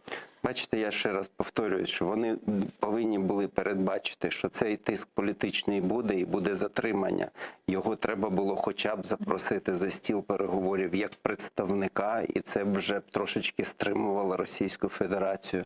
А якби мы понимаем, что если бы это все-таки уже сослагательное наклонение, да, вот сейчас, можно сказать, мяч на стороне Крымской платформы, потому что прошла успешно Крымская платформа, Россия ответила на это, и произошла такая месть за Крымскую платформу с задержанием Наримана Джеляла и других крымских татар. И сейчас, можно сказать, мяч на стороне Крымской платформы. Как она должна сейчас действовать? Я думаю, що і багато представників Кримської платформи, ну, всі представники Кримської платформи будуть на засіданні в Організації Об'єднаних Об'єднаних Націй. Має бути спільна заява, ініційована саме президентом України. Якщо це відбудеться, то можна тільки аплодувати. І якщо президент України промовчить цей факт, то це буде недоопрацюванням і Офісу президента, і президента особисто, і Міністерства закордонних справ. Вы упоминали выборы в Госдуму России. Я предлагаю остановиться на этой теме и обсудить подробнее. Европейский Союз никогда не признает результаты выборов в Государственную Думу России на территории оккупированного полуострова. Об этом заявил представитель Еврокомиссии Петер Стана. Давайте послушаем его цитату. Ми взяли до уваги інформацію надійних джерел, які повідомляли про низку серйозних порушень під час голосування. Перед виборами чинився великий тиск на опозицію, громадянське суспільство, активістів, правозахисників. Все це робилося, щоб змусити мовчати будь-які критичні голоси. Также не признает результаты российских выборов в незаконно аннексированном Крыму. Об этом говорится в заявлении Министерства иностранных дел Турецкой Республики. Туреччина підтримує територіальну цілісність України і не визнає незаконну анексію Криму. Відповідно, результати виборів до Державної думи Росії, що відбулися 17-19 вересня 2021 року, також у Криму не мають юридичної сили для Туреччини. Российское Министерство иностранных дел уже отреагировало на заявление Министерства иностранных дел Турции. Там Захарова сказала, что Россия будет внимательно относиться к таким заявлениям. Турция прекрасно знает, что Крым является суверенной частью России, прекрасно знает, что подобные заявления мы никогда не оставляем без внимания. Соединенные Штаты Америки также не признают выборы в Государственную Думу на участках, находящихся в оккупированном Крыму. Об этом заявляется на сайте американского Госдепа.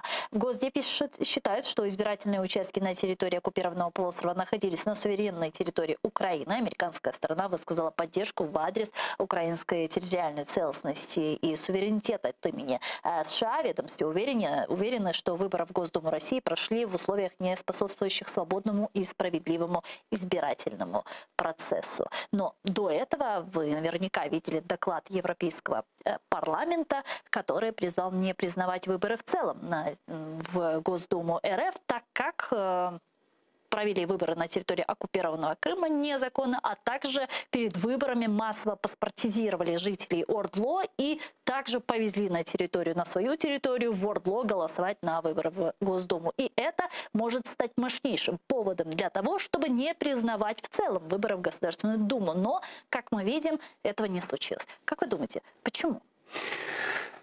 Знаєте, дуже хотілося б, щоб це відбулося, і тут саме треба було б знов-таки закликати попрацювати наше Міністерство закордонних справ.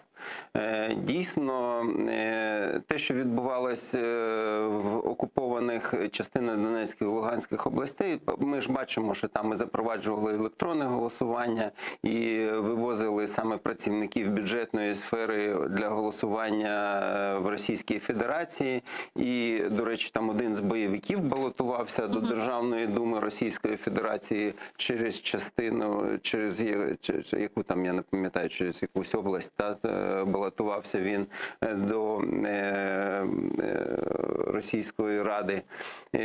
То якраз ось ці всі грубі порушення, вони впливають на те, що можна не визнавати вибори до Російської Держдуми як тими, що відбулися. Що це означає? Це означає, що будь-яка делегація Російської Думи, будь-яка офіційна делегація не буде приймати участь в жодній міжнародній платформі. Ні в ПАРЕ, ні в ПАСЕ, ні в майже ніде. Вона не буде представлена. І це буде великим мінусом. Я думаю, все ж таки, на превеликий жаль, що обмежаться тим, що не будуть визнані депутати від Криму. Але треба розуміти, що вибори до Державної думи, вони приходять по змішаній системі, тобто частина голосує і за партійні списки, а частина голосує і за представників.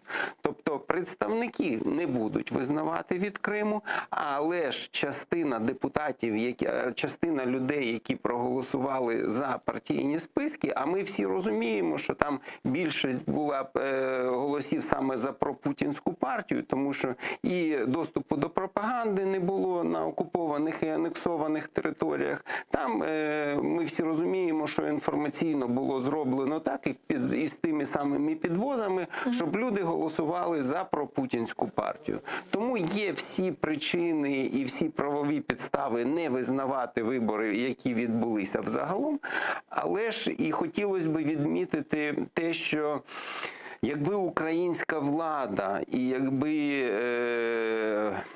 Міністерство закордонних справ і Офіс президента Зеленського був би послідовний, і він розумів, і всі розуміли те, що ці вибори будуть відбуватися з грубими порушеннями, що ці вибори будуть проводитись в анексованому Криму. Не давати змогу проведення голосування на території України. Тобто, давши змогу проведення голосування, ми вже фактично дали мовчазну згоду легітимізації цих виборів. І буде дуже важко тепер відстоювати те, що давайте не визнавати вибори, як вони відбулися, але ж ми чомусь давали право їм відбутися, в тому числі і в Києві, розумієте? Я предлагаю подключить, простите, к нашему эфиру Илью Пономарёва, політичного діяча і депутата Державної думи Росії 5-6 скликань. Пане Илья, вітаємо вас. Селям алейкум. Доброго дня, доброго дня. Доброго дня. Интриги никакой не было для вас на выборах в Госдуму? Ну, конечно, была. Так, какая же? Она в итоге и получилась. Я вот там с несколькими друзьями поспорил относительно того, что пройдет 5-я партия в Госдуму, она прошла.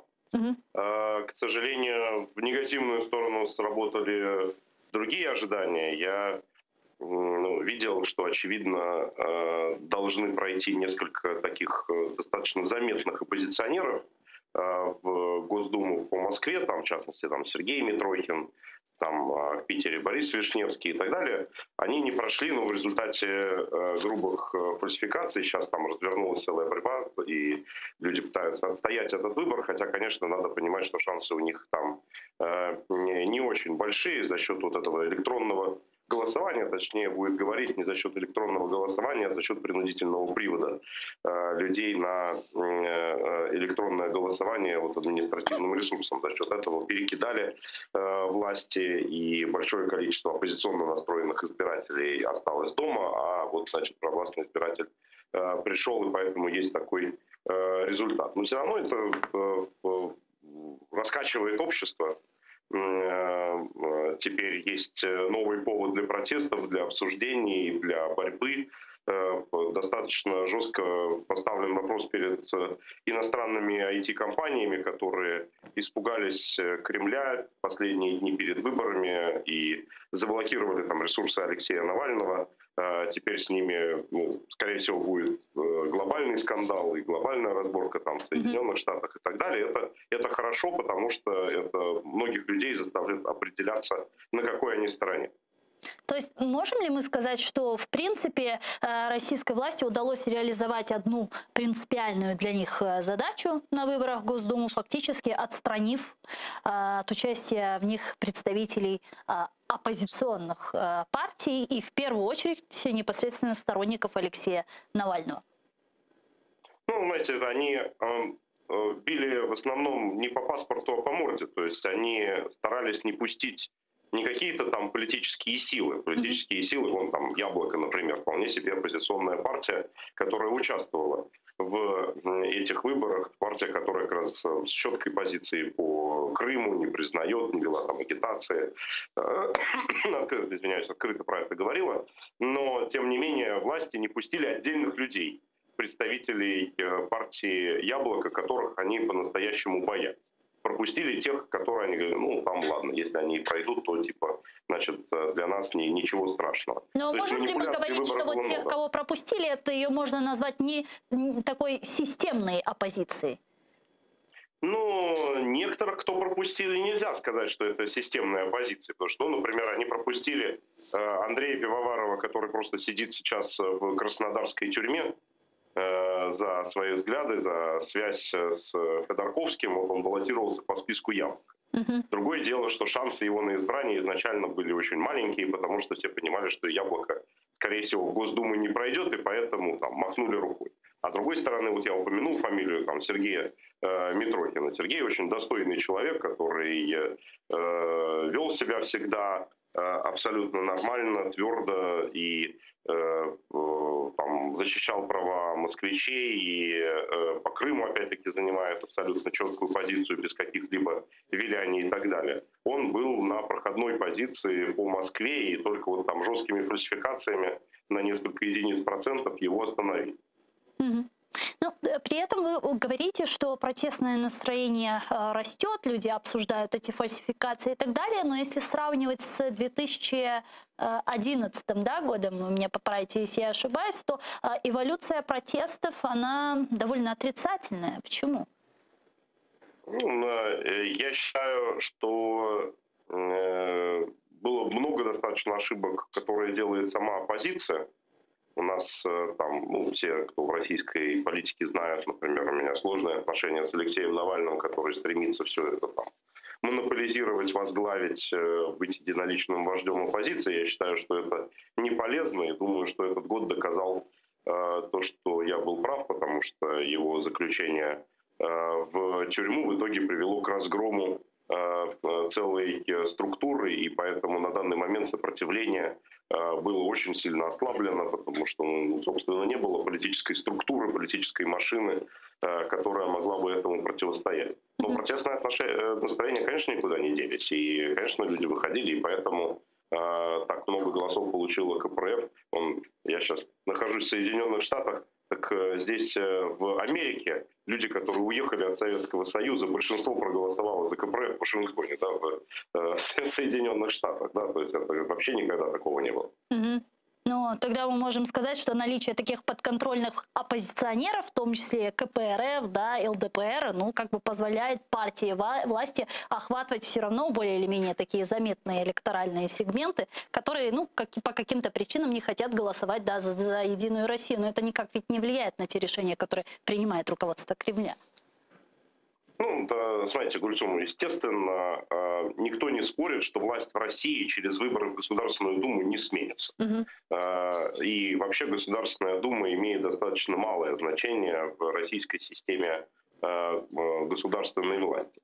Но каждый раз, когда происходят выборы, это мобилизация, собственно, протесты легче всего начать через избирательный процесс. Каждый раз выборы — это возможность строить организационные структуры, это каждый раз возможность говорить с людьми, доносить свою позицию, потому что они в это время это слушают. И как там называются строчки в бюллетене в органе, который ничего не решает, не имеет на данный момент никакого реального значения, как они себя там ведут. Конечно, было бы нам очень хорошо, чтобы было несколько хотя бы единиц депутатов, которые, будучи облеченные статусом, будучи защищенные депутатской неприкосновенностью, могли бы что-то говорить. Не зря в свое время власти приложили усилия, чтобы вашего покорного слугу, значит, от Думы отстранить и не давать возможность переходить, и нескольких других моих коллег, там, Геннадия Гудкова, потом Дмитрия Гудкова. Все это происходило, потому что им нужно единомыслие. Но именно поэтому нам нужно это единомыслие сломать, но понимая, ради чего мы это делаем. Мы это делаем не для того, чтобы переголосовать партию власти по отдельным законам, а для того, чтобы были народные трибуны, которые в итоге поведут людей на баррикады. Но вместе с этим ряд политических аналитиков с Украины, с России говорят о том, что находящееся в апатичном состоянии общественное мнение, в принципе, без особых проблем бы могло согласиться с отменой вот этих дорогостоящих выборов в Госдуму, как, впрочем, это произошло в прошлом году с обнулением сроков Путина. Вы с этим не согласны? Смотрите, скорее согласен. Потому что, то есть, даже я, будучи демократично настроенным человеком и сторонником парламентской демократии, считаю, что такую Думу можно отменить. Что это просто лишняя трата денег, пусть бы лучше пенсионерам дети раздавали, которые они тратят на всю эту машину фальсификаций. Кроме того, что это еще и развращает, например, школьных учителей, которые вынуждены в этих фальсификациях участвовать. Да? То есть это просто развращение мозгов, которое еще и оплачивается не просто государством, нашими деньгами налогоплательщиков. Да? Но это же не означает, что надо отказаться от демократии как таковой, что большинство народа выступает за отказ от демократии как таковой. С обнулением срока Путина как раз это был наш очередной спор с Алексеем Навальным, потому что я говорил, что надо провести кампанию для того, чтобы люди проголосовали против, и мы видели по социологии, что большинство против обнуления этих сроков, но тем не менее наши там некоторые доблестные коллеги по оппозиции, они говорили, все равно нарисуют, все равно накидают, это все бесполезно, оставайтесь дома, люди остались дома. В итоге получилось там близкий результат 50 на 50. То есть было понятно, что если бы наши сторонники пришли, никакого бы обнуления в этой ситуации не произошло. Но, значит, это тоже урок. Ну, в таком случае, как вы думаете, зачем тогда власть просто решила проводить эти выборы? Это такая, таким образом они пытаются показать свою демократичность, легитимизировать свою власть или как?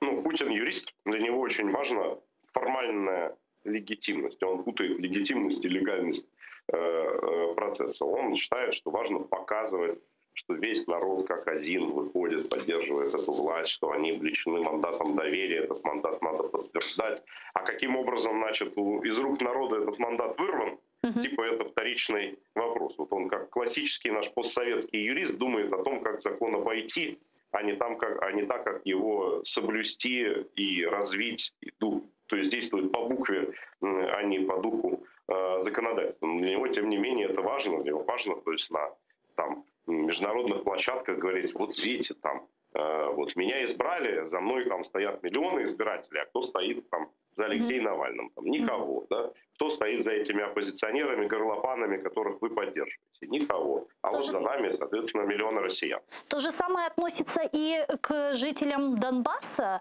ОРДЛО, которые они массово паспортизировали перед выборами в Государственную Думу России, или же тут есть некая другая история с такой, возможно, какой-то долгосрочной перспективой? К примеру, возможно, в будущем Путин планирует таким образом инкорпорировать Донбасс в свой состав? Я абсолютно на 100% уверен, что никаких планов по аннексии Донбасса у Путина нет. И для него это такой чемодан без ручки, от которого бы он, наверное, хотел бы избавиться, но хотел бы это так вручить его Украине, чтобы Украина там и умерла с этим чемоданом на месте. Но там захватить его я не думаю, что он хочет. Но, тем не менее, голосование – это действительно важный вопрос, опять-таки потому, что на международных переговорах это будет давать ему этот самый козырь. Там люди будут говорить, а что вы туда лезете? Да? То есть, там, а он будет говорить, ну я туда лезу, потому что, видите, там российские граждане. Причем неформально мы типа там насильно людям сучили паспорта. А видите, они вот даже совершали активные действия. Они ездили в Ростовскую область, потратили целый день на то, чтобы там стать полноценным гражданином, чтобы участвовать в выборах. Видите, у них есть свой представитель в Государственной Думе. То есть вот вся эта демагогия, конечно, будет распространяться на любых международных переговорах. Конечно, она тоже нужна для того, чтобы от нее отказаться, потому что Путин не будет бороться за этих граждан, за своих граждан России, которые внутри страны-то не борются. То есть, ну, это переговорная позиция, это козырь, который надо держать в руках. Дякую вам дуже, пане Илья. Чухсагулна, что нашли время и подключились к нам в эфир. Илья Пономарев был с нами на прямой связи, экс-депутат Государственной Думы России и политический деятель. Относительно паспортизации Донбасса и привлечения жителей ОРДЛО на выборы в Госдуму РФ. Чем это нам реально грозит? Смотрите, давайте вспомним, как все начиналось. Под каким предлогом Путин оправдывал фактически военную помощь, как он говорит. Ну, он не говорит военная помощь, а фактически они ввели регулярные войска Российской Федерации на оккупированные части Донецкой и Луганской области. Он это оправдывал тем, что там, где есть русский язык, там есть русский мир. Да. Он охранял русскоязычных. То сейчас у него вообще железная оговорка. Там граждане России. Да. То есть вот это вот... Мы защищаем своих граждан России. И я, знаете, полностью соглашусь, наверное, с Александром Пономаревым в том плане, что Ильей Пономаревым, в том плане, что это ему дает возможность на международных площадках говорить о том, что мы защищаем там своих граждан. Поэтому мы не можем отказаться от помощи непризнанным республикам. То есть мы им помогаем и будем помогать.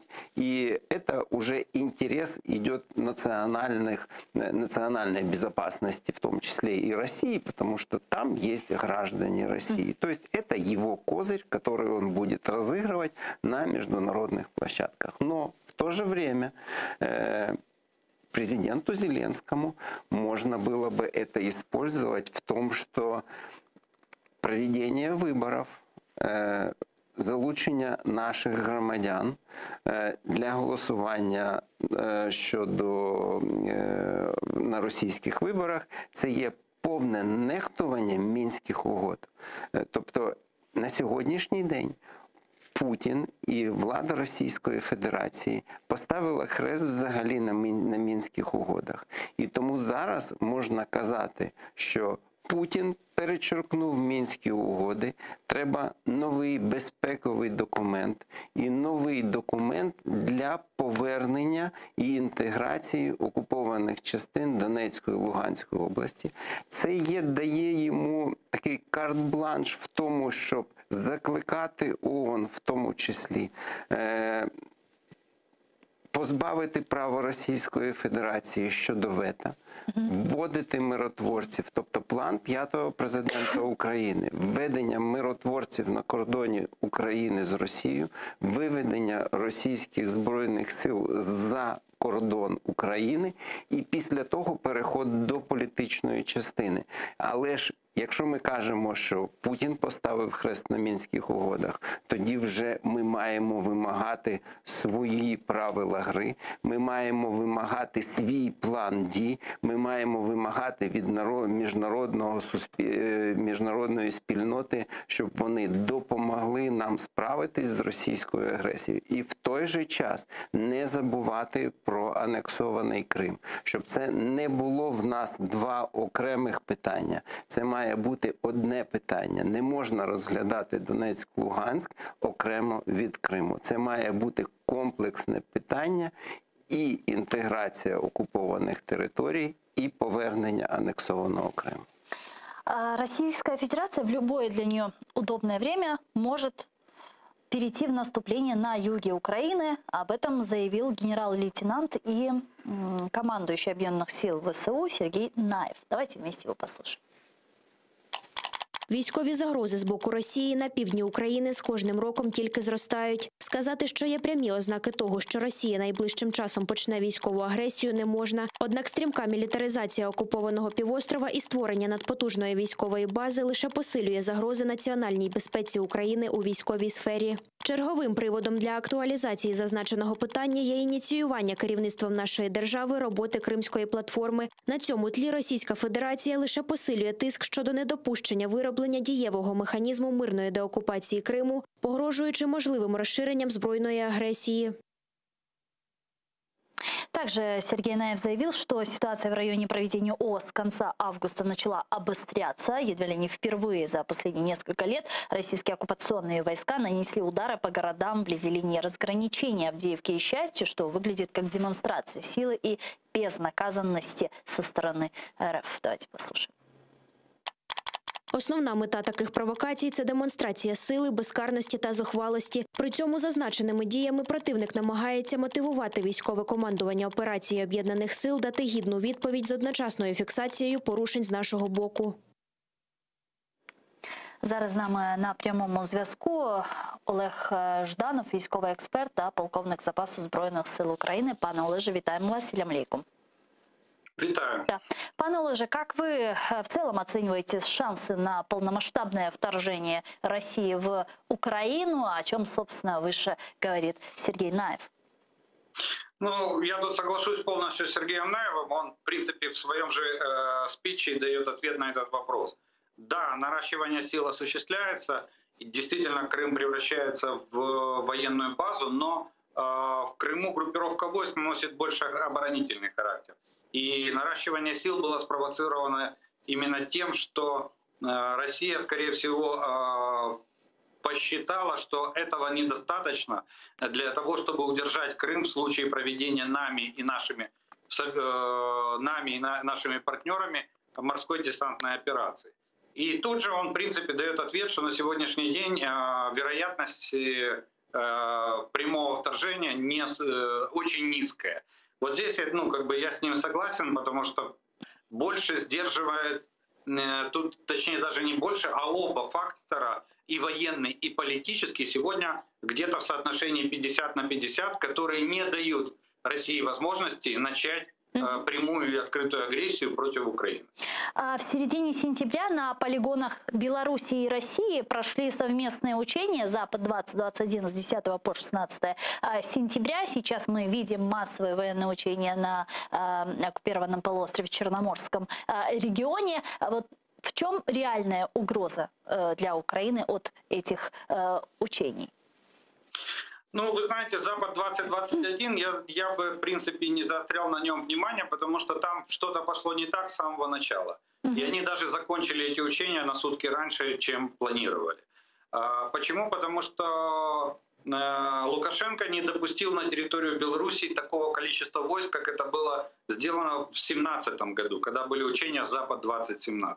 Он в 4 раза сократил численность, и Россия вынуждена была самые, будем так говорить, показательные эпизоды с боевой стрельбой, с отработкой тактических задач на местности была вынуждена перенести в Воронежскую область. А это фактически нивелирует цель учений, а именно показать НАТО свои намерения и свою огневую мощь.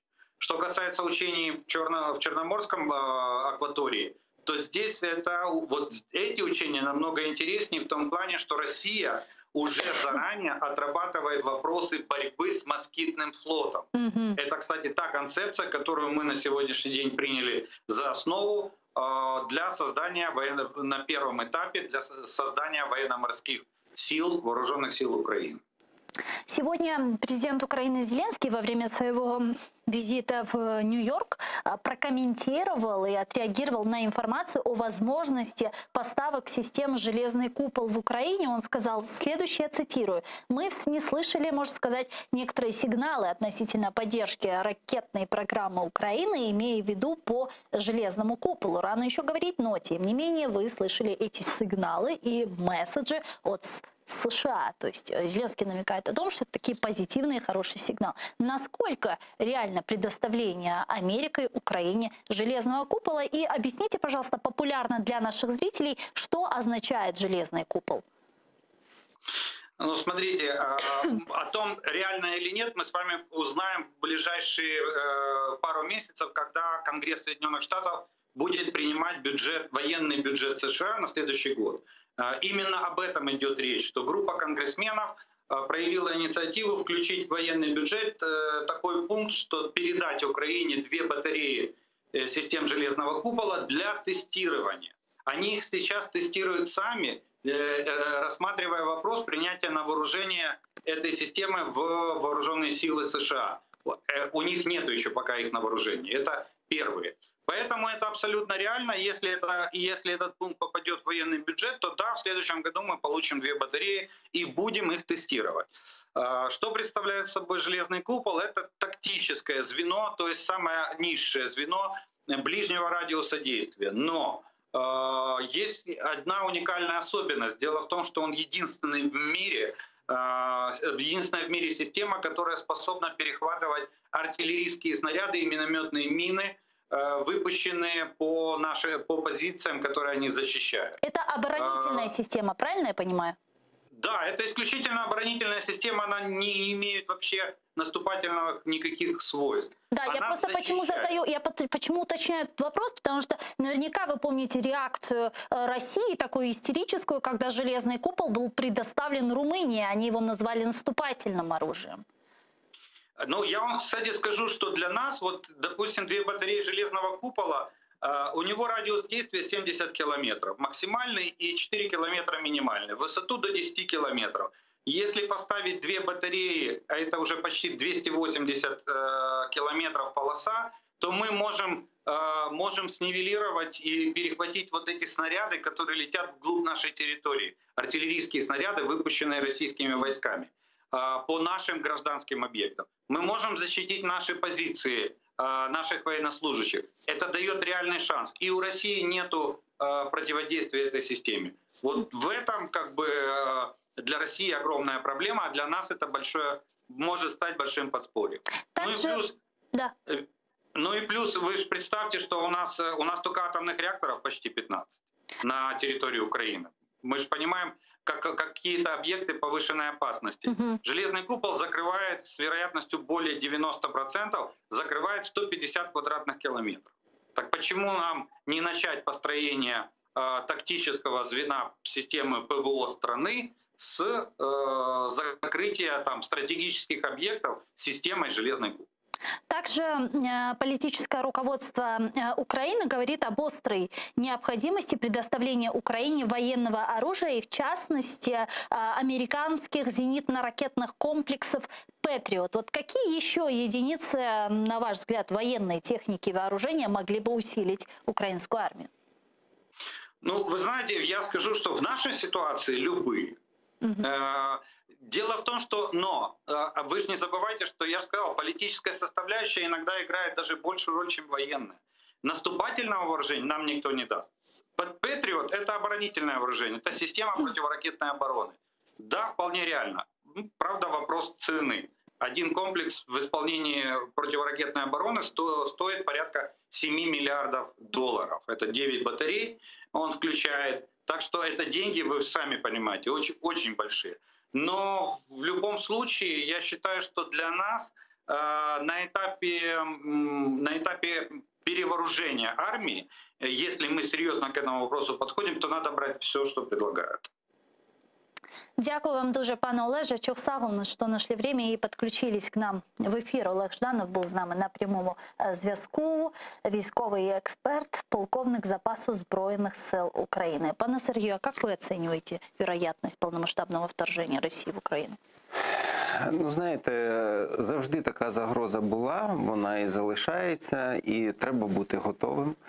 Треба дійсно посилювати Збройні сили України, треба дійсно оснащувати найсучасним озброєнням. Якщо такі перемовини ведуться, то і ми їх вітаємо, і кожен громадянин України буде вітати те, що буде посилюватись обороноздатність. Але ми вже чули заяви голови Укроборонпрому рік назад, що в нас до Дня Незалежності буде ірокез, гелікоптер, який там буде збиратися на Одеському заводі. Але ж ірокези, то, мабуть, було про зачіски. Ми чули про нові танки «Оплот», які вийдуть до Дня Незалежності, але те, що було зроблено в 2019 році, те і виїхало на парад до Дня Незалежності. Тобто, якби ми казали про посилення обороноздатності в тому, щоб виконувався оборонне замовлення, але ж оборонне замовлення в цьому році фактично зірвано і воно не було проведено. Тобто, треба, щоб слова підкріплювали завжди справами. І так само, як і сьогодні, ми чуємо про залізний купол, ми чуємо його тільки з уст Офісу Президента, а заяв щодо Сполучених Штатів Америки жодних заяв не було і немає. І вони навіть не коментують ці заяви. Але я ще раз хочу сказати, якщо насправді відбудеться така допомога, то однозначно кожен громадянин нашої країни має вітати і буде вітати це рішення. Во время визита США для участия в Генассамблее ООН Зеленский сказал, что он ожидает ответа от администрации Джо Байдена по реализации плана трансформации Украины, который ранее был представлен в Вашингтоне. Давайте послушаем его цитату.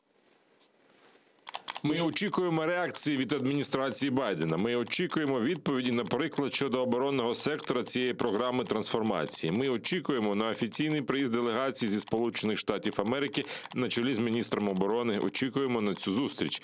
Я думаю, що вона буде не один день в Україні, і там буде вирішуватися частина цього плану трансформації.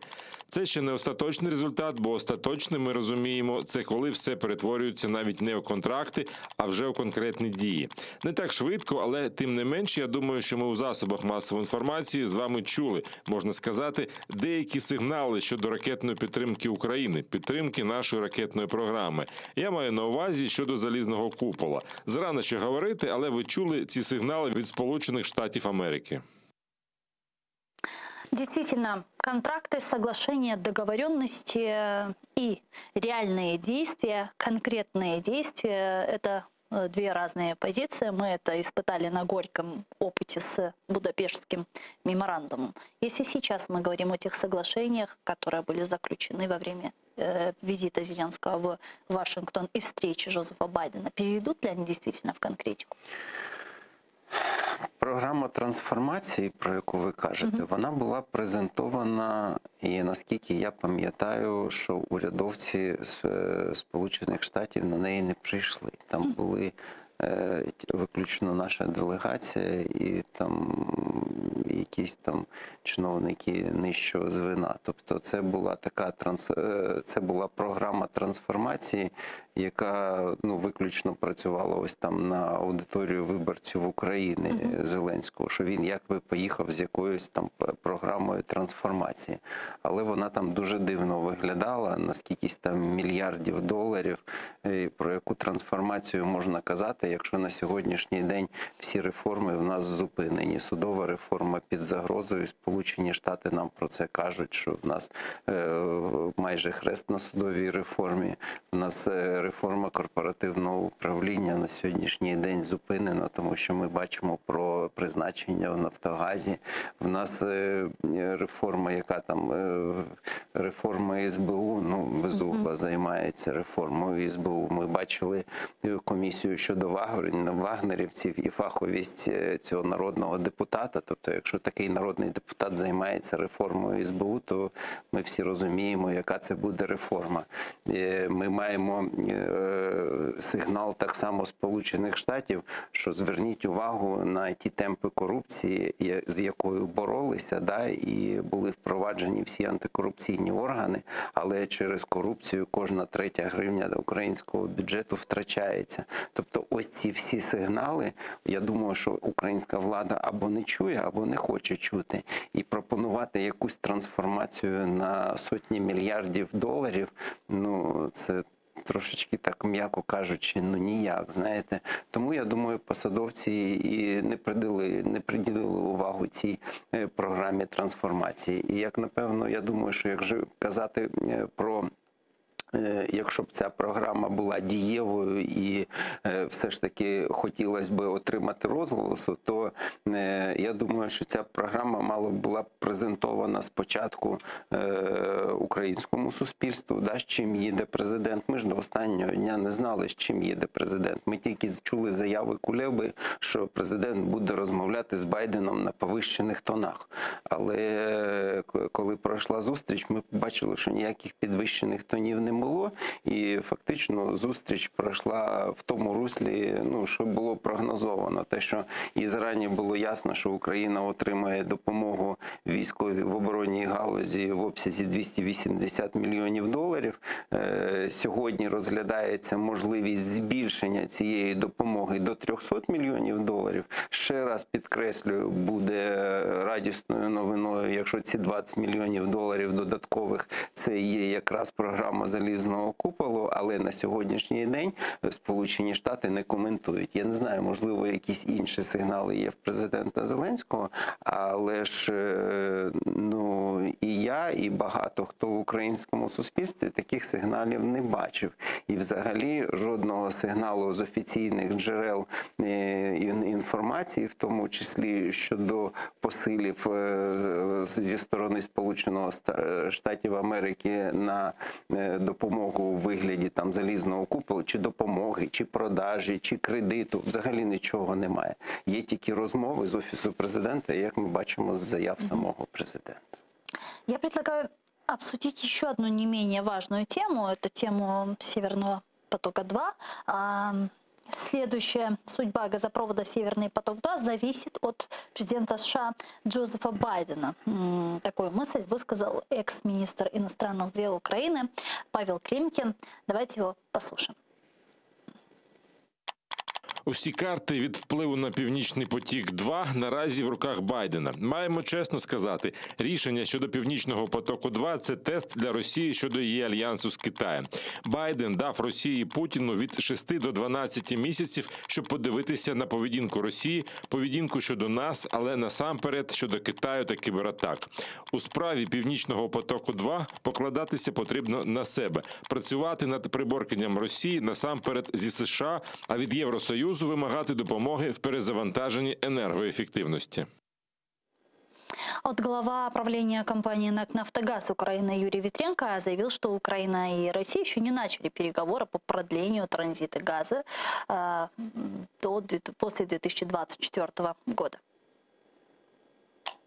Ні, у нас поки стадія обміну публічними люб'язностями. Це звичайна ситуація. Після такої стадії ми історично переходимо до предметних переговорів. Вообще, стоит ли проводить такие переговоры по продлению контракта о транзите газа после 24-го? Обов'язково треба проводити перемовини щодо транзиту газу, і я думаю, що до цього треба залучати наших європейських партнерів, Німеччину і обов'язково європейські країни для того, щоб гарантувати безперебойність транзиту, гарантувати беззбитковість транзиту. Тому що ми всі знаємо, що українська газотранспортна система має беззбитковість при прокачуванні 40 мільярдів, наскільки я пам'ятаю, кубічних метрів газу. І ми маємо запропонувати європейцям і, до речі, європейський європейський енергетичний пакет передбачає, що мають залучатися всі газогони, щоб не було там переконливо більшість перекачки через один газогін. Тобто ми маємо, мабуть, повернутися до питання консорціуму, тому що Росія буде шантажувати Україну тим, що вони припинять або постачання газу, або транзит газу через нашу територію. Ми будемо мати збиткову трубу. І ми маємо розуміти, що Україна отримує на сьогоднішній день там прибутку майже 1,3 мільярди доларів через прокачку цієї труби. Тобто це втратить і державний бюджет. Але не треба все ж таки проводити переговори наодинці, щоб Україна наодинці з Російською Федерацією. Треба залучати і Германію в тому числі, тому що вона має гарантувати безпеку енергетичну, в тому числі і Україну. Тому що питання Північного потоку, я думаю, воно вже вирішено. Тобто він вже добудований майже, і зараз питання введення в експлуатацію. І ось саме перед введенням в експлуатацію, я думаю, що тут би мали посприяти і Сполучені Штати, як правильно каже Клімкін, маємо отримати гарантію прокачки, беззбиткової прокачки через нашу газотранспортну систему. Тобто ми маємо мати впевненість на обов'язкову прокачку через ГТС України. А что может это гарантировать? Какая это может быть гарантия? Как мы можем быть в ней уверены? Дивіться, будь-яка країна, підписант цієї гарантії, а я все ж таки думаю, що має бути і Сполучені Штати, і Німеччина, вони будуть ставити підпис як країна гарант виконання цієї угоди. І ми маємо вже США тоді... вже ставила підпис під Будапештським меморандумом. Дивіться, там же ж Будапештський меморандум, його як правильно читати, да? Всі ж кажуть, всі дуже часто ссилаються на Будапештський меморандум, але якщо ми його подивимось, там, якщо детально його розбирати, буквально, то вони виконали те, що брали на себе. Ті зобов'язання, які вони на себе брали, вони виконали. Дело в том, что там не было прописано, что именно, было прописано, что да, будут защищать территориальную целостность Украины, но конкретно какими шагами этого прописано не было. Поэтому сейчас легко интерпретировать Будапештский меморандум. Да, но если мы говорим о соглашении, которое было заключено между Германией и Соединенными Штатами, то ведь оно еще хуже. Там его никто не подписывал. Это всего лишь было такое общее заявление. Даже заявление, а не соглашение. Поэтому о каких гарантиях мы можем вообще говорить? випадку треба було б все ж таки підписати документ, який буде передбачати і мінімальний обсяг, і штрафні санкції, і так далі. Сторони підписанти, щоб мали там, щоб гарантували у вигляді там того, чи обов'язкової прокачки, чи грошової компенсації. Тобто це має бути такий повноправний, продуманий вже документ, який має підписати Україна з Європейським Союзом, Сполученим Штатом, або повернутися до питання консорціуму, використання нашої газотранспортної системи. Я предлагаю подключить к нашему эфиру Владислава Фарапонова, політолога-американіста та аналітика Інтерньюз Україна. Він зараз з нами на прямому зв'язку. Пане Владиславе, вітаємо вас. Салям алейкум. Добрый вечер, витаю. Да, пане Владислава, вот вы сейчас слышали нашу беседу с паном Сергеем. Мы говорили о необходимости подписания некого документа, который бы гарантировал сохранение транзита газа через Украину даже после запуска в эксплуатацию Северного потока-2. Какова вероятность того, что вот такой документ появится, он будет и будет реальный, давать гарантии на сохранение этого транзита? Что может включать в себя такой документ? Какие именно это могут быть гарантии? Ну, ви знаєте, я тут, чесно кажучи, доволі песимістично поки що налаштований, особливо на ті останні події, да, і в американській зовнішній політиці, і в дискусіях, які проходять всередині Європейського Союзу. Я все ж таки більше вірю, що це можливо. Якщо буде така угода, то вона, можливо, мені здається, набагато більш реалістично буде імплементована у все ж таки двосторонню домовленість або трьохсторонню, якщо двосторонню, то з Німеччиною, якщо трьохсторонню, то зі Сполученими Штатами, тому що, чесно кажучи, мені складно поки що уявити, що все ж таки Європейський Союз в цілому насправді піде на саме підписання цієї угоди. Тобто, мені здається, що на сьогодні набагато більш реалістичним є продовжувати переговори зі Сполученими Штатами, тому що це ж таки тут однозначно, що насправді важель американських санкцій, він набагато серйозніший, ніж, в принципі, санкції економічні чи персональні Європейського Союзу в цілому. Тому я би сказав, що тут треба продовжувати те, що розпочав і продовжував, навіть правильно сказати, український президент під час своєї зустрічі з американськими законодавцями у Вашингтоні. І, в принципі, мені здається, що на сьогодні американське розуміння Північного потоку-2 є таким, що насправді гра не завершена. І це підтвердив на минулому тижні в одній з дискусій колишній посол Сполучених Штатів в Україні Білл Тейлор, що, в принципі, насправді гра ще не завершена. Тому тут говорити про те, що де-факто він добудований, так, але саме щодо запуску, щодо імплементації проєкту, тут насправді не все так однозначно, як може виглядати. Тобто, мені здається, що все ж таки треба тиснути на Сполучені Штати, але, знову ж таки, тиснути в якому сенсі?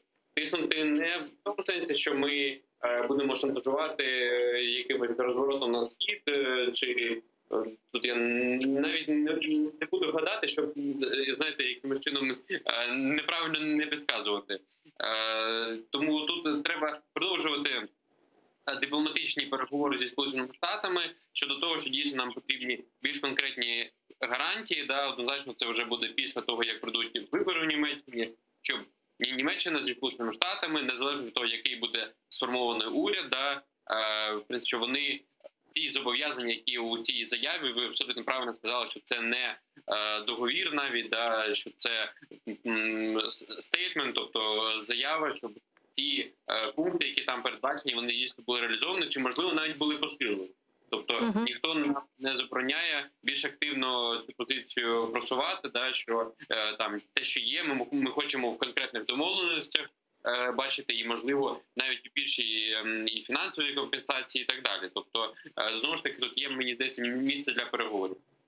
Пане Владиславе, еще один не менее важный вопрос, который я хочу с вами обсудить, это тема АУКУСа. И после отказа Австралии от контракта на строительство подводных лодок во Франции, Евросоюз должен больше внимания уделить укреплению собственного оборонного потенциала. Об этом заявил глава Евросовета Шарль Мишель. Давайте вместе послушаем его цитату.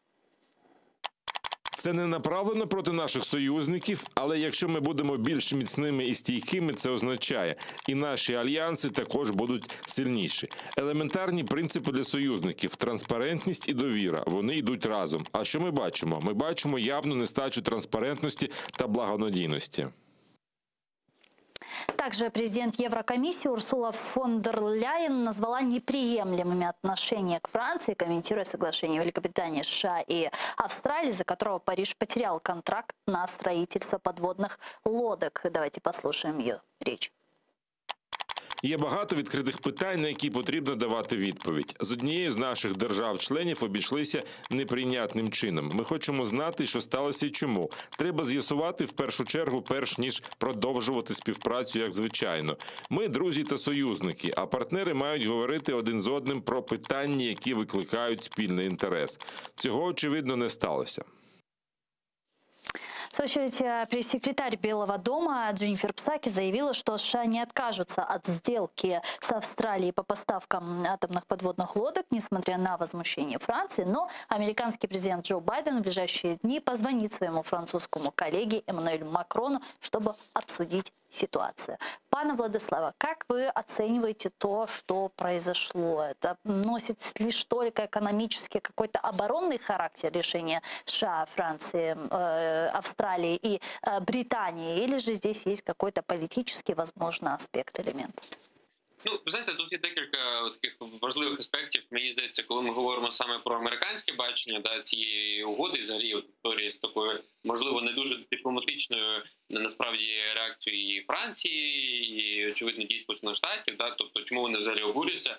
Справа в тому, що ці перемовини де-факто були секретними, і про них, насправді, Франція не знала. Тобто, що так зі своїми союзниками, і, зокрема, європейськими союзниками, в принципі, не очікували, що будуть чинити ця адміністрація, тому, насправді, Франція так жорстко і реагує.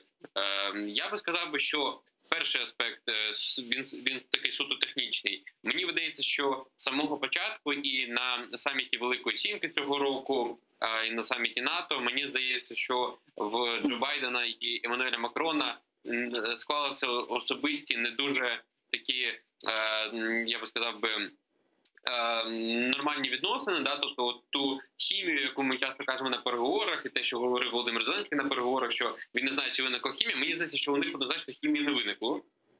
Це безперечно. Тобто, порівнюючи відносини Байдена з Меркель, то однозначно Меркель, умовно, у топ-друзів, і Макрон, мені здається, насправді поки що далеко за цим топ-10, топ-7 європейських друзів Байдена. Тому я би сказав, що тут теж це зіграло роль, але не ключову. Це один з елементів, насправді, стратегії Байдена, коли ми говоримо про будь-якого американського президента в історичній ретроперспективі, то кажемо про доктрину якогось президента. То мені здається, що це є елементом, насправді, доктрини Байдена, яка поки що ще вимальовує. Знову ж таки, дуже багато американських знайомих на сьогодні погоджуються з тим, що складно говорити про її конкретні риси, тому, знову ж таки, ідея присутності Америки в цьому регіоні, вона насправді є однією з ключових саме на протидію ініціативам Китаю. Тому тут, знову ж таки, повернення до цих альянсів, і з Британії вже так само була підписана і окрема нова хартія на початку червня. Тобто це я б розглядав би в контексті цього. Знову ж таки, коли ми говоримо про реакцію європейців, то це певною мірою природньо, тому що, знову ж таки, на це накладаються події в Афганістані, і ці знову дискусії щодо стратегічної автономії Європейського Союзу від Сполучених Штатів. Так само, в принципі, про це говорив і пан Столтенберг, що нібито Європа хоче сама себе захищати, а насправді на це не здатна. Тобто це породжує так чи інакше такі непорозуміння і більш стратегічні дискусії як всередині Сполучених Штатів, так і всередині Європейського Союзу, а отже і в рамках НАТО. Тому однозначно це, скажімо, додає, в принципі, що називається англійською мовою, tensions, тобто такі протистояння, напругу, я би сказав би, у відносинах з огляду саме на таке непорозуміння. Але, знову ж таки, якщо говорити про суто фінансовий аспект, то знову ж таки питання не в тих коштах, які насправді не отримала Франція. Тобто питання більш глобальне, питання довіри до союзників саме з боку Сполучених Штатів. Тому я би сказав, що це проблема, яку адміністрація Байдена скоро буде потреба вирішувати, і мені, чесно кажучи, складно уявити, яким чином вони на це будуть здатні, тому що мені здається, що це, якщо можна так сказати, один з серйозних прорахунків адміністрації Байдена, хоча, знову ж таки, не такий серйозний, як, насправді, характер і зміст Виходу Америки з Афганістану. Тобто, знову ж таки, за рівнем, мені здається, що це більше така сталася, певною мірою, медійна історія, саме через те, що ці перемовини були секретними, і Франція про це не знала. Тобто, по самому змісту, я поки не бачу, щоб був такий катастрофічний урон нанесений як двостороннім відносинам Америки і Франції, чи багатостороннім, насправді, ЄС і Сполученим Штатам, але тим не менше це, знову ж таки, одна перепона на шляху до нормалізації відносин, але ми також маємо пам'ятати, що у Франції скоро вибори, і що однозначно напередодні виборів вся зовнішня політика так чи інакше переплітається із внутрішньою. А це означає, що насправді буде страждати якраз зовнішня політика. Тому тут, мені здається, також треба робити скидку на те, що це і великою мірою більше медійна історія, ніж такий вже пропал, якась катастрофа у двосторонних відносинах між Францією та Сполученими Штатами. А скажите, как эта вся история может отразиться на Украине? Ви знаєте, я би не сказав, що вона має якийсь прямий вплив на Україну. Це більшою мірою, знову ж таки, про формування доктрини Байдена, про їхні союзницькі відносини з Європейським Союзом. Це, якщо ми говоримо насправді щодо Європейського Союзу, то це однозначно буде забирати увагу. У нас очікується саміт у середині жовтня України ЄС, в принципі, доволі з високим рівнем представництва, то однозначно це буде забирати увагу, і це вже забирає увагу, в принципі, європейців. От ви цитували і Урсулу фон дер Ляйн, і, в принципі, Шарля Мішеля. Ще є одна особа, яка в Європейському Союзі відповідає за зовнішню політику. Це і одночасно віце-президент Єврокомісії, і одночасно високий представник ЄС, це пан Борель. І вони якраз на полях Генасамблеї зустрічалися з міністрами закордонних справ держав-членів ЄС, щоб обговорювати виключно це питання. Тобто, якби не така подія напередодні, то вони б на полях Генасамблеї обговорювали більш стратегічні питання для всього Європейського Союзу. А вони обговорюють таку кризу, таку певною мірою не дуже зрозумілу і очікувану для них ситуацію. Тобто це однозначно забирає певною мірою пріоритет, але знову ж таки повторюся, що мені здається, що поки що складно говорити про якийсь дуже такий серйозний репутаційний і іміджевий урон. Тут більше мірою йде про таке ситуаційне непорозуміння.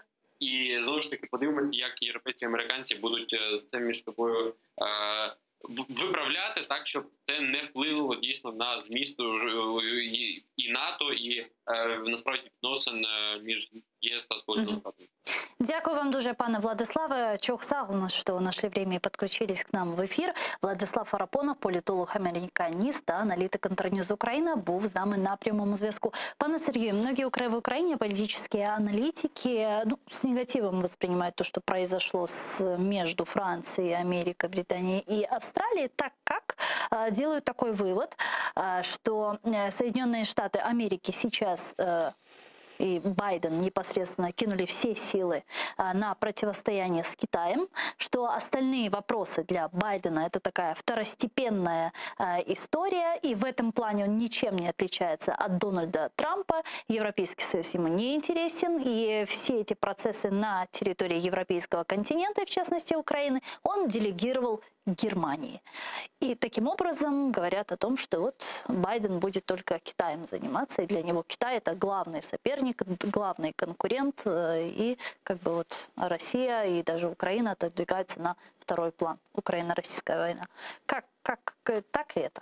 Ні, я не думав би, що це буде так дійсно, тому що Байден, до речі, він не був в Україні, і він виступав в парламенті 8-го скликання, і, до речі, він знає і проблеми України, він знає і про агресію з боку Російської Федерації, він є щирим другом України, тому я не думаю, що Україна, що це питання якось буде стосуватися України. І більше того, я думаю, що все ж таки буде знайдена спільна мова, в тому числі і з Францією. Цей навіть конфліктом не називав би. Дійсно, тут була якась там трошки недипломатична реакція з боку Франції. Я думаю, що їм треба було все ж таки відпрацьовувати це питання на рівні МІДів і влагоджувати його. Але, на мою думку, питання буде врегульовано. Ніхто ніяких повноважень комусь там чи Німеччині не передавав би, з огляду на те, що ми маємо розуміти, що в Німеччині скоро відбудуться вибори, і до кінця не зрозуміло, хто все ж таки, яка партія буде правлячою, хто буде канцлер Німеччини. Тому такі заяви, що щось передаються Німеччині і ні, Сполучені Штати працюють з усіма країнами, є представники по різним країнам світу, і тому така делегація повноважень, я думаю, це більше така, знаєте, постсовкова традиція, що хтось комусь щось довіряє, там, типа, смотрящі, чи що там, як там у нас модне таке слово. Сполучені Штати займаються своєю міжнародною політикою, мають свою чітко визначену лінію щодо тих чи інших країн, тому я думаю, що тут перебільшене таке ставлення, що чи зникне цікавість щодо України, чи зникне підтримка з боку Сполучених Штатів до України. Я думаю, це все перебільшено. Дякую вам дуже, пане Сергію. Чухсагун, что приехали к нам в студию и ответили на наши вопросы. Сергей Глань, народный депутат Украины, 8-го скликання, був з нами в этой студии. А мы с вами не прощаемся, прерываемся сейчас буквально на 5 минут.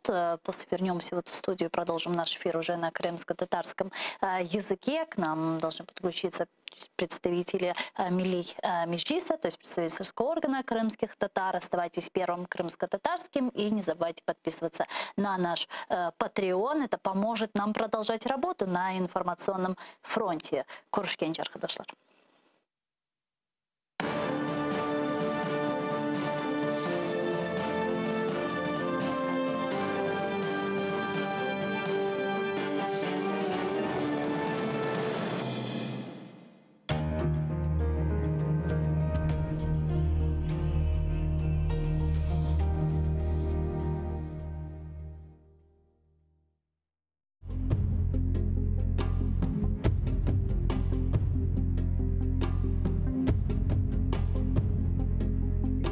Hasta, gözüm donuq.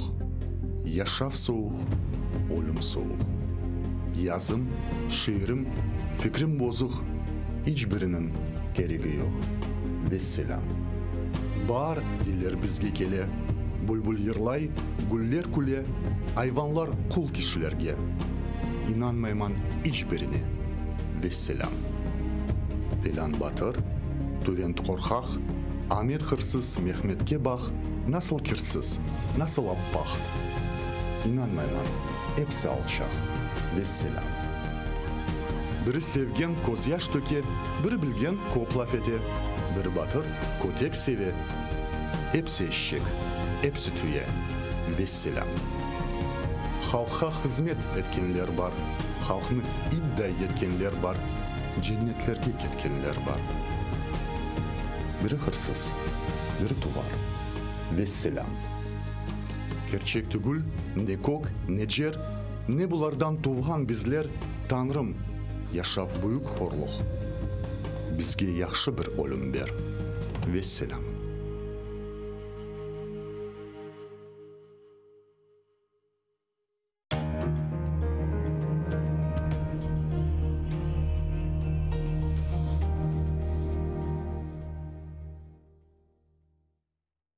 Маарифчы, нешырчы, драматург ве публицист Асан Сабри Айвазов Алупка көйінде майысының 6-сында 1878 сенесі дүнияға келді. О елке тасыны иптидаи мектепте алды. Медреседе оқыды. Медреседе оқуыны бітіріп, мектеплерде муалlimlik yaptı. Sonra bilgi seviyesini yükseltmek maqsadıyla ketip, İstanbul ve Kayır üniversitetlerinde tahsil aldı. Асан Сабри Айвазов çetel memleketlerden qaytıp kelgen son, başta Baku şehrinde neşir etilgen Hayat adlı gazetada muarir olup çalıştı. Sonra Karasu Bazar şehrinde Abdurashid Mediyev ile beraberlikte Vetan Hadimi namında gazeta çıkardılar. Асан Сабри Айвазов Vetanı Kırımға avdet olgan son 1913 senesinden başlap Kadimi Bahçesaray'da İsmail Gaspralı tarafından çıkarılgan Tercüman gazetasında çalışa başladı. İsmail Gaspralı 1914 senesi vefat etken sonra Асан Сабри Айвазов tercümanın baş muariri oldu.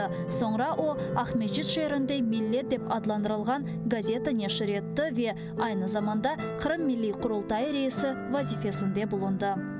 Асан Сабри Айвазов publitsist olmak ile beraberlikte hem yazıcı, hem dramaturg, hem de acayip edebi tercüman edi.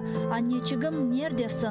Kel, neden bu alga kaldık? Gibi bedi eserlerle bir sırada Ivan Turgenev, Anton Çekhov, Lev Tolstoy, Avrupa edebiyatından Knut Gamsun, Longvili gibi müelliflerinin işlerini Kırım Tatar tiline tercüme etti.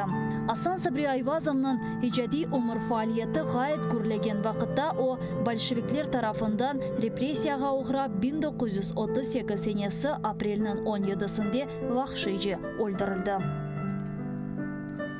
Асан Сабри Айвазов'ның Neden bu alga kaldık piyesasından küçük bir parça. Seyitbek, şimdi biz ne işleyelim? Avrupalılarının kulturası fenadır diye cahil mi kalalım? Abdülislam, hayır evladım. Hoşa sim hoşa. Hazreti Fahir-i Kainat Efendimiz sallallahu aleyhi ve sellem beşikten mezara kadar ilim aranız buyurdukları gibi ilim nerede olsa da gidip alınız buyurmuştur. Avrupalılarının ilimi ve marifini, fenoni ve sanayisini alınız. İhtirat ve keşfiyetlerini de öğreniniz. Milli mekteplerimize sokunuz. Ana lisanınızga tercüme ediniz. Binaenaleyh Avrupa'ya gideceğinizde birbirinize lisan-ı milli bulunur ise size büyük bir siladır. Her yerde sizi selamete çıkarır. Elinizde İslamiyet, lisan gibi bir kuvvet olur ise Avrupa'nın ateşi sizi yakamaz. Mamafih ne Frankistan'ın Paris'i, ne Almanya'nın Berlin'i, ne de İngiltere'nin Londra'sı, ne de Avrupa maişeti millet ve kavmiyetinizi unutturamaz. İşte bizim fikrimiz budur evlatlarım.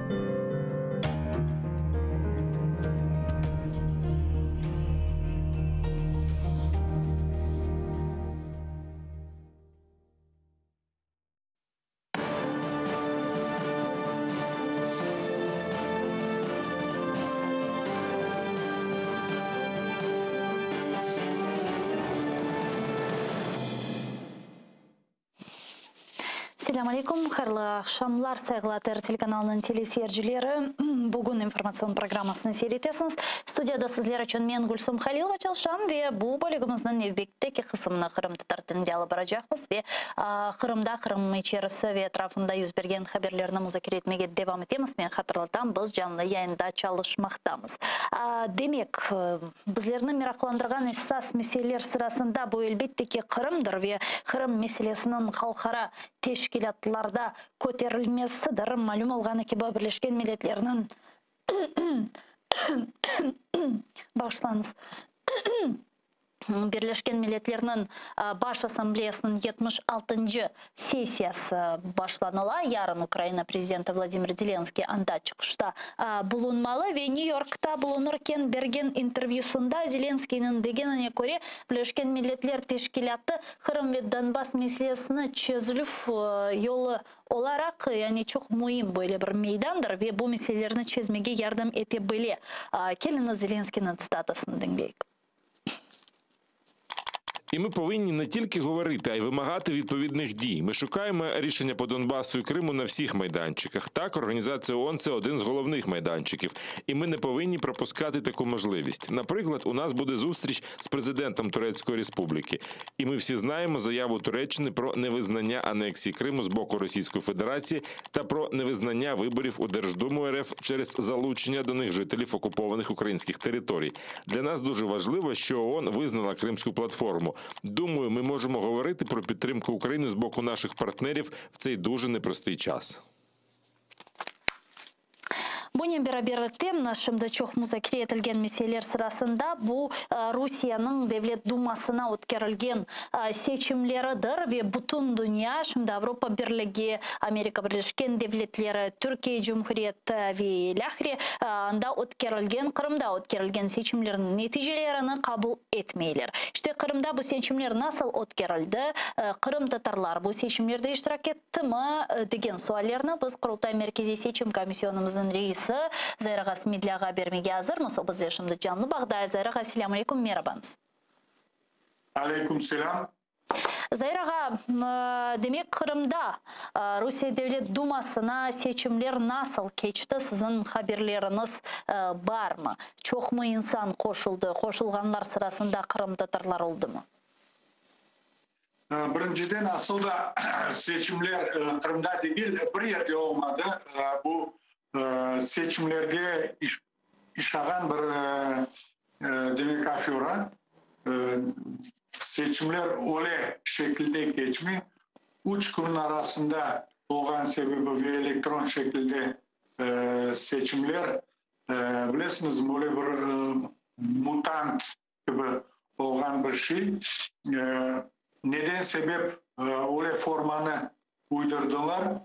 Sanki koronavirüs var deyip ama halkın arasında destek yok.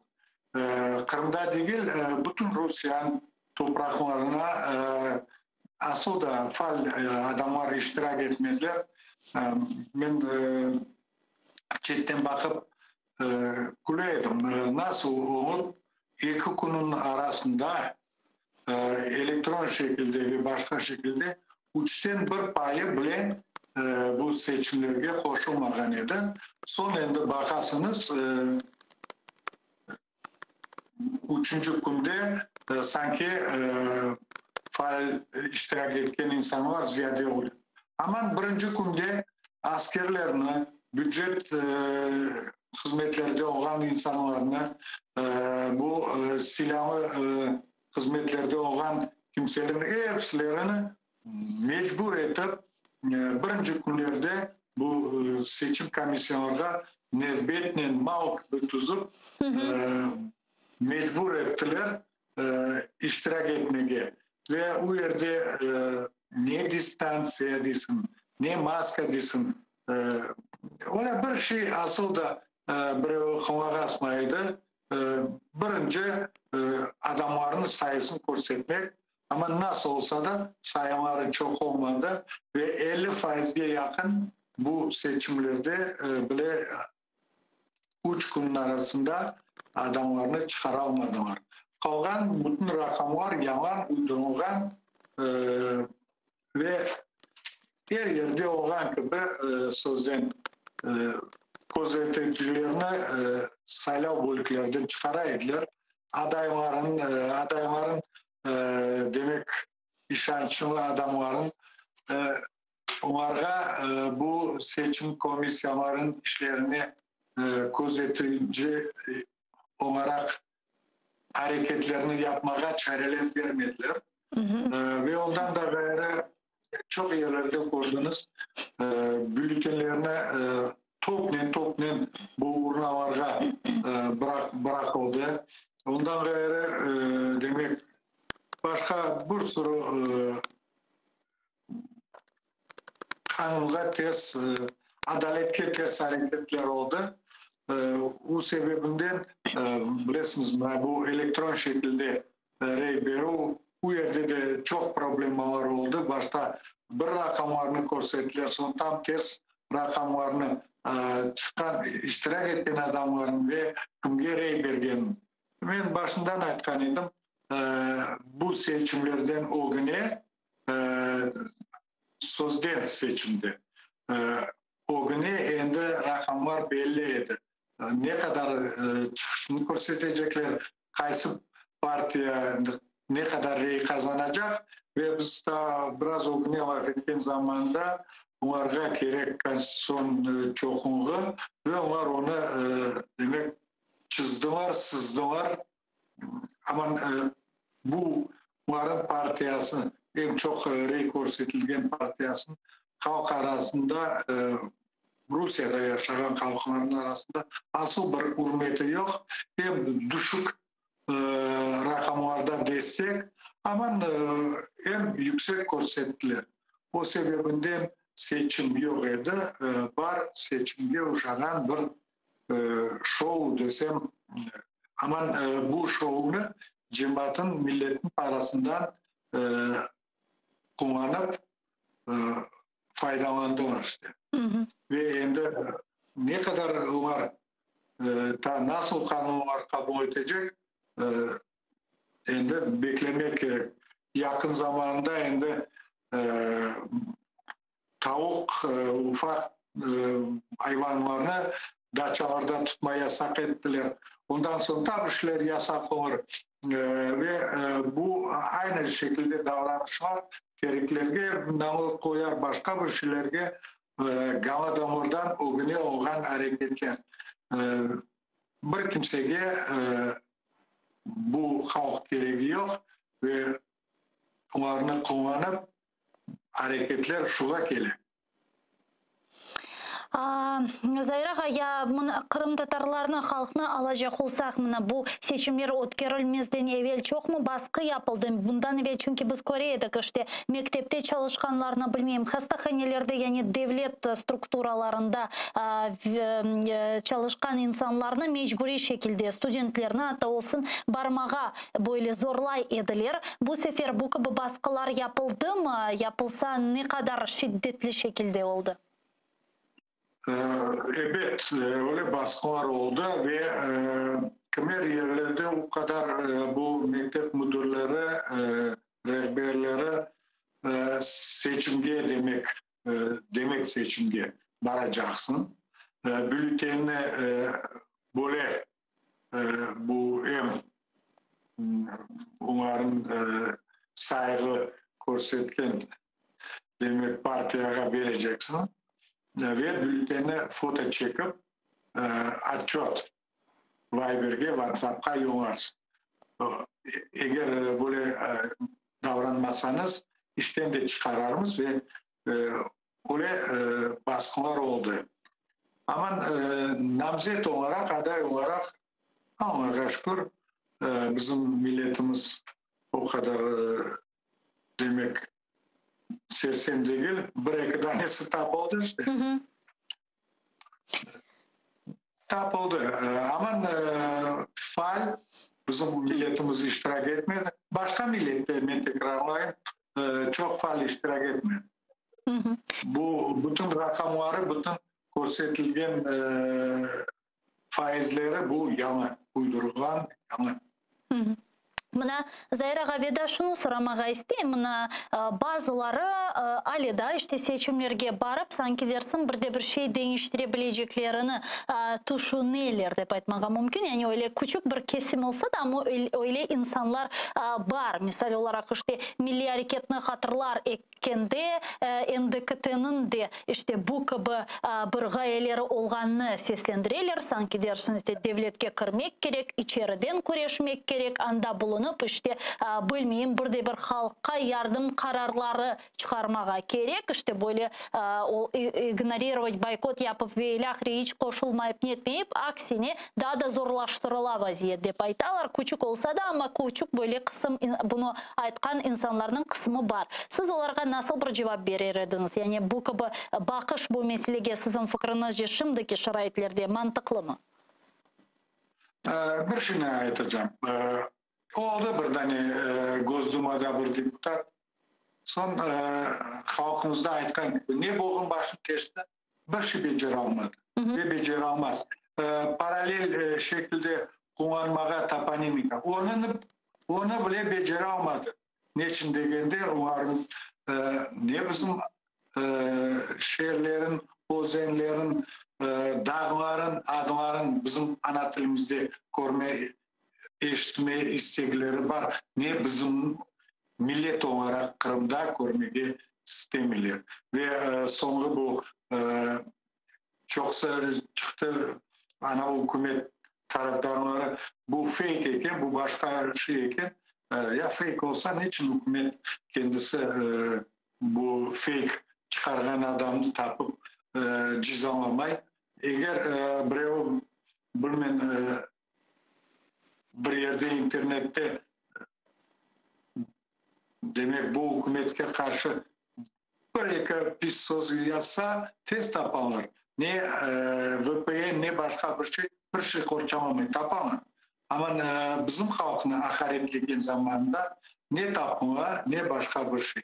Ama aynı şekilde davranış var, aynı şekilde demek istekler biz çok kimlerden gördük ve bir kimseye gizli şey değil. Aksiyonun ağzından kaç kere içtim. Кому не нравится жить в Крыму, пожалуйста, езжайте за пределы. Нечin men vetanımı bırakıp gideceğim? Evet. Men vetanıma birisi gelip bana endi ne yerde men yaşayacağımı göstersin. Yok, ne yerde doğuldu basın yaşasın olsun. Men vetanıma gelip bunda sahibini yapar. Vetanımızın darmadağın etti. O zenler kuru dağlar parmağına, parçalana toprak kalmay, tabiatını bozamır. Ama bu gibi insanlardan böyle argumentleri sırasında var ki sanki değiller bilmem anda yol kuralar, bala bakçaları açalar ve ilahri mektepler ve ilahri. Yani bunların hepsi böyle koz boyav değil mi? Yok koz boyav değil. Bu yollarda bunların silahı arabalar yürümek gerek, polis arabaları yürümek gerek, başka bir şey. Bu bizim demek sevginden değil. Ben kendi sokaklarımı göstereyim. Ne gibi şey? Bunlar ne herkes aydutlarına, askerlerini getirmek gerekler. Bu yerlerde yol kuranlar. Ve bundan nasıl bereketini çıkarmak gerek? Bu yerde yol kuranlar. Ama milletimizge değil. Ve evet hareket kozboyama hareket. Evet, bütün bizim Kırım Tatar halkımız kimde araba var sözden bu vergi toli. Ve Ukrayna'da sözden bir kere tolense Rusya'da üç kere toleni. Petrolün yakarlığı nasıl içinde bu yol hakkınları faizleri var. Ondan dolayı burada Rusya'da demek onlar daha faiz koşanlar налоговая mощность arabayı Texas motor geçirsin başka bir şey her yıl toliler. Ondan gayrı Platon diler başka bir şey diler. Kimler yerde aytam da 3-4 kere bile bu yol parasını çıkaramar. Niçin kurmayacaklar? Kurmak gerekler. Borcum var. Ama halkımızda ne yaptı? Kaç ev yaptı? Kaç tane mektep kuruldu? Burada ne o bitmemiş mektebin sonundan bir parça koştular da onun maktanıp yürüyelim. Ya başka ne? Başka ne biz görüyoruz? Tunev'in biz yayınımızda Kursiyetağı Abdullaev'nin laf ettik. Onun da davası bakıldı. Aynen sizin davanız gibi. Ve onun aytkanına göre hatta işte Olmadı. Onsuz onu mahkeme etkenler. Hatta haber bile etmegenler ona karşı işte böyle mahkeme davası bakılganını. Mına şimdi bizim de anlağanımızga göre de diğer işte 58 da mahkemeye kararları çıkalmagan diğer vatandaşlarımızga karşı böyle demek baskılar yapılmaga ve mahkemeye davalar bakılmaga devam ettiler. Mına Zahiraga bu mesele etrafında sonki haberleriniz neden ibaret? Ya diğerlerine de böyle sizge gibi aynı şekilde para ödemeleri çıkartıldı mı? Yani Rusya bütçetine Kırım Tatarlardan ne kadar para almağa isteyilir? Menimce ta sonu yok ama 800 binden 1 milyonga yakın bu ciza yönü ciza parasını tolemeye gerek olur. Ve bu para evet tekrardan ketecek bu represif maşinanı güçlendirmeye ve burası adalet degen şey başka bir şey yok. Kutsitaga olmasa bile haber edilmesi bile bu kadi kararlarını çıkara nesin degende onlar bir kalkaga hazırlangan şey ve bir meraklı yere имеет трудоспособный возраст. Енді Курситаға Аллаға шүкір бая қиыл пенсияны емеклешті. Аман трудоспособный возраст екен. Олар асуда бақмадылар. Bu insan ne zaman dünyaya geldi, kaç yaşını doldurdu. Yaza verirler. Ve onların bütün şartları kaydan kimni ko'rdi, kimni ko'rmadi. Butun şey bir kalka tubunda yasalgan, maska yo'q ekan, bir şey yo'q ekan, agresif ekan. Aman bir kimse keliniz bu şartni mafeti ko'rdim meni ko'rmadim, tanım meni tanımay. Onlar korkalar ondan. Bu polis xodimlarini keliniz ularni mafeti. Yok. Aslında ben tekrardan diyeyim, maskam betimde olsa, ben biraz başka çekte olsam, kendi bu avtobuska gelsem, hep birdiler, ana, demiş, doğru davranmagan eken, o'zini qabatini duymay eken, yani için qabatini duyacağım, qabatim olmasa, ve çoksa bunların bu cinayet işlerinin arasında bakan memuri işlerinin arasında bakanda her yerde bu foto resimlerde bizim semindaşlarımız betlerinde maskaları var ve birbirine uzaklaşıp duramaz. Ama bu yalanga bakıp başka yalanı uydurabilir. Çok sağ olun Zahiraga, bizle bağlanıp sorularımızga cevap bergeniz için büyükten teşekkürler. Zahir İsmetli, Kurultay Merkezi Seçim Komissiyonu'nun reisi bizle canlı bağdaydı. Saygılar arkadaşlar, biz bu bölükni yekunleyimiz. Fakat sizinle sağlıklaşmayımız. 5 dakikadan sonra Zaman informasyon programması ATR telekanalının yayınını devam edeceğiz. Sonki ve en meraklı haberlerini şimdi muhbirlerimiz sizlerge anlatacak. Sonra biz bu studiyaga qaytacakmız ve kun devamında yüz bergen haberlerini musafirlerinin devam edecekmiz muzakere etmege. Görüşkence.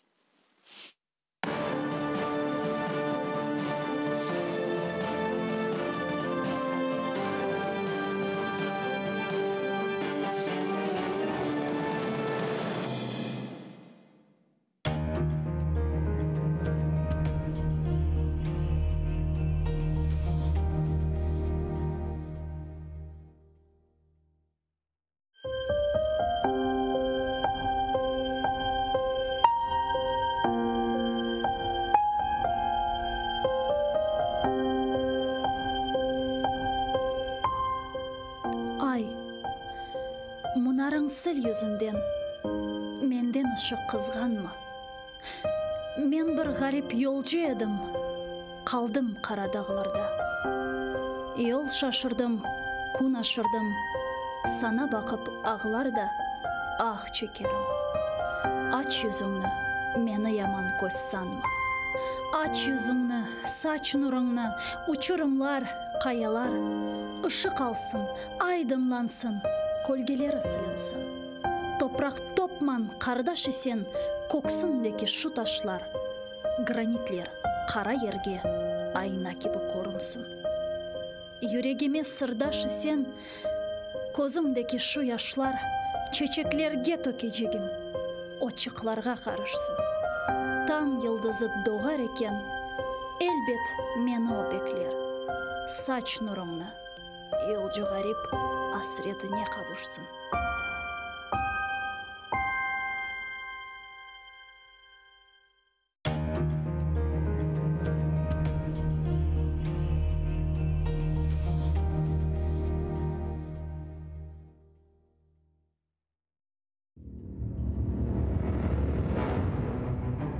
Хаджи Герай Кырым ханлығыны тізгенде 29 yaşında еді. Тахминен 350 yıl devamında Кырым ханлығы devlet olarak hüküm sürdü. İsmail Gasprinski Tercüman gazetini 28 yaşında neşir etip başladı. Номан Челебиджихан Кырым Татар Milli Kurultayını 33 yaşında tızdı.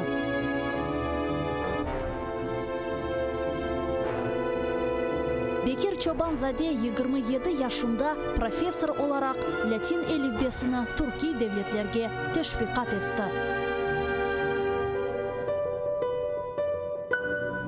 Şair Amdi Giraybay 29 yaşında milletçilikte kabatlanıp Moskvada Butyrka hapishanesinde vahşice öldürüldü.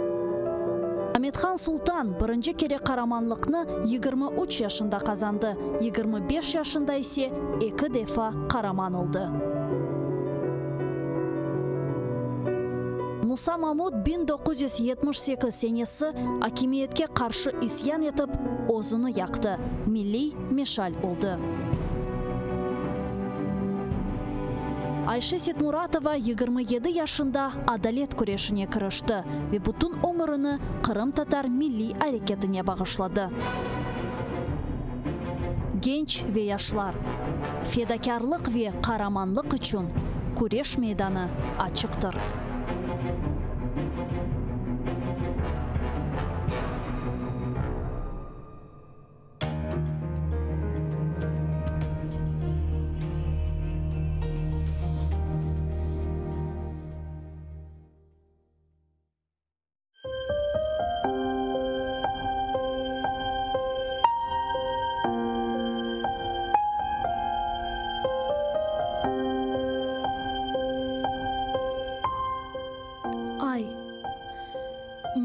Sil yüzünden, menden ışık kızganma. Men bir garip yolcu edim, kaldım kara dağlarda. Yol şaşırdım, kun aşırdım, sana bakıp ağlar da ah çekerim. Aç yüzünü, meni yaman göz sanma. Aç yüzünü, saç nurunu, uçurumlar, kayalar, ışık alsın, aydınlansın, kolgeleri silinsin. Toprak topman kardeş isen, koksundaki şu taşlar, granitler kara yerge ayna gibi korunsun. Yüreğime sırdaş isen, kozumdaki şu yaşlar, çiçeklerge dökeceğim, oçıklarga karışsın. Tan yıldızı doğar eken, elbet meni o bekler. Saç nurumna, yolcu garip asretine kavuşsun.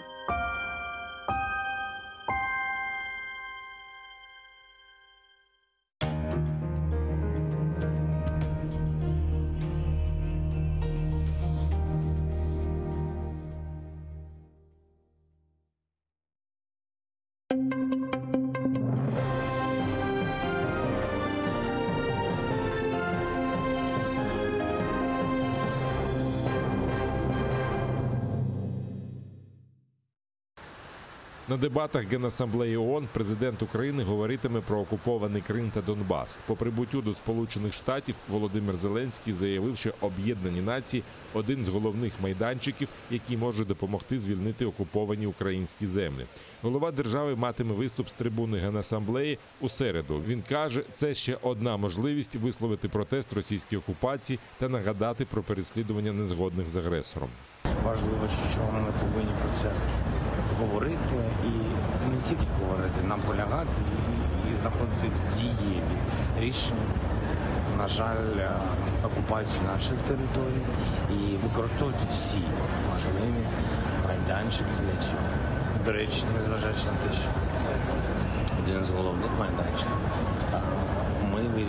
ми знаходимо і шукаємо рішення на будь-яких майданчиках. Крім того, Володимир Зеленський матиме низку зустрічей з представниками міжнародних організацій та інших держав. Президент, зокрема, анонсував перемовини з прем'єр-міністром Великої Британії Борисом Джонсоном та президентом Туреччини Реджепом Таїпом Ердоганом. Український воїн зазнав вогнепального поранення на Східному фронті. Про це повідомили у штабі Об'єднаних сил. Бійцю терміново надали допомогу, а нині він у шпиталі в задовільному стані. У штабі відзначають незначне зменшення інтенсивності вогню. Російські окупанти одного разу застосували міномети на підступах до Катеринівки на Донеччині, а в бік оборонців Новоолександрівки, Новомихайлівки, Новозванівки та Широкиного відкривали вогонь з гранатометів та іншої зброї. Українські захисники вели активну оборону та подавляли вогневі засоби противника, застосовуючи дозволене Мінськими домовленостями озброєння. Завдяки зусиллям наших воїнів рубежі українських підрозділів залишилися незмінними. Протягом поточної доби 21 вересня зафіксовано одне порушення режиму припинення вогню з боку російсько-окупаційних військ. В районі населеного пункту Кам'янка противник застосував заборонені Мінськими домовленостями міномети калібру 120 мм. Втрат серед українських захисників немає. На догоду російським псевдовиборам окупанти Донеччини та Луганщини призупинили бойову підготовку на полігонах. Про це повідомили в українській розвідці. Російське військове командування впродовж минулого тижня залучило чималу кількість своїх підлеглих до агітації серед особового складу окупантів та місцевого населення, щоб залучити їх до незаконного голосування. Але вже цього тижня злагодження окупаційних підрозділів відновились, повідомили в розвідці. Разом з тим, з 20 вересня цього року інтенсивність заходів бойової підготовки у з'єднаних частин окупантів було відновлено.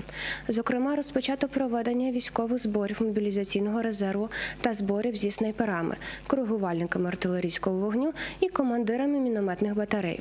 Проведення зборів контролюється офіцерами штабу 8-ї армії Південного військового округу Збройних сил Російської Федерації. Служба безпеки України розслідує участь у так званих виборах в окупованому Криму як державну зраду. Йдеться про незаконне голосування для обрання нового складу Російської Думи. Росія, всупереч міжнародному праву, залучила до своїх виборів жителів окупованих українських територій, зокрема і Криму.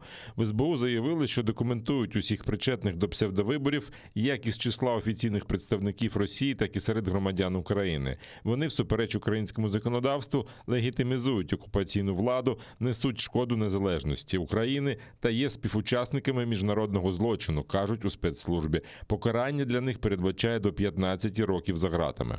Також Служба безпеки України подала РНБО матеріали для запровадження санкцій стосовно організаторів і учасників цих виборів.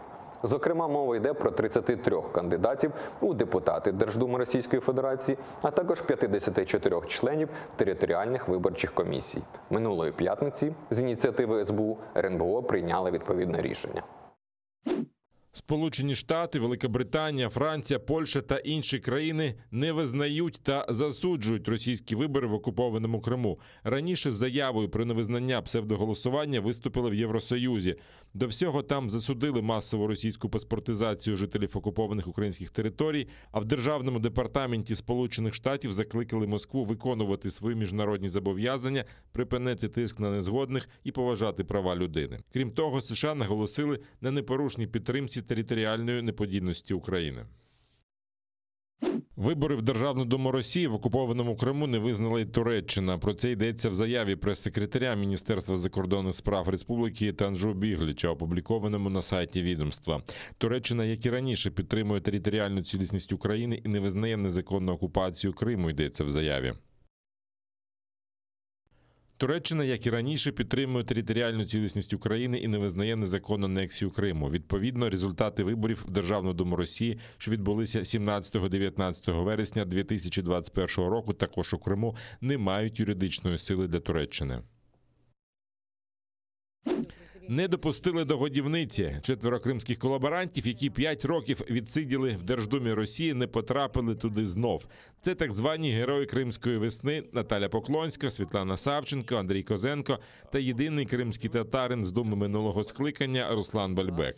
Наталії Поклонській пророкують роль посла Росії в африканській острівній країні Кабо-Верде. Як надалі використають російські окупанти інших, поки невідомо. Самі колишні депутати Держдуми від окупованого Криму про свої плани не поширюються. Думний рецидив трапився у Михайла Шеремета, поплічника окупаційного глави Криму Аксьонова, і Костянтина Бахарєва. Їм окупанти зберегли депутатські крісла.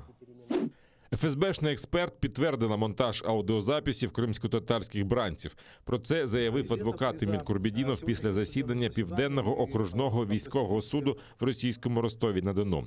Там розглядали справу 25 кримських татар, яких через нібито причетність до Хізбут-Тахрір звинуватили в тероризмі. У підгрупі Різи Аметова, Акіма Бекірова, Фархода Базарова, Раїма Івазова та Шабана Умєрова захист допитав експерта-фонографіста. Вона є співробітницею підрозділу ФСБ та на замовлення служби проводила експертизу прихованих записів. Вона підтвердила, що записи змонтовані, але згодом почала виправдатися та відбілювати власний висновок. При проведении этой экспертизы были допущены ряд грубых нарушений. В том числе я увидел, что эксперт пыталась, так скажем, обелить свое же заключение о признаках монтажа и говорила, что это несерьезный монтаж, что этот монтаж не является таким, который там повлиял на выводы, либо монтаж, который был сделан намеренно, злонамеренно кем-то и так далее, и так далее. Но мы совершенно другого мнения. Поэтому в сегодняшнем судебном заседании то, что необходимо было, так скажем, подчеркнуть и узнать для защиты, мы получили, так скажем, от этого эксперта.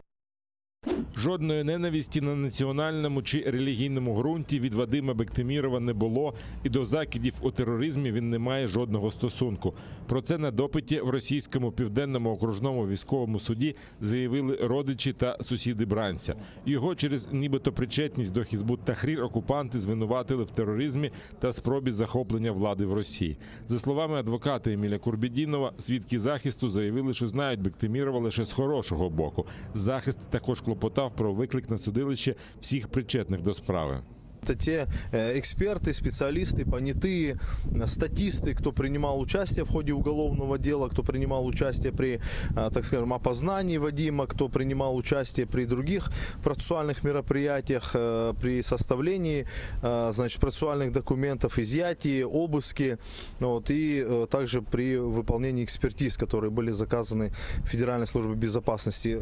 По большей мере суд удовлетворил наше ходатайство, единственное, отказал в допросе сотрудников ФСБ, еще оперативных сотрудников. Но я думаю, мы к этому ходатайству еще раз вернемся уже в дальнейшем.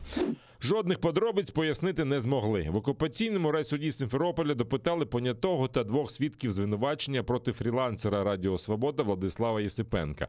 За словами адвоката Дмитра Діндзе, свідок, який був технічним фахівцем, не зміг розповісти подробиці про нібито облаштований Єсипенком сховок вибухівки під деревом. Не вдалося дізнатися і як приїхали до місця обстеження, що говорив Єсипенко та як він дістався місця. ФСБівець мало що згадав і заявив, що весь час перебував у службовій автівці та фотографував місцевість. Допитаний понятий заявив, що був присутній під час обшуку житла, який винаймає Єсипенко. Сказав, що изымались телефони, металлодетектор изымался, которые не проверялись на какую-либо работоспособность. Они просто тупо упаковывались. Видео и фотосъемка не производилась. На следующее заседание 28-го вызван оперативный сотрудник, который уже непосредственно руководил обследованием участка местности, где якобы Есипенко нашел гранату. Вот это будут более интересные допросы. И я думаю, что придут еще другие представители общественности, и, может быть, придет собственник квартиры, где Есипенко проживал на тот момент, до того момента, пока его не задержали. Владислава Єсипенка затримали 10 березня після акції до дня народження Тараса Шевченка, що відбулася біля пам'ятника поетові у Сімферополі. Позаштатному журналісту Радіо Свобода окупанти закидають незаконне виготовлення зброї та співпрацю з українськими спецслужбами. Сам Єсипенко заявив, що силовики його катували, вибиваючи зізнання. З четверга в Україні діятиме жовта зона карантину. Це означає, що з 23 вересня в країні забороняється робота шкіл, вишів та інших навчальних закладів, якщо менш ніж 80% працівників установи мають жовті або зелені ковід-сертифікати. Вони мають перейти на дистанційне навчання. Відвідувати фітнес-центри та спортзали можливо лише при умові, що заповненість не буде перевищувати однієї людини на 10 квадратних метрів. У кафе та ресторанах дистанція між столиками має бути 1,5 метри. Масові заходи можливі лише за участю однієї людини на 4 квадратні метри. Якщо не менш ніж 80% відвідувачів та працівників матимуть жовтий або зелений ковід-сертифікати, обмеження не застосовуватимуться. Тим часом захворюваність на коронавірус в окупованому Криму зростає щодня протягом тижня за 200 з гаком людей у день. Так, за даними окупантів, за минулу добу ковід-19 підтвердився у 274 чоловік. Четверту хвилю коронавірусу на окупованому півострові там називають неминучою.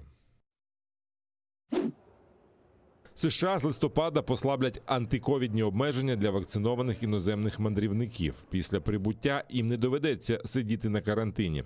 Також скасують заборону на в'їзд туристів з Великої Британії, Євросоюзу, Індії та Китаю.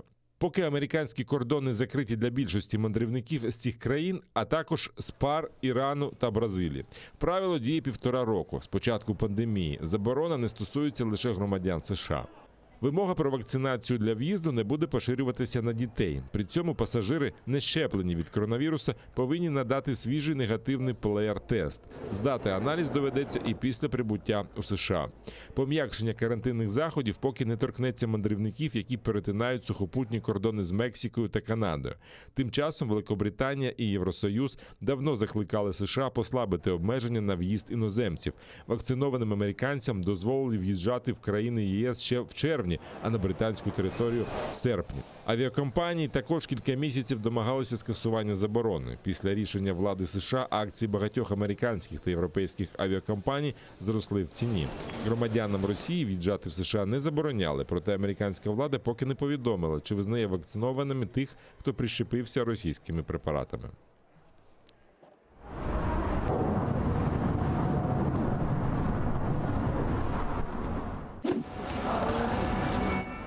У Ніцці через примусову вакцинацію працівник лікарні оголосив голодовку. Минулого тижня у Франції почало діяти правило, згідно з яким щеплення проти коронавірусу мають зробити всі медики, співробітники будинків для людей похилого віку та пожежники. Інакше їх не допустять до роботи. Т'єрі Пайсан працює в пожежній охороні лікарні. Він не проти самих вакцин, але проти примусу і відсторонення від роботи. Я бачу по телебаченню, що противників обов'язкової вакцинації або тих, хто сумнівається в її необхідності, швидко відтісняють у сторону або називають прихильниками теорії змови. До Пайсана приєднався ще один чоловік. Підтримати їх приходять противники обов'язкової вакцинації і санітарних пропусків. Ми від початку брали участь у демонстраціях проти санітарних пропусків і вважаємо такий закон несправедливим. Ми більше не визнаємо Францію країною прав людини. За офіційними даними, відколи ввели нове правило, більша частина медиків вакцинувалася, але около 3 тисяч відмовилося. Зараз їх не допускають до роботи. А це Париж. Тут минулими вихідними сотні французів вийшли на протест проти санітарних пропусків. Їх вимагають у ресторанах, кафе та великих торгових центрах. До того ж, вони обов'язкові для пасажирів поїздів та літаків.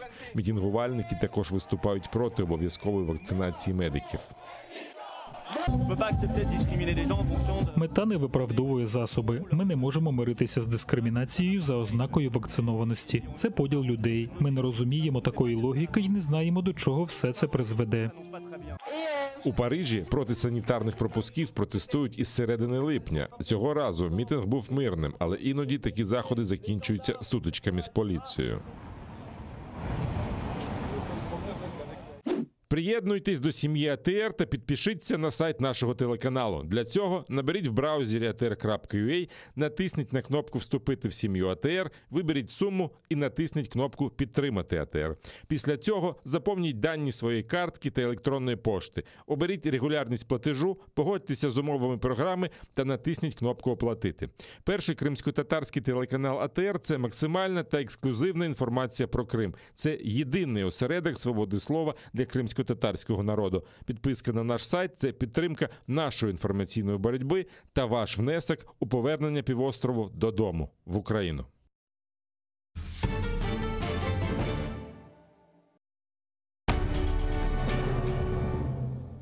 Ізраїльські вчені створили унікальний засіб, що містить природні інгредієнти. Краплі імуноков покращують імунітет при коронавірусних та респіраторних захворюваннях, а також сприяють полегшенню постковідного синдрому. Імуноков – надійна допомога.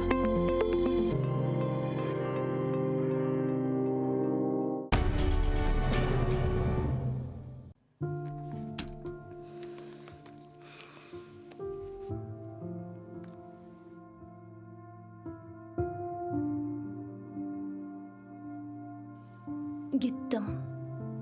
Gidiyorum. Gitmek isterim.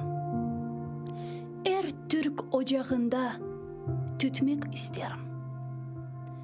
Çettemen geçtigim keniş çöllerde onun devesini gütmek isterim. Babamdan dinledim, dedem kim edi? Kimlerle tuşmuş, kimlerle kalkmıştı? Geçmişin karanlık ülkelerinde hangi ocaklara ateş yakmıştı? Yaktığı ocaklar, yattığı yurtlar hangi bir baykuşlara meskin olmuştur? O şahin yigitler gürbüz ellerden o yurtlarda şimdi kimler kalmıştır? O tutun ocaklar, o yeşil çöller niçin tutmaz olmuş? Niçin solmuştur? Yigitsiz boş kalan güzel yurtlara nereden gelmişti? Baykuş bulmuştur. O atsız, hesapsız davar sürüsü hangi canavara kurban olmuştur? Dedemin gün aylan atlar koşturan meydanlar kimlere meydan olmuştur? Gittim, gidiyorum. Bakmak isterim. Sönen ocaklara yakmak isterim. Geçtiğim yerlerde her yiğit için şiirimden bir çelenk yapmak isterim.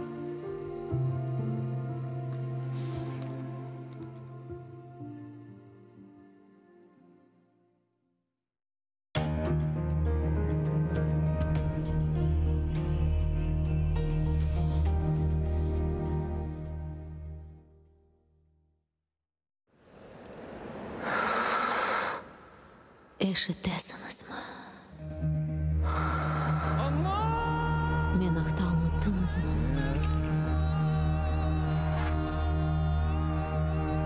Men bundan. Bu mening toprağım. Mening Kırımım.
Ассаляму алейкум, хайрлах шамлар, добрый вечер. В эфире телеканала АТР вы смотрите информационно-аналитическую программу «Бугунь». В студии для вас работаю я, Гульсум Халилова, и следующие 40 минут в этой студии с гостями мы обсудим основные новости и события сегодняшнего дня. Я напомню, что мы работаем в прямом эфире, вы можете звонить к нам, задавать ваши вопросы. Нам важен ваш голос. Не забывайте подписываться на YouTube-канал нашего телеканала, там мы вещаем как в онлайн-режиме, так и выкладываем самые интересные фрагменты из наших эфиров, выкладываем практически все наши программы в записи. И поддержать, наконец, телеканал АТР вы можете, подписавшись на наш Patreon и на сайт телеканала. Это поможет нам продолжать работу на информационном фронте. Я рада представить гостя нашей студии Валентин Гладких, експерт аналітичної групи «Левіафан» та порталу «Слово і діло. Політичний аналитик». Витаю вас, пане Валентин. Добрый вечер. Добрый вечер. Давайте начнем наш эфир со следующего информационного сообщения. Президент Украины Владимир Зеленский прибыл в Соединенные Штаты Америки для участия в Генеральной Ассамблее Организации Объединенных Наций. Выступление Зеленского запланировано на вторую половину завтрашнего дня. Там во время своего визита в Нью-Йорк Зеленский заявил, что Генеральная Ассамблея ООН является одним из основных площадок, где Украина может решать вопрос Донбасса и Крыма. Вот его цитата. І ми повинні не тільки говорити, а й вимагати відповідних дій. Ми шукаємо рішення по Донбасу і Криму на всіх майданчиках. Так, Організація ООН – це один з головних майданчиків. І ми не повинні пропускати таку можливість. Наприклад, у нас буде зустріч з президентом Турецької Республіки.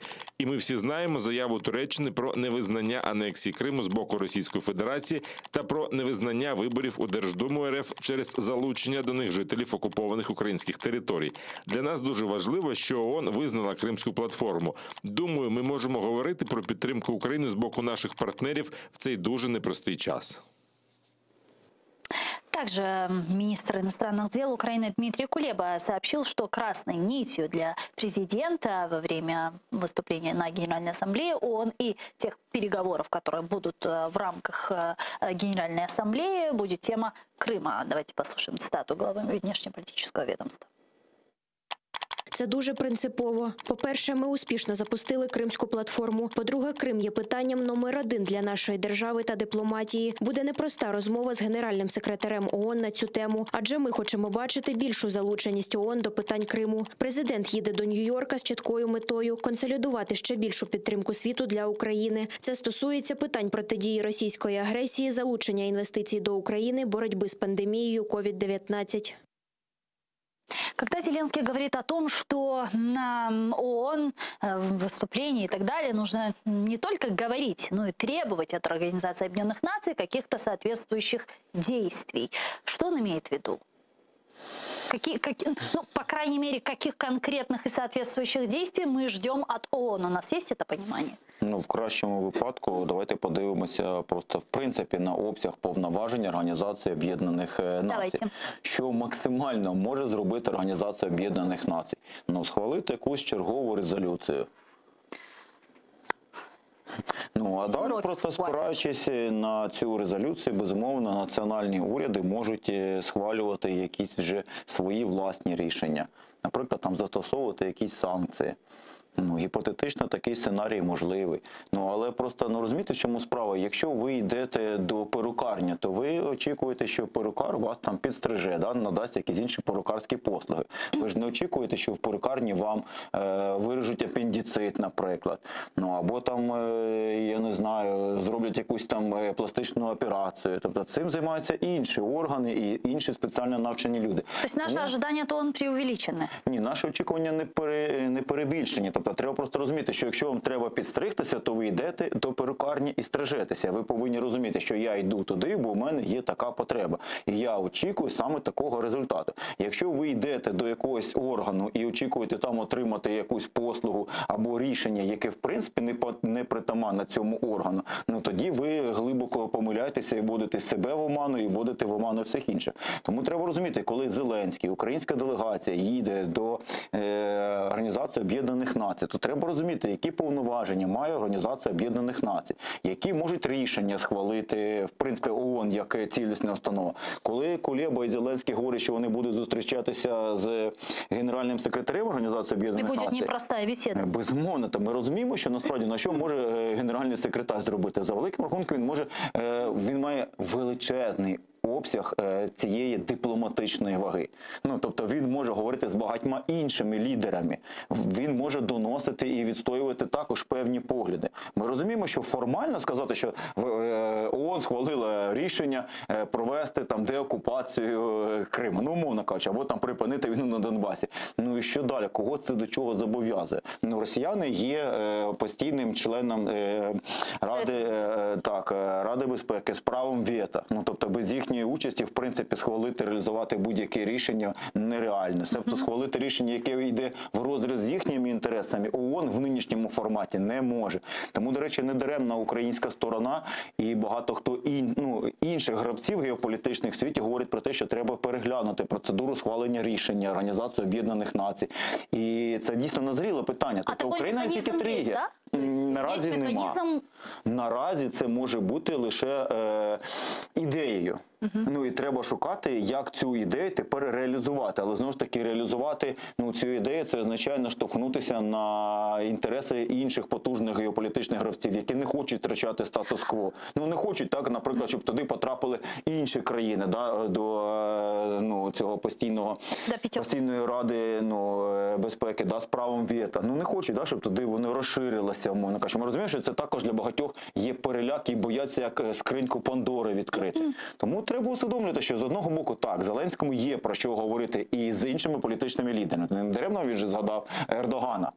Ну, тобто це важливий геополітичний гравець, принаймні на нашому регіональному рівні, принаймні в Чорноморському регіоні. Від нього багато залежить, але це не безпосередньо. Тобто Ердоган має свої інтереси, він має контакти з росіянами, він має контакти з багатьма іншими гравцями в цьому регіоні. Да, понятно. А скажите, он, на ваш взгляд, все свои возможности использует, которые сегодня есть? Боюся, що так. Ну, тобто, наразі я собі слабо уявляю, що мало б зробити ООН для того, щоб дійсно розв'язати конфлікт на Донбасі. Єдине, що дійсно, можливо, більше мало б якогось інформаційного, тобто, щоб це не зникало з порядку денного, щоб на це не заплющували очі. Але для того треба позиція української держави і українських делегацій. Постійно ми маємо постійно про це говорити. Ми маємо постійно, знаєте, як у тому анекдоті, що про що б не говорили, завжди звертаються на одну тему. Я почему задала этот вопрос? Потому что наверняка вы слышали недавнее заявление Кулебы, который упрекнул Организацию Объединенных Наций в защите интересов России в связи с тем, что не приняли участие на инаугурационном саммите Крымской платформы. Как вы это объясняете? Знову ж таки, тому що насправді Організація Об'єднаних Націй – це за великим рахунком добровільне об'єднання. Так, треба зрозуміти, що які функції цієї організації. Треба розуміти, що вони не є всі рівні учасники цієї організації.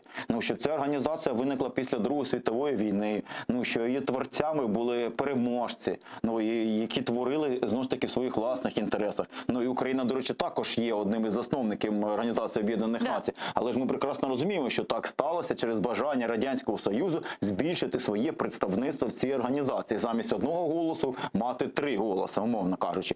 Далі право вето.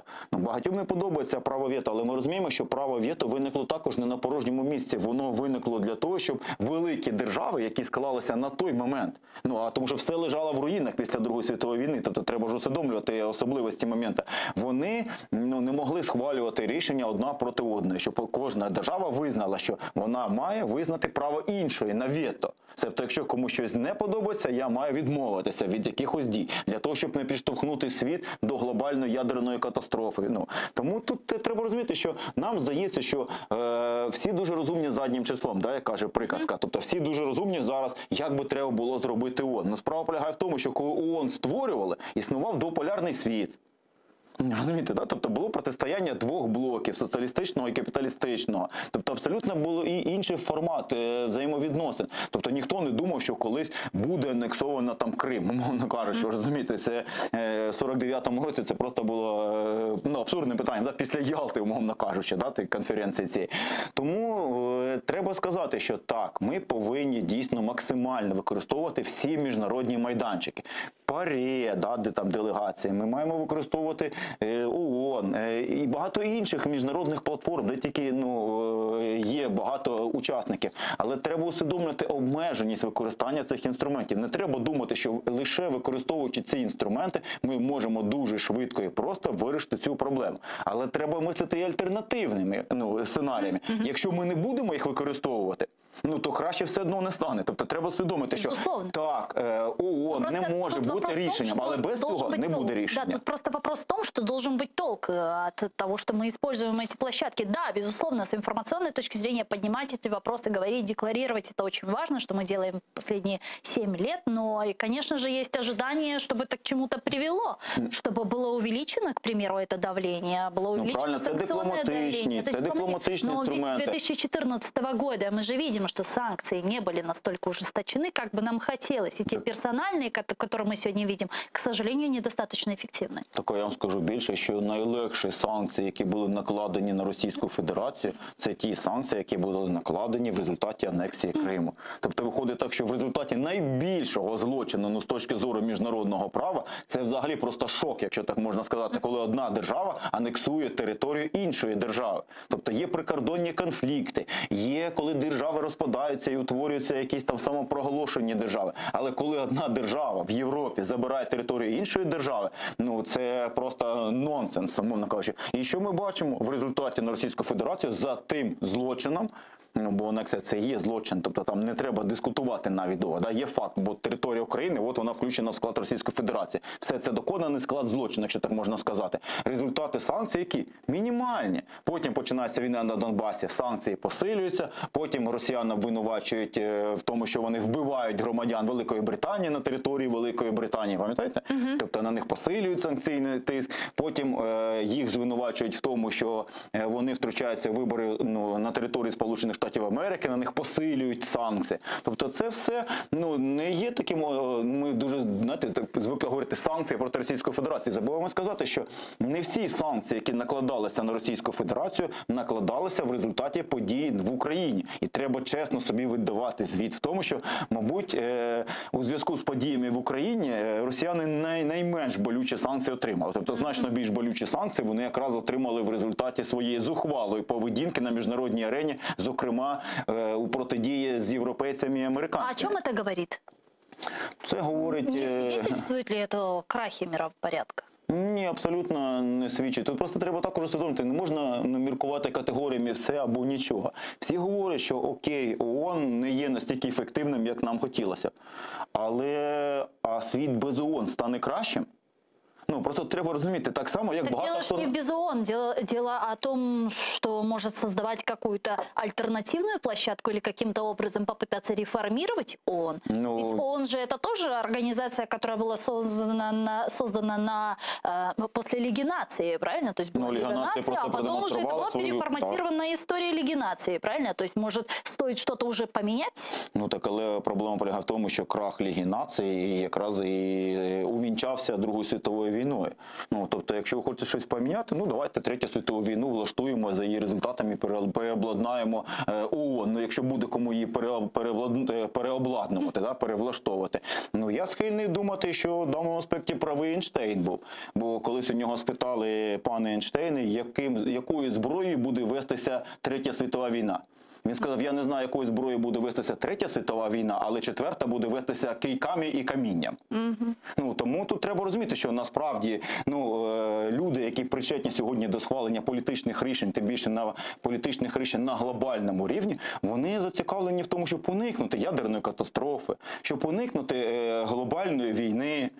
Для того, щоб світ став більш безпечним і більш комфортним місцем. Для того, щоб в світі не наростала ескалація напруги, а навпаки зменшувалася ескалація напруги. До речі, в цьому аспекті треба віддати належне Зеленському, коли він перший світ-візит робив до ООН, тільки після обрання, пам'ятаєте? Да. От тоді йому треба віддати належне, бо він дуже чітко зміг вписати українське питання в глобальні проблеми. Тобто він показав, що Україна не є... проблемою, що Україна може бути частиною вирішення проблеми. Тобто, що Україна, ну, це не тільки те, що створює якісь проблеми і тільки, знаєте, типу, неприємності. Насправді, що Україна може бути і рішенням. Він тоді дуже, ну, я понятно, зрозумів, що це не він, мабуть, писали райтери, там, радники і тому подібні речі. Але він дуже плідно тоді, ну, підготували візити. Я сподіваюся, що і під час цього візиту Зеленському вдасться все-таки не те, що ви нам всім винні, у нас тут якась проблема, ви давайте нам допомагайте, бо ми такі прекрасні. Я сподіваюся, що ні. Я сподіваюся, що Зеленський на прикладі України покаже, що дивіться, якщо ви не захистите, ну, гаранти Будапештського цього меморандуму, територіальну цілісність і державний суверенітет України, ну, то як ви можете розраховувати на те, щоб зупинити цю нуклеаризацію, ну, або поширення ядерної зброї? Ну, ви сьогодні обіцяєте країнам, говорите, що вам не треба ядерна зброя, ми вам гарантуємо колективну безпеку. Ну, ми бачимо на прикладі України, що коштують такі гарантії. Ну, і багато держав в світі, не треба ж думати, світ насправді розвивається. Дедалі більше національних держав спроможні виробляти ядерну зброю або зброю масового знищення. Україні нужно возвращатися к цьому вопросу? Це нереалістичний сценарій. Україна не відновить свій ядерний статус. По-перше, треба чесно визнати, Україна ніколи не мала ядерного статусу. Тобто не треба, знаєте, продукувати цю от маячню. Україна мала ядерну зброю, яка була розміщена на території України. Ніколи пункти командні, ніколи ці всі так звані ядерні чемоданчики в Україні не перебували. Тобто, за великим рахунком, ну, якщо ми хотіли б, щоб на нашій території лишилася ядерна зброя, то це була б ядерна зброя Російської Федерації. Ми вже мали флот Чорноморський Російської Федерації в Криму. Знаємо, чим це для нас закінчилося. Тому треба розуміти, що все-таки, до речі, утримати ядерну зброю також не дешеве задоволення. До чого це все веду? До того, що якщо грамотно апелювати, ну так от як Зеленський, до речі, ну, десь місяць тому я чув від нього заяву цю про Будапештський меморандум. Бо він якраз про це і говорить, що дуже багато зараз світових лідерів або національних лідерів дивляться на Україну, і це дуже сильно змінює їхню позицію в переговорному процесі. Ну, з іншими світовими державами, коли їм обіцяють колективну безпеку. Звичайно. Тому, ну, я думаю, що тут треба зрозуміти, що світ стане або безпечнішим місцем, де всі дійсно можуть розраховувати на якийсь, ну, пакет абсолютно невідчужуваних прав. Ну, або ми перетворимося, просто будемо рухатися дійсно до 3-ї, 4-ї, якої хочете там світової війни, бо по-різному люди там рахують. Пане Валентин, давайте перейдем к следующей не менее важной теме, к выборам в Госдуму РФ, потому что вот уже Европейский Союз отреагировал, и они сказали, что они никогда не признают результаты выборов в оккупированном Крыму, так как они происходили с многочисленными нарушениями. Давайте послушаем цитату представителя Еврокомиссии по Татарстану. Ми взяли до уваги інформацію надійних джерел, які повідомляли про низку серйозних порушень під час голосування. Перед виборами чинився великий тиск на опозицію, громадянське суспільство, активістів, правозахисників. Все це робилося, щоб змусити мовчати будь-які критичні голоси. Турецкая республика также не признает результаты российских выборов в оккупированном Крыму. Об этом заявили в Министерстве иностранных дел Турецкой республики. Туреччина підтримує територіальну цілісність України і не визнає незаконну анексію Криму. Відповідно, результати виборів до Державної думи Росії, що відбулися 17-19 вересня 2021 року, також у Криму не мають юридичної сили для Туреччини. А вот как на это заявление отреагировало Министерство иностранных дел России? Турция прекрасно знает, что Крым является суверенной частью России, и прекрасно знает, что подобные заявления мы никогда не оставляем без внимания. Соединенные Штаты Америки также не стали признавать выборы в Госдуму на участках в оккупированном Крыму. Об этом заявляется на сайте американского Госдепа. Там сообщили, что избирательные участки на территории оккупированного полуострова находились на суверенной территории Украины. Американская сторона высказала поддержку в адрес украинской территориальной целостности и суверенитета. Там уверены, что выборы в Госдуму России прошли в условиях, не способствующих свободному и справедливому избирательному процессу. С нами сейчас на прямой связи из Москвы Александр Подробинник, советский российский правозащитник, журналист, диссидент. Александр Пинхосович, здравствуйте. Добрый вечер. Добрый вечер. Как прошли выборы в Госдуму РФ? Никакой интриги для вас не было? Интриги никакой не было, как и последние 20 лет ее не бывает. А в целом для страны и для избирателей выборы прошли незаметно. Никто не ожидал никаких необычных побед, необычных поражений. Все это довольно предопределено, результат был предопределен, потому что это некоторый ритуал, который регулярно устраивает власть и который абсолютно не имеет никакого практического значения ни для граждан, ни для власти. Это просто ритуал. Мы прекрасно понимаем, что парламент в России давно уже не является местом принятия каких-то решений, ну или даже площадкой для обсуждения каких-то важных политических вопросов, полноценных политических дебатов и так далее. И здесь, естественно, возникает вопрос, на ваш взгляд, зачем вообще власть тогда решила проводить эти выборы? Ведь она, в принципе, могла бы отменить эти дорогостоящие действительно выборы, как, впрочем, и я думаю, что население бы не реагировало слишком серьезно и протестно, как, впрочем, и произошло год назад с обнулением сроков Путина. Я думаю, что действительно никакой сильной реакции со стороны общества не было, но власть, нынешняя власть вкладывает довольно большие деньги в пропаганду. Об этом надо помнить. И выборы – это такое ритуальное действие, которое имеет очень большой пропагандистский характер. Благодаря этому, и особенно благодаря участию определенной части оппозиции в этих выборах, власть может говорить, создавать впечатление, что она легитимна, что она избрана, да, что депутаты, которые принимают законы по указке Кремля, на самом деле избраны обществом, избраны народом. И таким образом она создает некоторую демократическую декорацию, которую предъявляет Западу и всему остальному миру. И таким образом, как бы, ну, по крайней мере, им кажется, что они обеспечивают свою легитимность таким образом. Ну, вместе с этим, вот вы сказали, оппозиционеры и так далее, но насколько я понимаю, что никаких оппозиционеров, ну, по крайней мере, не системных оппозиционеров на выборы в этом году не допустили. Это правда? Но ведь, понимаете, дело же не в том, что кого-то допустили или кого-то не допустили. Дело в том, что некоторая часть оппозиции участие в выборах пытается принять.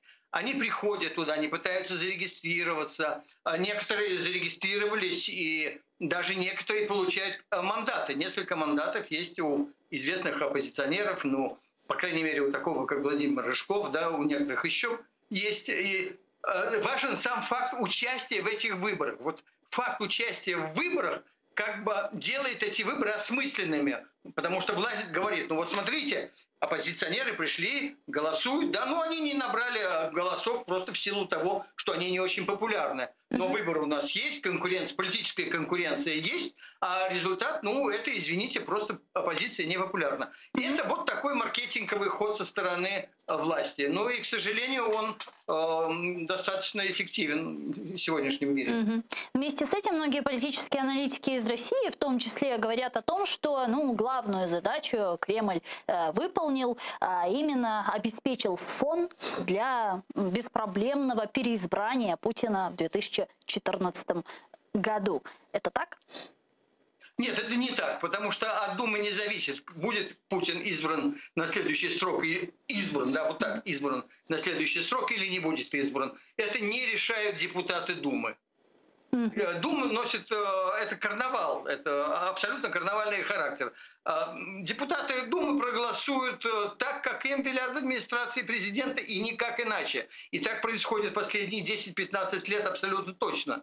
Поэтому это только повод сказать, что Дума имеет какое-то важное значение, что они будут решать судьбу президента. Ничего они не будут решать. Судьба президента решается в администрации президента и самим президентом. Ну вот если посмотреть на вот эту десятилетнюю эволюцию, я вспоминаю 2011 год, когда были массовые протесты по всей России в связи с фальсификациями выборов. А вот прошло 10 лет, мы видим 2021 год, еще более фальсифицируются результаты, но при этом никакой абсолютно протестной реакции. Почему так? Почему идет такая отрицательная эволюция?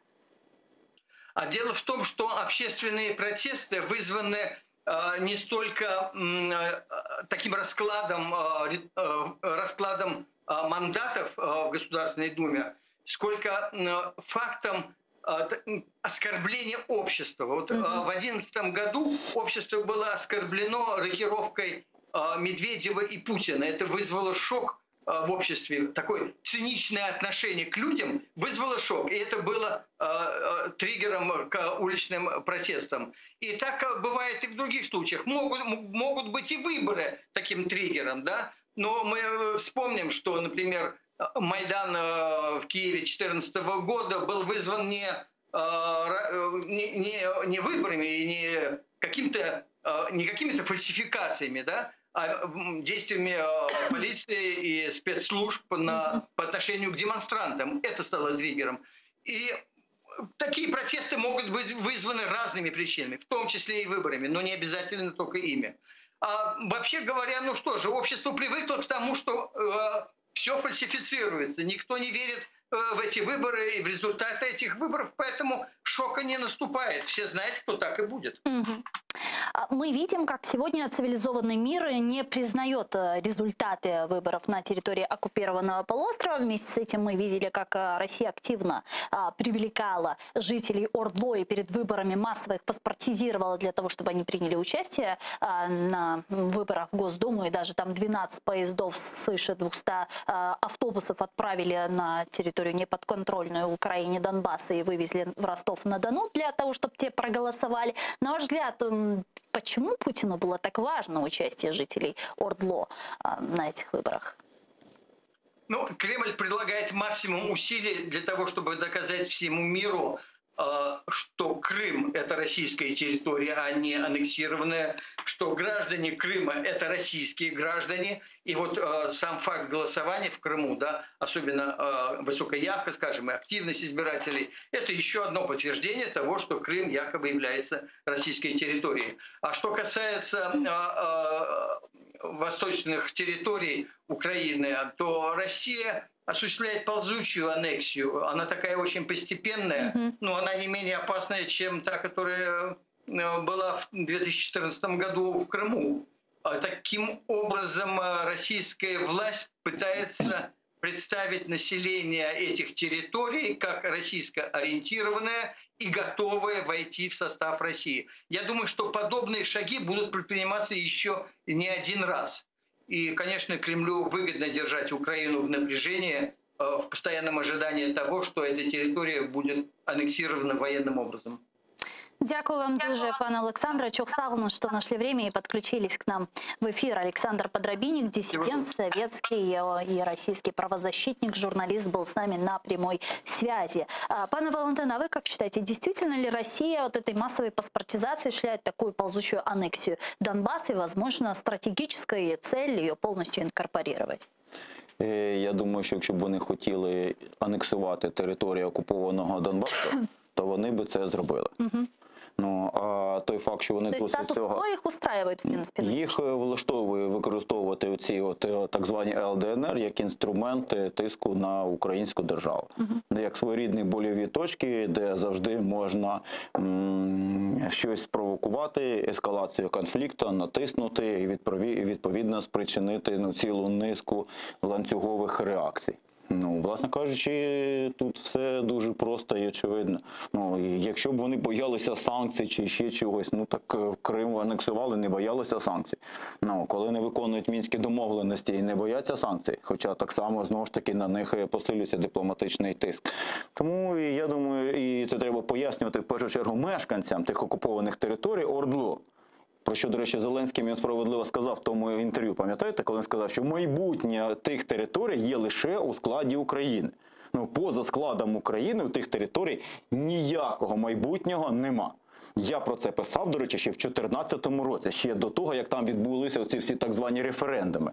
Ну, як людина, яка там народилася і виросла. І я з усією відповідальністю кажу, що майбутнє є у тих територій лише в складі України. Поза складом України на них чекає доля дикого степу. Ну, коли буде повністю зруйнована вся соціальна інфраструктура, бо економіка там вже зруйнована, там немає економіки. Ну, і бо економіка – це що? Це, грубо кажучи, процес створення матеріальних і духовних релігіозних цінностей. Що створюється на цих територіях на сьогоднішній день, далеко не очевидно. Тобто це території, які повністю отримуються на сьогоднішній день за рахунок безпосередніх прихованих або неприхованих дотацій з боку Російської Федерації.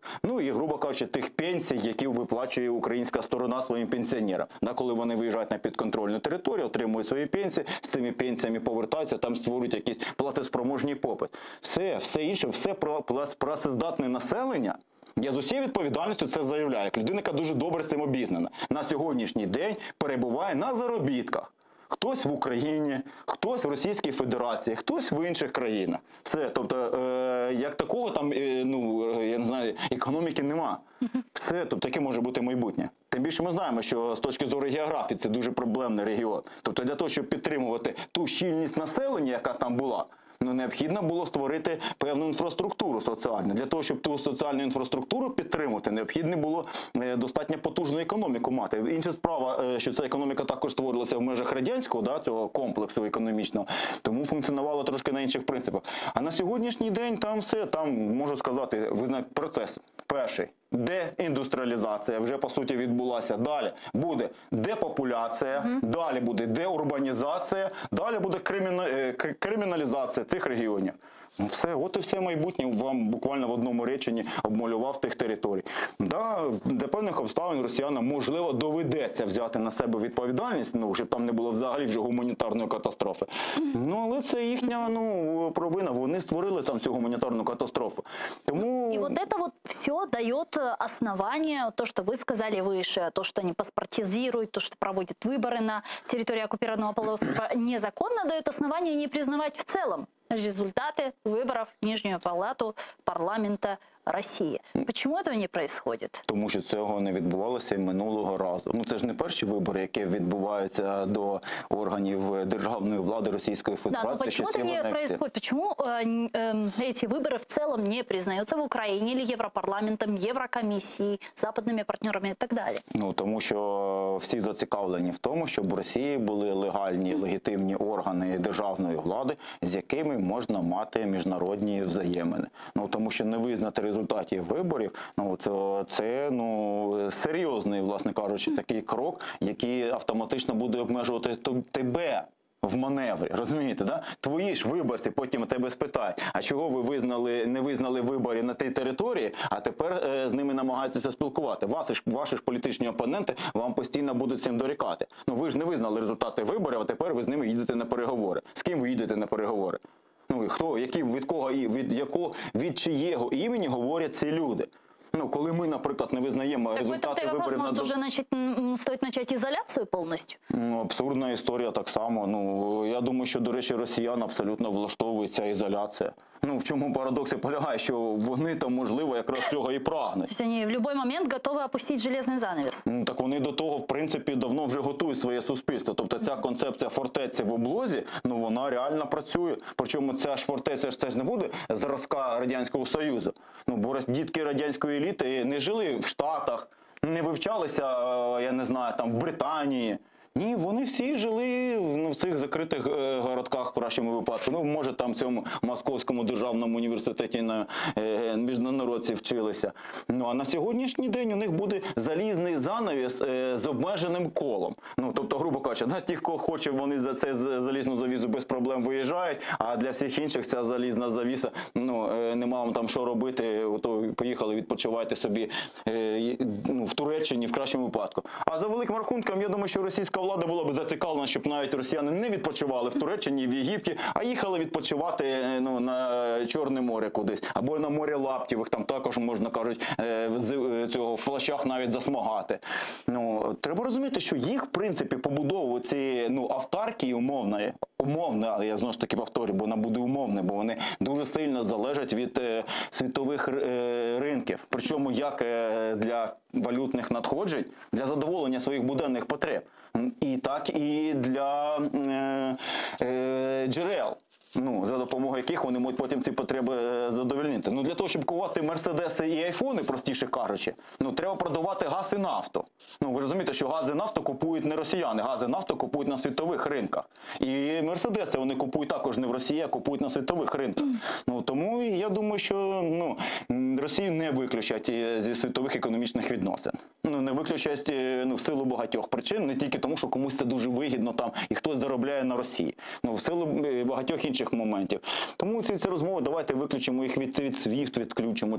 Це абсолютно якісь, інфантільні абсолютно очікування, які нічим не будуть виправдані. Тому позиція, яка була у української влади раніше, не визнавати результати виборів до Держдуми. І реакція світового співтовариства якої була? Не визнавати результати виборів до Держдуми на території анексованого Криму. Сьогодні туди додасться ще і територія окупованого Донбасу.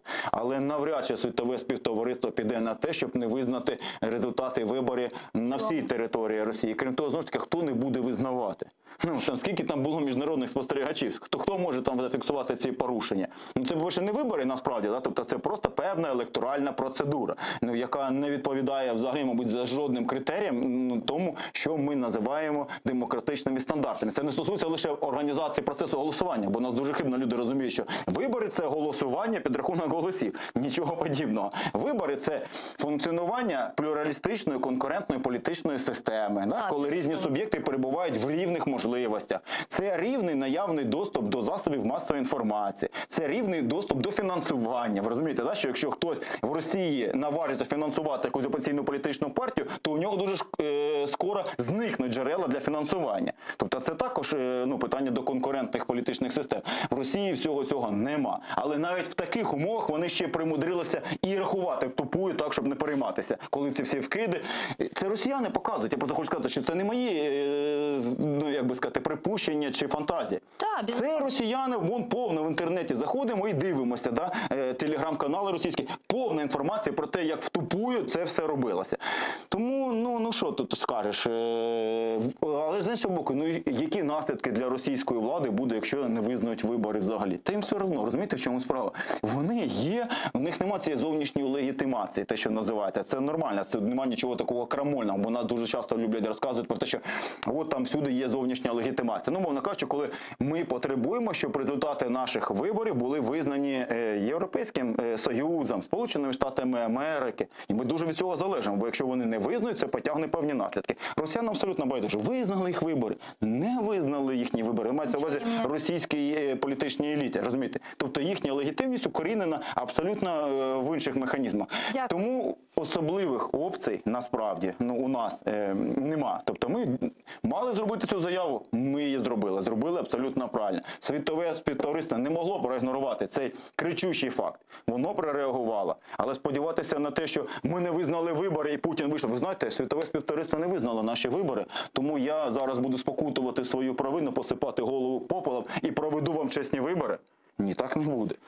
Дякую вам дуже, пане Валентину. Чохсаголовна, что приехали к нам в студию, ответили на наши вопросы. Експерт аналітичної групи «Левіафан» та порталу «Слово і тіло» політичний аналітик Валентин Гладкех був гостем нашей студии. А мы с вами не прощаемся, прерываемся сейчас буквально на 3 минуты. Далее эфир телеканала АТР продолжает информационная программа «Заман» на украинском языке. Самые свежие и последние новости наши корреспонденты подготовили для вас. А после мы вернемся в эту студию и продолжим нашу информационно-аналитическую программу. Не переключайтесь. Куршкинча.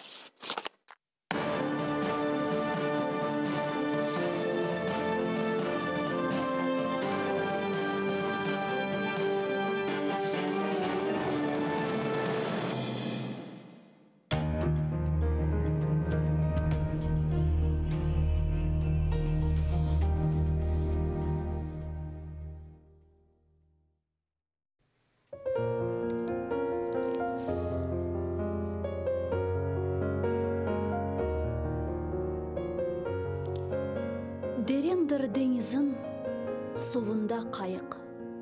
Не гүзел адасын, мақтауға лайық. Юксектір дағларын, серіндір аван. Білмейім, не вақыт, бақылыр даван. Саварма туманым, башында чатырдақ. Көрерма окунны, менің башымсақ.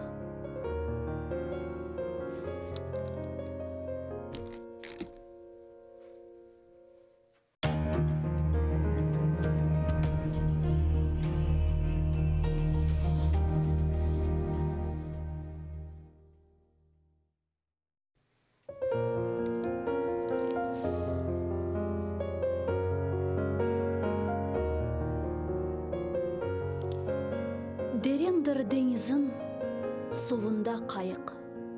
Не güzel адасын, мақтавға лайық. Юксектір дағларын, серіндір аван. Білмейім, не вақыт, бақылыр даван. Саварма туманым, башында чатырдақ. Көрерма окунны, менің башымсақ.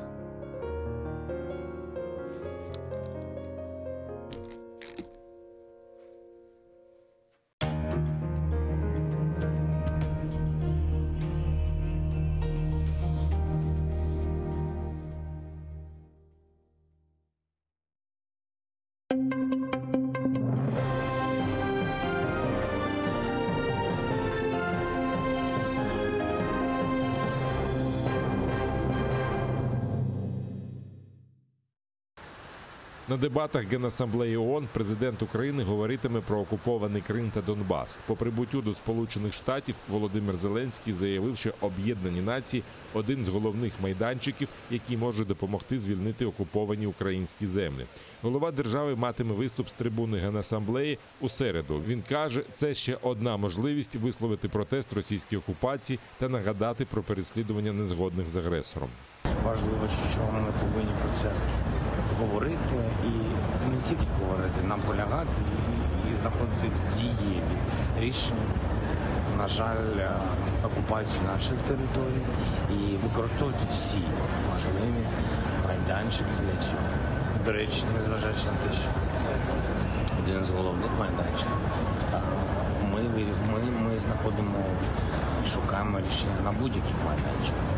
Крім того, Володимир Зеленський матиме низку зустрічей з представниками міжнародних організацій та інших держав. Президент, зокрема, анонсував перемовини з прем'єр-міністром Великої Британії Борисом Джонсоном та президентом Туреччини Реджепом Таїпом Ердоганом. Український воїн зазнав вогнепального поранення на Східному фронті. Про це повідомили у штабі Об'єднаних сил. Бійцю терміново надали допомогу, а нині він у шпиталі в задовільному стані. У штабі відзначають незначне зменшення інтенсивності вогню. Російські окупанти одного разу застосували міномети на підступах до Катеринівки на Донеччині, а в бік оборонців Новоолександрівки, Новомихайлівки, Новозванівки та Широкіного відкривали вогонь з гранатометів та іншої зброї. Українські захисники вели активну оборону та подавляли вогневі засоби противника, застосовуючи дозволене мінськими домовленостями озброєння. Завдяки зусиллям наших воїнів рубежі українських підрозділів залишилися незмінними. Протягом поточної доби 21 вересня зафіксовано одне порушення режиму припинення вогню з боку російсько-окупаційних військ. В районі населеного пункту Кам'янка противник застосував заборонені мінськими домовленостями міномети калібру 120 мм. Втрат серед українських захисників немає. На догоду російським псевдовиборам окупанти Донеччини та Луганщини призупинили бойову підготовку на полігонах. Про це повідомили в українській розвідці. Російське військове командування впродовж минулого тижня залучило чималу кількість своїх підлеглих до агітації серед особового складу окупантів та місцевого населення, щоб залучити їх до незаконного голосування. Але вже цього тижня злагодження окупаційних підрозділів відновились, повідомили в розвідці. Разом з тим, з 20 вересня цього року інтенсивність заходів бойової підготовки у з'єднаних частин окупантів було відновлено. Зокрема, розпочато проведення військових зборів мобілізаційного резерву та зборів зі снайперами, коригувальниками артилерійського вогню і командирами мінометних батарей. Проведення зборів контролюється офіцерами штабу 8-ї армії Південного військового округу Збройних сил Російської Федерації. Служба безпеки України розслідує участь у так званих виборах в окупованому Криму як державну зраду. Йдеться про незаконне голосування для обрання нового складу Російської Думи. Росія, всупереч міжнародному праву, залучила до своїх виборів жителів окупованих українських територій, зокрема і Криму. В СБУ заявили, що документують усіх причетних до псевдовиборів як із числа офіційних представників Росії, так і серед громадян України. Вони, всупереч українському законодавству, легітимізують окупаційну владу, несуть шкоду незалежності України та є співучасниками міжнародного злочину, кажуть у спецслужбі. Покарання для них передбачає до 15 років за ґратами. Також Служба безпеки України подала РНБО матеріали для запровадження санкцій стосовно організаторів і учасників цих виборів. Зокрема, мова йде про 33 кандидатів у депутати Держдуми Російської Федерації, а також 54 членів територіальних виборчих комісій. Минулої п'ятниці з ініціативи СБУ РНБО прийняли відповідне рішення. Сполучені Штати, Велика Британія, Франція, Польща та інші країни не визнають та засуджують російські вибори в окупованому Криму. Раніше з заявою про невизнання псевдоголосування виступили в Євросоюзі. До всього там засудили масову російську паспортизацію жителів окупованих українських територій, а в Державному департаменті Сполучених Штатів закликали Москву виконувати свої міжнародні зобов'язання, припинити тиск на незгодних і поважати права людини. Крім того, США наголосили на непорушній підтримці територіальної неподільності України. Вибори в Державну Думу Росії в окупованому Криму не визнала й Туреччина. Про це йдеться в заяві прес-секретаря Міністерства закордонних справ Республіки Танжу Бігліча, опублікованому на сайті відомства. Туреччина, як і раніше, підтримує територіальну цілісність України і не визнає незаконну окупацію Криму, йдеться в заяві. Туреччина, як і раніше, підтримує територіальну цілісність України і не визнає незаконну анексію Криму. Відповідно, результати виборів в Державну Думу Росії, що відбулися 17-19 вересня 2021 року, також у Криму, не мають юридичної сили для Туреччини. Не допустили до годівниці. 4 кримських колаборантів, які 5 років відсиділи в Держдумі Росії, не потрапили туди знов. Це так звані герої Кримської весни Наталя Поклонська, Світлана Савченко, Андрій Козенко та єдиний кримський татарин з Думи минулого скликання Руслан Бальбек. Наталії Поклонській пророкують роль посла Росії в африканській острівній країні Кабо-Верде. Як надалі використають російські окупанти інших, поки невідомо. Самі колишні депутати Держдуми від окупованого Криму про свої плани не поширюються. Думний рецидив трапився у Михайла Шеремета, поплічника окупаційного глави Криму Аксьонова, і Костянтина Бахарєва. Їм окупанти зберегли депутатські крісла. ФСБшний експерт підтвердила монтаж аудіозаписів кримсько-татарських бранців. Про це заявив адвокат Еміль Курбєдінов після засідання Південного окружного військового суду в російському Ростові-на-Дону. Там розглядали справу 25 кримських татар, яких через нібито причетність до Хізбут-Тахрір звинуватили в тероризмі. У підгрупі Різи Аметова, Акіма Бекірова, Фархода Базарова, Раїма Івазова та Шабана Умєрова захист допитав експерта-фонографіста. Вона є співробітницею підрозділу ФСБ та на замовлення служби проводила експертизу прихованих записів. Вона підтвердила, що записи змонтовані, але згодом почала виправдатися та відбілювати власний висновок. При проведении этой экспертизы были допущены ряд грубых нарушений. В том числе я увидел, что эксперт пыталась, так скажем, обелить свое же заключение о признаках монтажа и говорила, что это несерьезный монтаж, что этот монтаж не является таким, который там повлиял на выводы, либо монтаж, который был сделан намеренно, злонамеренно кем-то и так далее, и так далее. Но мы совершенно другого мнения. Поэтому в сегодняшнем судебном заседании то, что необходимо было, так скажем, подчеркнуть и узнать для защиты, мы получили, так скажем, от этого эксперта. Жодної ненависті на національному чи релігійному ґрунті від Вадима Бектемірова не було, і до закидів у тероризмі він не має жодного стосунку. Про це на допиті в російському Південному окружному військовому суді заявили родичі та сусіди бранця. Його через нібито причетність до Хізбут-Тахрір окупанти звинуватили в тероризмі та спробі захоплення влади в Росії. За словами адвоката Еміля Курбєдінова, свідки захисту заявили, що знають Бектемірова лише з хорошого боку. Захист також клопотав про виклик на судилище всіх причетних до справи. Это те эксперты, специалисты, понятые, статисты, кто принимал участие в ходе уголовного дела, кто принимал участие при, так скажем, опознании Вадима, кто принимал участие при других процессуальных мероприятиях, при составлении, значит, процессуальных документов, изъятии, обыске, вот, и также при выполнении экспертиз, которые были заказаны Федеральной службой безопасности. По большей мере суд удовлетворил наше ходатайство. Единственное, отказал в допросе сотрудников ФСБ, еще оперативных сотрудников. Но я думаю, мы к этому ходатайству еще раз вернемся уже в дальнейшем. Жодних подробиць пояснити не змогли. В окупаційному райсуді Сімферополя допитали понятого та двох свідків звинувачення проти фрілансера Радіо Свобода Владислава Єсипенка. За словами адвоката Дмитра Діндзе, свідок, який був технічним фахівцем, не зміг розповісти подробиці про нібито облаштований Єсипенком сховок вибухівки під деревом. Не вдалося дізнатися і як приїхали до місця обстеження, що говорив Єсипенко та як він дістався місця. ФСБівець мало що згадав і заявив, що весь час перебував у службовій автівці та фотографував місцевість. Допитаний понятий заявив, що був присутній під час обшуку житла, який винаймає Єсипенко. Сказал, что изымались телефоны, металлодетектор изымался, которые не проверялись на какую-либо работоспособность. Они просто тупо упаковывались. Видео и фотосъемка не производилась. На следующее заседание 28-го вызван оперативный сотрудник, который уже непосредственно руководил обследованием участка местности, где якобы Єсипенко нашел гранату. Вот это будут более интересные допросы. И я думаю, что придут еще другие представители общественности, и, может быть, придет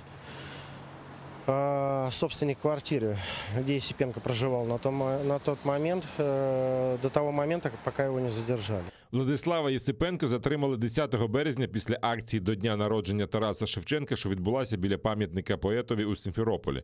Позаштатному журналісту Радіо Свобода окупанти закидають незаконне виготовлення зброї та співпрацю з українськими спецслужбами. Сам Єсипенко заявив, що силовики його катували, вибиваючи зізнання. З четверга в Україні діятиме жовта зона карантину. Це означає, що з 23 вересня в країні забороняється робота шкіл, вишів та інших навчальних закладів, якщо менш ніж 80% працівників установи мають жовті або зелені ковід-сертифікати. Вони мають перейти на дистанційне навчання. Відвідувати фітнес-центри та спортзали можливо лише при умові, що заповненість не буде перевищувати однієї людини на 10 квадратних метрів.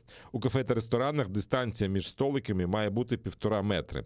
Масові заходи можливі лише за участю однієї людини на 4 квадратні метри. Якщо не менш ніж 80% відвідувачів та працівників матимуть жовтий або зелений ковід-сертифікати, обмеження не застосовуватимуться. Тим часом захворюваність на коронавірус в окупованому Криму зростає щодня протягом тижня за 200 з гаком людей у день. Так, за даними окупантів, за минулу добу ковід-19 підтвердився у 274 чоловік. Четверту хвилю коронавірусу на окупованому півострові там називають неминучою. США з листопада послаблять антиковідні обмеження для вакцинованих іноземних мандрівників. Після прибуття їм не доведеться сидіти на карантині. Також скасують заборону на в'їзд туристів з Великої Британії, Євросоюзу, Індії та Китаю. Поки американські кордони закриті для більшості мандрівників з цих країн, а також з ПАР, Ірану та Бразилії. Правило діє 1,5 року з початку пандемії. Заборона не стосується лише громадян США. Вимога про вакцинацію для в'їзду не буде поширюватися на дітей. При цьому пасажири, не щеплені від коронавіруса, повинні надати свіжий негативний ПЛР-тест. Здати аналіз доведеться і після прибуття у США. Пом'якшення карантинних заходів поки не торкнеться мандрівників, які перетинають сухопутні кордони з Мексикою та Канадою. Тим часом Великобританія і Євросоюз давно закликали США послабити обмеження на в'їзд іноземців. Вакцинованим американцям дозволили в'їжджати в країни ЄС ще в червні, а на британську територію в серпні. Авіакомпанії також кілька місяців домагалися скасування заборони. Після рішення влади США акції багатьох американських та європейських авіакомпаній зросли в ціні. Громадянам Росії в'їжджати в США не забороняли, проте американська влада поки не повідомила, чи визнає вакцинованими тих, хто прищепився російськими препаратами.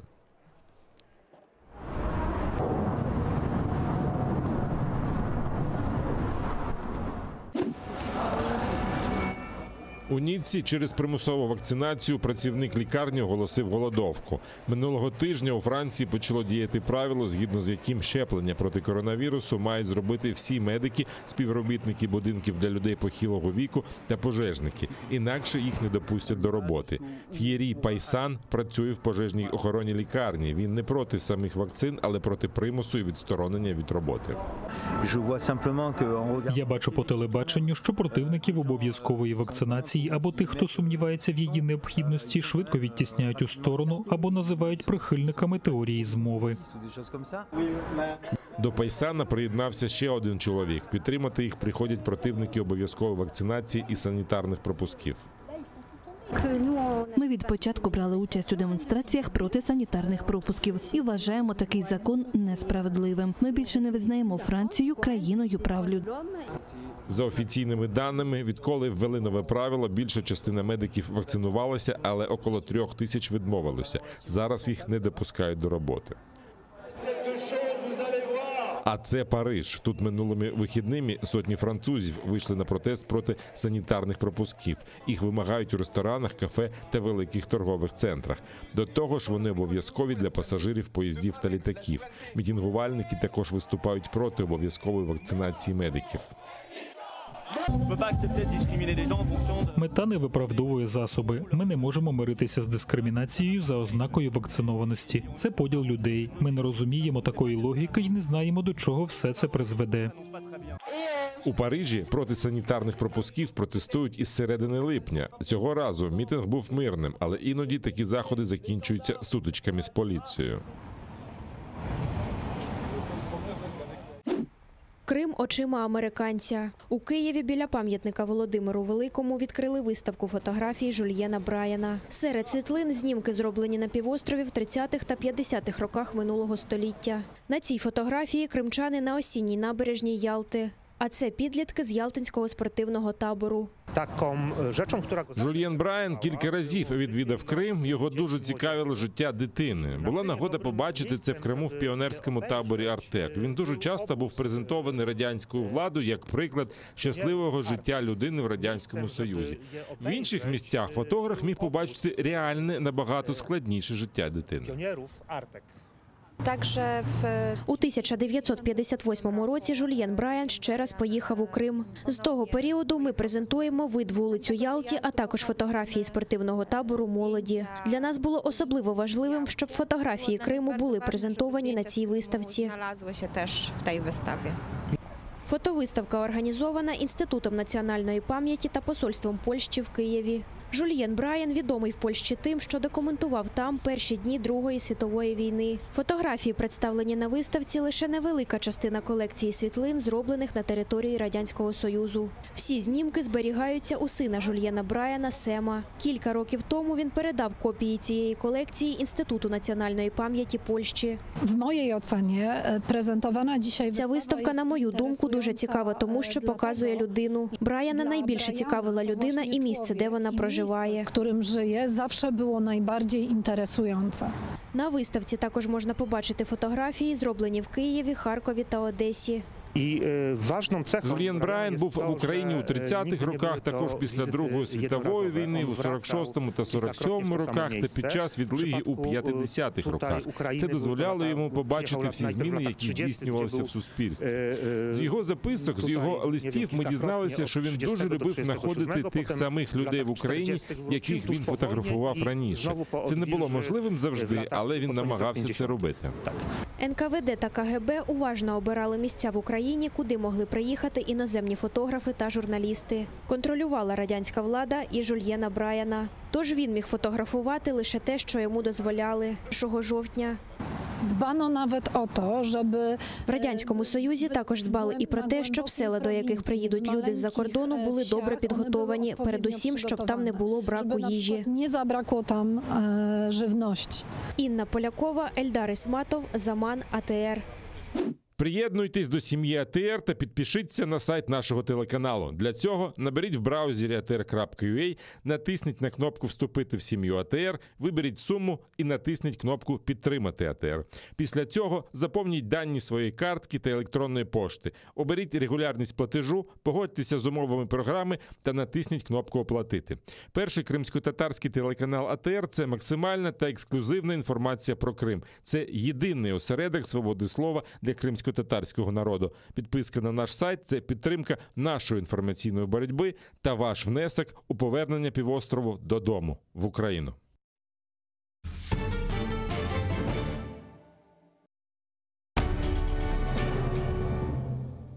Ізраїльські вчені створили унікальний засіб, що містить природні інгредієнти. Краплі імуноков покращують імунітет при коронавірусних та респіраторних захворюваннях, а також сприяють полегшенню постковідного синдрому. Імуноков – надійна допомога.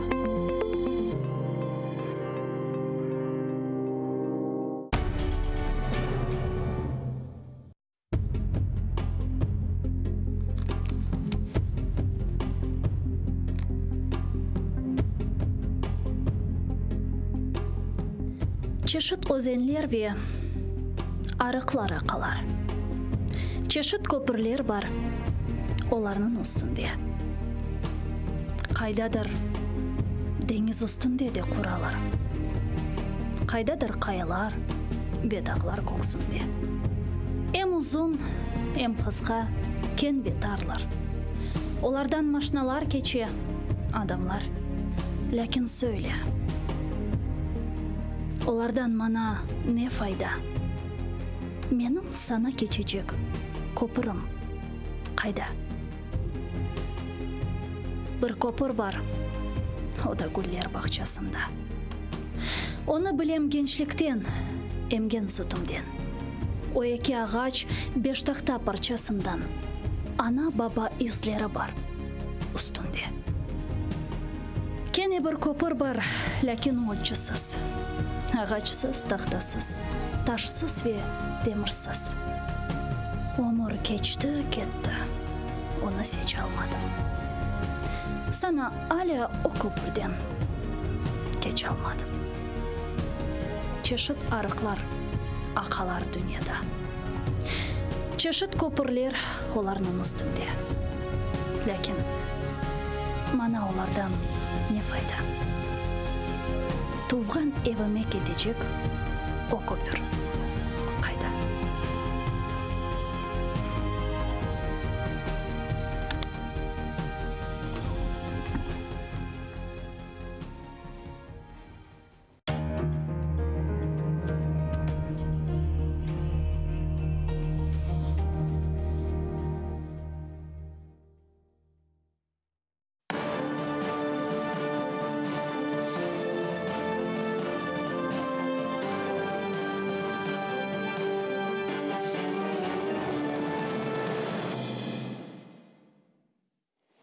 Салям алейкум, хайрлы акшамлар, добрый вечер. В эфире телеканала АТР. Вы смотрите информационно-аналитическую программу «Бувунь». В студии для вас работаю я, Гульсум Халилова. И следующие 40 минут в этой студии с гостем мы обсудим основные новости, события сегодняшнего дня. Я напомню, что мы работаем в прямом эфире. Мы работаем в режиме онлайн, в том числе и на нашем YouTube-канале, на который вы можете подписаться и поддержать телеканал АТР. Также поддержать наш телеканал вы можете, подписавшись на наш Patreon, patreon.com. Вы можете пройти по этой ссылке, которую вы сейчас видите на ваших экранах, выбрать уровень поддержки. Это поможет нам продолжать работу на информационном фронте. Я рада представить гостя нашей студии. Микола Капітоненко, експерт Міжнародного центру перспективних досліджень, кандидат політичних наук. Вітаю вас, пане Микола. Салям алейкум. Добрый вечер. Я предлагаю начать наш эфир со следующих новостей. Президент Украины Владимир Зеленский прибыл в Соединенные Штаты Америки для участия в Генеральной Ассамблее ООН. Как запланировано, выступать он будет завтра, то есть в среду. Там, во время визита в Нью-Йорк, он заявил, что Генеральная Ассамблея ООН является одним из основных площадок, где Украина может решать вопрос Донбасса и Крыма. Вот его цитата. І ми повинні не тільки говорити, а й вимагати відповідних дій. Ми шукаємо рішення по Донбасу і Криму на всіх майданчиках. Так, Організація ООН – це один з головних майданчиків. І ми не повинні пропускати таку можливість. Наприклад, у нас буде зустріч з президентом Турецької Республіки. І ми всі знаємо заяву Туреччини про невизнання анексії Криму з боку Російської Федерації та про невизнання виборів у Держдуму РФ через залучення до них жителів окупованих українських територій. Для нас дуже важливо, що ООН визнала Кримську платформу. Думаю, ми можемо говорити про підтримку України з боку наших партнерів в цей дуже непростий час. Министр иностранных дел Украины Дмитрий Кулеба сказал, что красной нитью участия президента в Генеральной Ассамблее ООН и переговоров на всех уровнях будет тема оккупированного Крыма. Це дуже принципово. По-перше, ми успішно запустили Кримську платформу. По-друге, Крим є питанням номер 1 для нашої держави та дипломатії. Буде непроста розмова з генеральним секретарем ООН на цю тему, адже ми хочемо бачити більшу залученість ООН до питань Криму. Президент їде до Нью-Йорка з чіткою метою – консолідувати ще більшу підтримку світу для України. Це стосується питань протидії російської агресії, залучення інвестицій до України, боротьби з пандемією COVID-19. Пане Микола, когда Зеленский говорит о том, что нужно не просто говорить, но и принимать какие-то соответствующие решения, каким-то образом действовать, что он имеет в виду? То есть что мы ждем от Организации Объединенных Наций? В вопросах Крыма и Донбасса, естественно. Я думаю, что мы сами точно не знаем, чего мы ждем. И это становится характерной чертой внешней политики Владимира Зеленского, так же, как это было при Петре Порошенко. То есть отдельно разговоры о широкой международной поддержке Украины, иногда широкой международной коалиции в поддержку Украины и украинского суверенитета и территориальной целостности. А параллельно с этим есть реалии, в которых очень мало действующих, работающих инструментов, аргументов в арсенале украинской внешней политики, которая могла бы, вот одно из ключевых слов и в цитате президента сейчас было, и раньше он часто активно последний год пользуется словом «требовать». То есть мы должны от кого-то что-то требовать. Но в международной политике она отличается от внутренней тем, что требовать, для того, чтобы требовать что-то, нужно быть сильным, нужно иметь инструменты, нужно понимать, чего хотят другие, иметь возможность им это дать, для того, чтобы что-то требовать взамен. У нас получается так, что требовать у нас не получается. То есть мы стараемся, мы говорим, что нам должны то, и должны сё, и должны в НАТО нас принять, и ПДЧ дать, и денег дать больше, и вооружение поставить, и в Крымскую платформе поучаствовать, и вообще сделать ее инструментом, в котором в идеале каждое государство, глава которого или правительство появился на саммите в Киеве 23 августа, что каждое это государство должно действовать так, как будто бы это у него забрали территорию, с таким же энтузиазмом, как мы сами, должно отстаивать наши интересы. Но так, к сожалению, не получается. То есть в реальном мире мы уже 7 лет больше видим, что государства готовы произнести какие-то фразы ритуальные, готовы проявлять вежливость, готовы говорить, что они поддерживают Украину. Это они могут делать и на платформе ООН, и на платформе любых других международных организаций, просто при двусторонних встречах. Президент Зеленский в Турции бывает часто, и это один из наших ключевых сегодня партнеров. И независимо от того, где встречаться с президентом Эрдоганом, либо в Нью-Йорке, либо в Анкаре, либо в Киеве, можно услышать его слова поддержки. Но только это не результат наших требований, это результат того, что это отвечает интересам самой Турции. Точно так происходит и с другими странами. Поэтому мне кажется, что... Ну, разве вот такая реакция, такие действия мирового сообщества, Запада и так далее, не дает ли еще больше карт-бланш страну-агрессору, России, идти дальше? Вот многие эксперты вспоминают как раз 2008 год, когда случилась Грузия, и говорят о том, что, собственно, из-за такой инфантильной реакции Запада на то время Путин вдохновился и в 2014 году пошел на Украину, оккупировав Крым и Донбасс. То есть, таким образом, был открыт ящик Пандоры. И разве Запад этого не должен понимать? Что они могут быть следующими? Я знаю эту линию рассуждений, и я с ней много спорю, потому что, во-первых, Запад не считал и не считает, что он будет следующим. То есть, если Россия напала на нас, отняла часть нашей территории и угрожает нашему государству, из этого совершенно не вытекает, что она угрожает всем остальным. В то, что российские танки появятся на улицах Варшавы или Берлина, уже не верят. Может быть, в какой-то момент в 2014 году кто-то в это верил и беспокоился в Европе. Сегодня этого нет. Никто не считает намерения России такими, что они будут идти дальше. То есть из этого следует, что почему Запад должен был защищать Грузию в 2008 году, рискуя жизнями своих солдат, деньгами и так далее. Чтобы что? Чтобы Украину не забрали Крым? Но это проблема Украины. Ее Украина должна была решать, а не страны, которые защищены членством в НАТО или в Европейском Союзе. Но если Украина стала следующей, значит, после Украины кто-то следующий может не стать? Абсолютно не значит. Это значит, что Украина не извлекла уроков, не решила своих проблем во внешней политике и стала следующей. Из стран Запада никто не пострадал. Кроме того, я не думаю, что... И это тоже противоречит, наверное, мнению большинства украинских наблюдателей, что Россия хочет идти дальше. Мне кажется, что цели, которые были достигнуты Москвой в 2015 году, то есть аннексия Крыма и установление контролируемого режима в так называемых ДНР, ЛНР, и навязанные Украине Минские соглашения, этого вполне достаточно. То есть дальше России, если она пойдет дальше, то цена этого будет гораздо больше, чем возможное приобретение, и в Кремле об этом прекрасно понимают. Из 2015 года Россия на украинском направлении находится в стратегической обороне. То есть ее задача оставить за собой то, что она смогла в этот смутный период 14-15 годов оставить за собой. Поэтому то есть мало того, что Запад не считает, что Россия будет воевать с ними, со странами там Эстонии, Латвии, Литвой, Польшей, Румынии, Венгрии и так далее, не говоря уже о других. Но я думаю, что мало кто на Западе всерьез считает, что Путин пойдет дальше в Украине, что он начнет захватывать Харьков, Днепр, Запорожье, Одессу и так далее. Он сейчас обороняется. Не знаю, что будет делать следующий русский президент, честно говоря. То есть мы ждем того, что Путин сменится, и это будет к лучшему для нас. Но я не уверен в том, что следующий российский президент будет менее агрессивную политику в отношении Украины проводить. Но на Западе иначе оценивают намерения и политику Путина, чем мы. И это понятно, естественно, поэтому и решения у них совершенно другие. Они вытекают не из наших интересов, не из того, чего мы ждем, что будет делать Запад, а из того, как они понимают собственные интересы и угрозы собственной безопасности.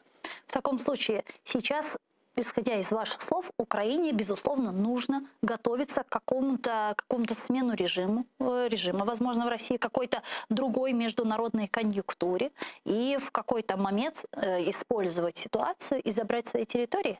Этого мы ждем. Украине, во-первых, нужно осознать, что реалии, которые сложились на сегодня, с ними нам жить еще очень долго.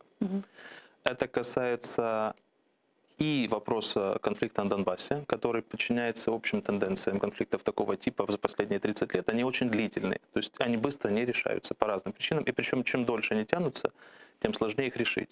И это решение будет очень дорогостоящим для любого украинского политика, потому что оно потребует уступок Москве, на что боятся эти украинские политики по разным причинам.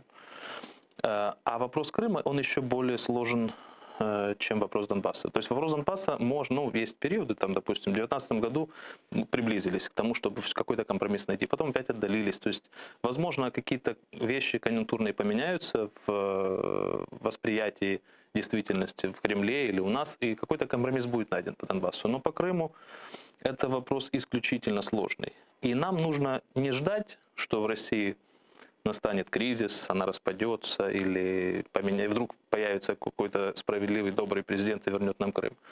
Нам нужно Россию изучать, мы это плохо делаем. У нас очень низкий уровень знания о России, о том, что там происходит, чего они хотят. Вот сейчас, если спросить большинство украинских наблюдателей, в чем состоят российские интересы в отношении Украины, ответ будет стандартный, что они хотят нас вернуть в свою сферу влияния и восстановить Советский Союз. Но это, по-моему, неправильный ответ. Потому что... А как бы вы ответили на этот вопрос? Вот стратегическая цель России по Украине. Мне кажется, основное, я могу тоже ошибаться, но мне кажется, что в основном Россия хочет вернуть себе место в игре великих полюсов мира. То есть Китай, США, Европейский Союз, и Россия хочет как можно более сильную позицию иметь в этом торге. Для этого ей нужно максимально сбросить риски, связанные с постсоветским пространством, и усилить свои позиции там. Вот в отношении Украины она, как в Кремле воспринимает ситуацию, этого достигли. То есть Украина надежно не вступит в НАТО, не вступит в ЕС, она не сможет стать опасным военным соперником для России в обозримом будущем, то есть не сможет военным путем вернуть свои территории. И поэтому она для России остается удобным соперником. И России от нас особо сейчас ничего не нужно, лишь бы мы не сближались с Западом, не вступая в НАТО. То есть мы можем, например, в НАТО не вступить, но мы можем проводить больше учений, получать больше вооружений, больше денег. Появились, чтобы здесь, например, американские базы. Это фантастический сценарий, но он не исключен. Вот этого россиянам бы не хотелось. Они хотят удостовериться, что этого не будет, и они оставят Украину в покое, мне кажется. То есть они понимают прекрасно, что вернуть Украину в свою сферу влияния, как было при Януковиче. Так а как же оккупированные территории? А оккупированные территории им нужны, потому что Крым им нужен по стратегическим и соображениям престижа. Он усиливает их позиции в Черном море, и на Ближнем Востоке, и влияние на европейскую... Это понятно, но мы же говорим о восстановлении территориальной целостности Украины, мы же говорим о суверенитете Украины, Конечно, мы же говорим о том, что Украина избрала политико-дипломатический путь возвращения. Вот это очень, Тогда очень как длинный. мы это можем осуществить? Это очень длинный путь, который даже сегодня мало кто просматривает, как реально, технически это может происходить. То ли это будет еще один референдум в Крыму, что массу вопросов за собой тянет. То ли это просто возьмут, это очень маловероятно, что если они возьмут, уйдут и скажут, забирайте Крым обратно. То есть надо работать над восстановлением целостности, но только для нас эта работа должна сводиться не к лозунгам и ожиданиям того, что Путин умрет, а Россия распадется, а просто к работе, которая будет постепенно и постоянно усиливать наши позиции в противостоянии с Россией. Так что удерживание Крыма будет становиться все более дорогой опцией для Кремля. Это очень долгая и трудная работа, поэтому восстановление территориальной целостности не нужно понимать как быстрый процесс, как мы взяли и в результате какого-то молниеносной дипломатической комбинации или военной операции вернули себе территории. Нет, это будет очень болезненный, очень длительный процесс и без гарантированного успеха, к сожалению. Кстати, про военную операцию многие аналитики и политики Украины экстраполируют 44-дневную военную операцию Азербайджана на Украину и говорят, что, в принципе, они тоже ждали 30 лет, у них тоже были Минские соглашения, и там были довольно сильные стороны, это и Соединенные Штаты Америки, и Франция, и так далее. И вот спустя 30 лет им все равно пришлось воевать за Карабах, за часть Нагорного Карабаха в том числе. И вот что Украина тоже может примерно такой сценарий повторить. Это реально? Конечно, в истории бывали случаи, когда с помощью военной силы можно было решить те или иные похожие проблемы. Например, хорватский сценарий, о котором говорили еще до Карабаха. Но только нужно понимать, что и в хорватском сценарии, и в сценарии армяно-азербайджанского конфликта, во-первых, было совершенно другим соотношение сил. Одно дело Азербайджан, который на протяжении нескольких лет гораздо быстрее развивался и больше денег вкладывал в вооружение, который проводил более успешную дипломатию, на стороне которого прямо выступила Турция. И весь этот потенциал был брошен в конфликт против Армении, за которую Россия не очень спешила заступаться. Это одна ситуация. Другое дело соотношение сил между нами и Россией, государством, которое обладает ядерным оружием в огромном количестве, государством, военные расходы которого больше, чем наши в 10 раз, а силовые возможности, я не знаю во сколько раз больше, но тоже примерно, наверное, в среднем в 10 раз больше. То есть здесь не то соотношение силы, не та ситуация, в которой военная опция смотрится реалистичной, которой можно было бы угрожать даже или спекулировать на эту тему. По крайней мере, пока. Я не знаю, может быть, пройдет 10, 20 или 50 лет, и ситуация изменится, но сейчас, мне кажется, стоит сосредоточиться на каких-то других проблемах. Крымская платформа. Инаугурационный саммит прошел 23 августа, на котором приняло участие 44 страны и международные организации. На ваш взгляд, это то, чего мы ждали? Это успешно проведенный саммит? Я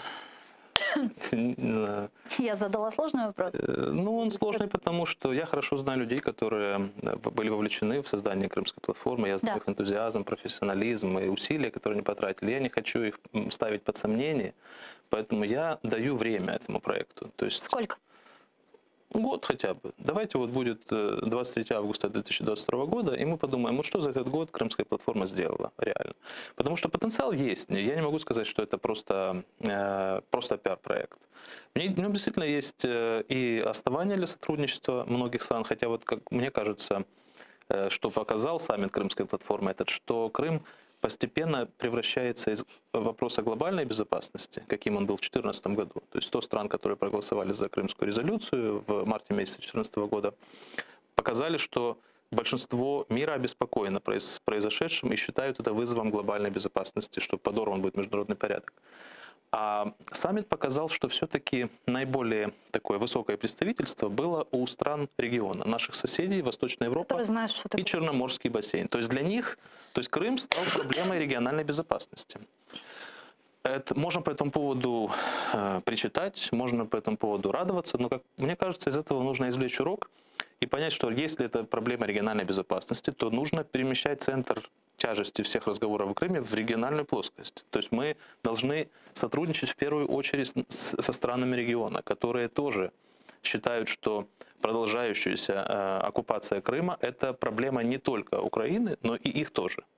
Мы увидели по уровню представительства даже западноевропейских стран, не говоря уже о всех остальных континентах, что Крым для них, это стало что-то таким далеким и, наверное, не очень важным на повестке дня, что есть более важные вопросы. Удивила Канада, кстати, была представлена на уровне посла Канады в Украине. В Канаде готовились к выборам, а там есть практика такая, что в период предвыборной борьбы наиболее влиятельные политические лидеры остаются в Канаде и занимаются ведением парламентской кампании. То есть тут как раз это тот случай, где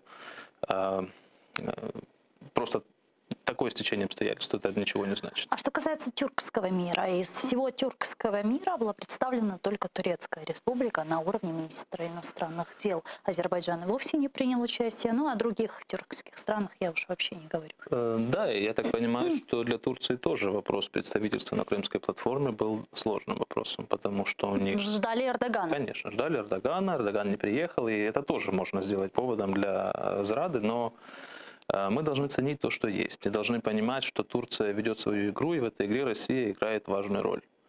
И вместо того, чтобы делать выводы о том, что поддержка Турции недостаточна и все пропало, нам нужно развивать те моменты сотрудничества двустороннего, которые есть. Турция очень важный для нас партнер в сфере безопасности, в сфере зоны свободной торговли, готовят и подписывают, и в сфере, естественно, по вопросу крымских татар, и по вопросу тех людей, которые переехали из Крыма после оккупации, и вообще дипломатическая поддержка Турции в этом вопросе очень существенна.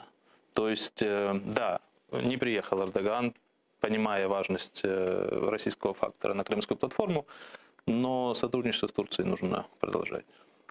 Турция, кстати, не признала результаты выборов в Госдуму на территории Российской Федерации. Об этом заявили в Министерстве иностранных дел Турецкой Республики. Давайте послушаем их цитату.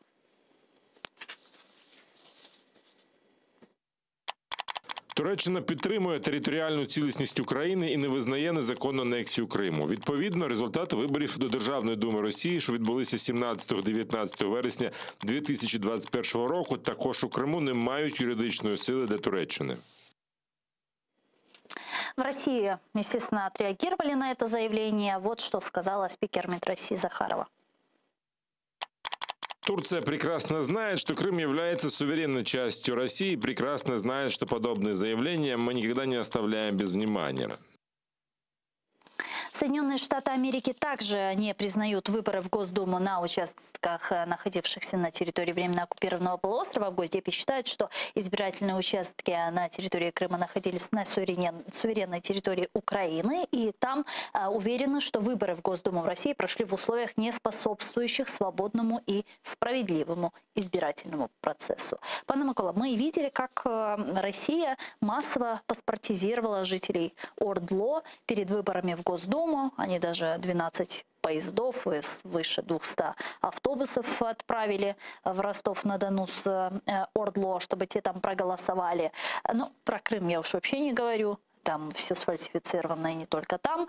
Как вы думаете, почему было так важно для России участие жителей ОРДЛО, в том числе на этих выборах?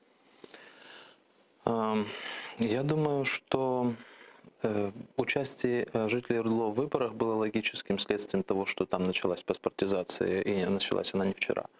То есть, как только было принято решение, я так понимаю, что россияне поняли, что Украина не продвигается по пути выполнения Минских соглашений, и нужно искать какую-то другую форму взаимодействия с этими непризнанными, так называемыми, республиками, они взяли курс на расширение, на интеграцию жителей этих республик в российское правовое поле. Поэтому участие их в выборах – это просто техническое следствие того, что у них были паспорта. Потому что как только у людей появились паспорта, следующий вопрос, а вдруг как они должны голосовать? Ну вот им устроили техническое участие в этих выборах. То есть ключевое здесь – это раздача паспортов.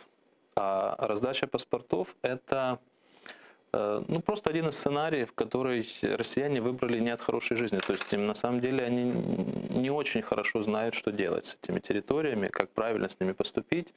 Они не могут их забрать в состав России, они не могут их бросить, отдать Украине просто так. То есть им их приходится поддерживать. И паспортизация жителей ОРДЛО – это как раз один из способов относительно недорогой поддержки, сохранения пророссийских настроений на этой территории, которые в Кремле выбрали. Поэтому здесь, мне кажется, первичной была паспортизация, уже потом участие их в выборах. Но эта паспортизация не свидетельствует ли о том, что Россия в стратегическом плане захочет инкорпорировать эту территорию? Я думаю, что нет желания в России присоединять эти территории, по крайней мере, пока, и в обозримом будущем я тоже не думаю, что она появится. У них есть желание, похоже, забрать максимум человеческого потенциала, то есть они максимально облегчают контакты с Россией для жителей ОРДЛО, в том числе выдавая паспорта. Но сами территории им не нужны, потому что это связано с большими рисками и с большой ценой, которую можно избежать. Мне кажется, на сегодняшний день ситуация выглядит именно так. А политическое руководство Украины, помимо ноты протеста, как-то должно еще на это реагировать и действовать?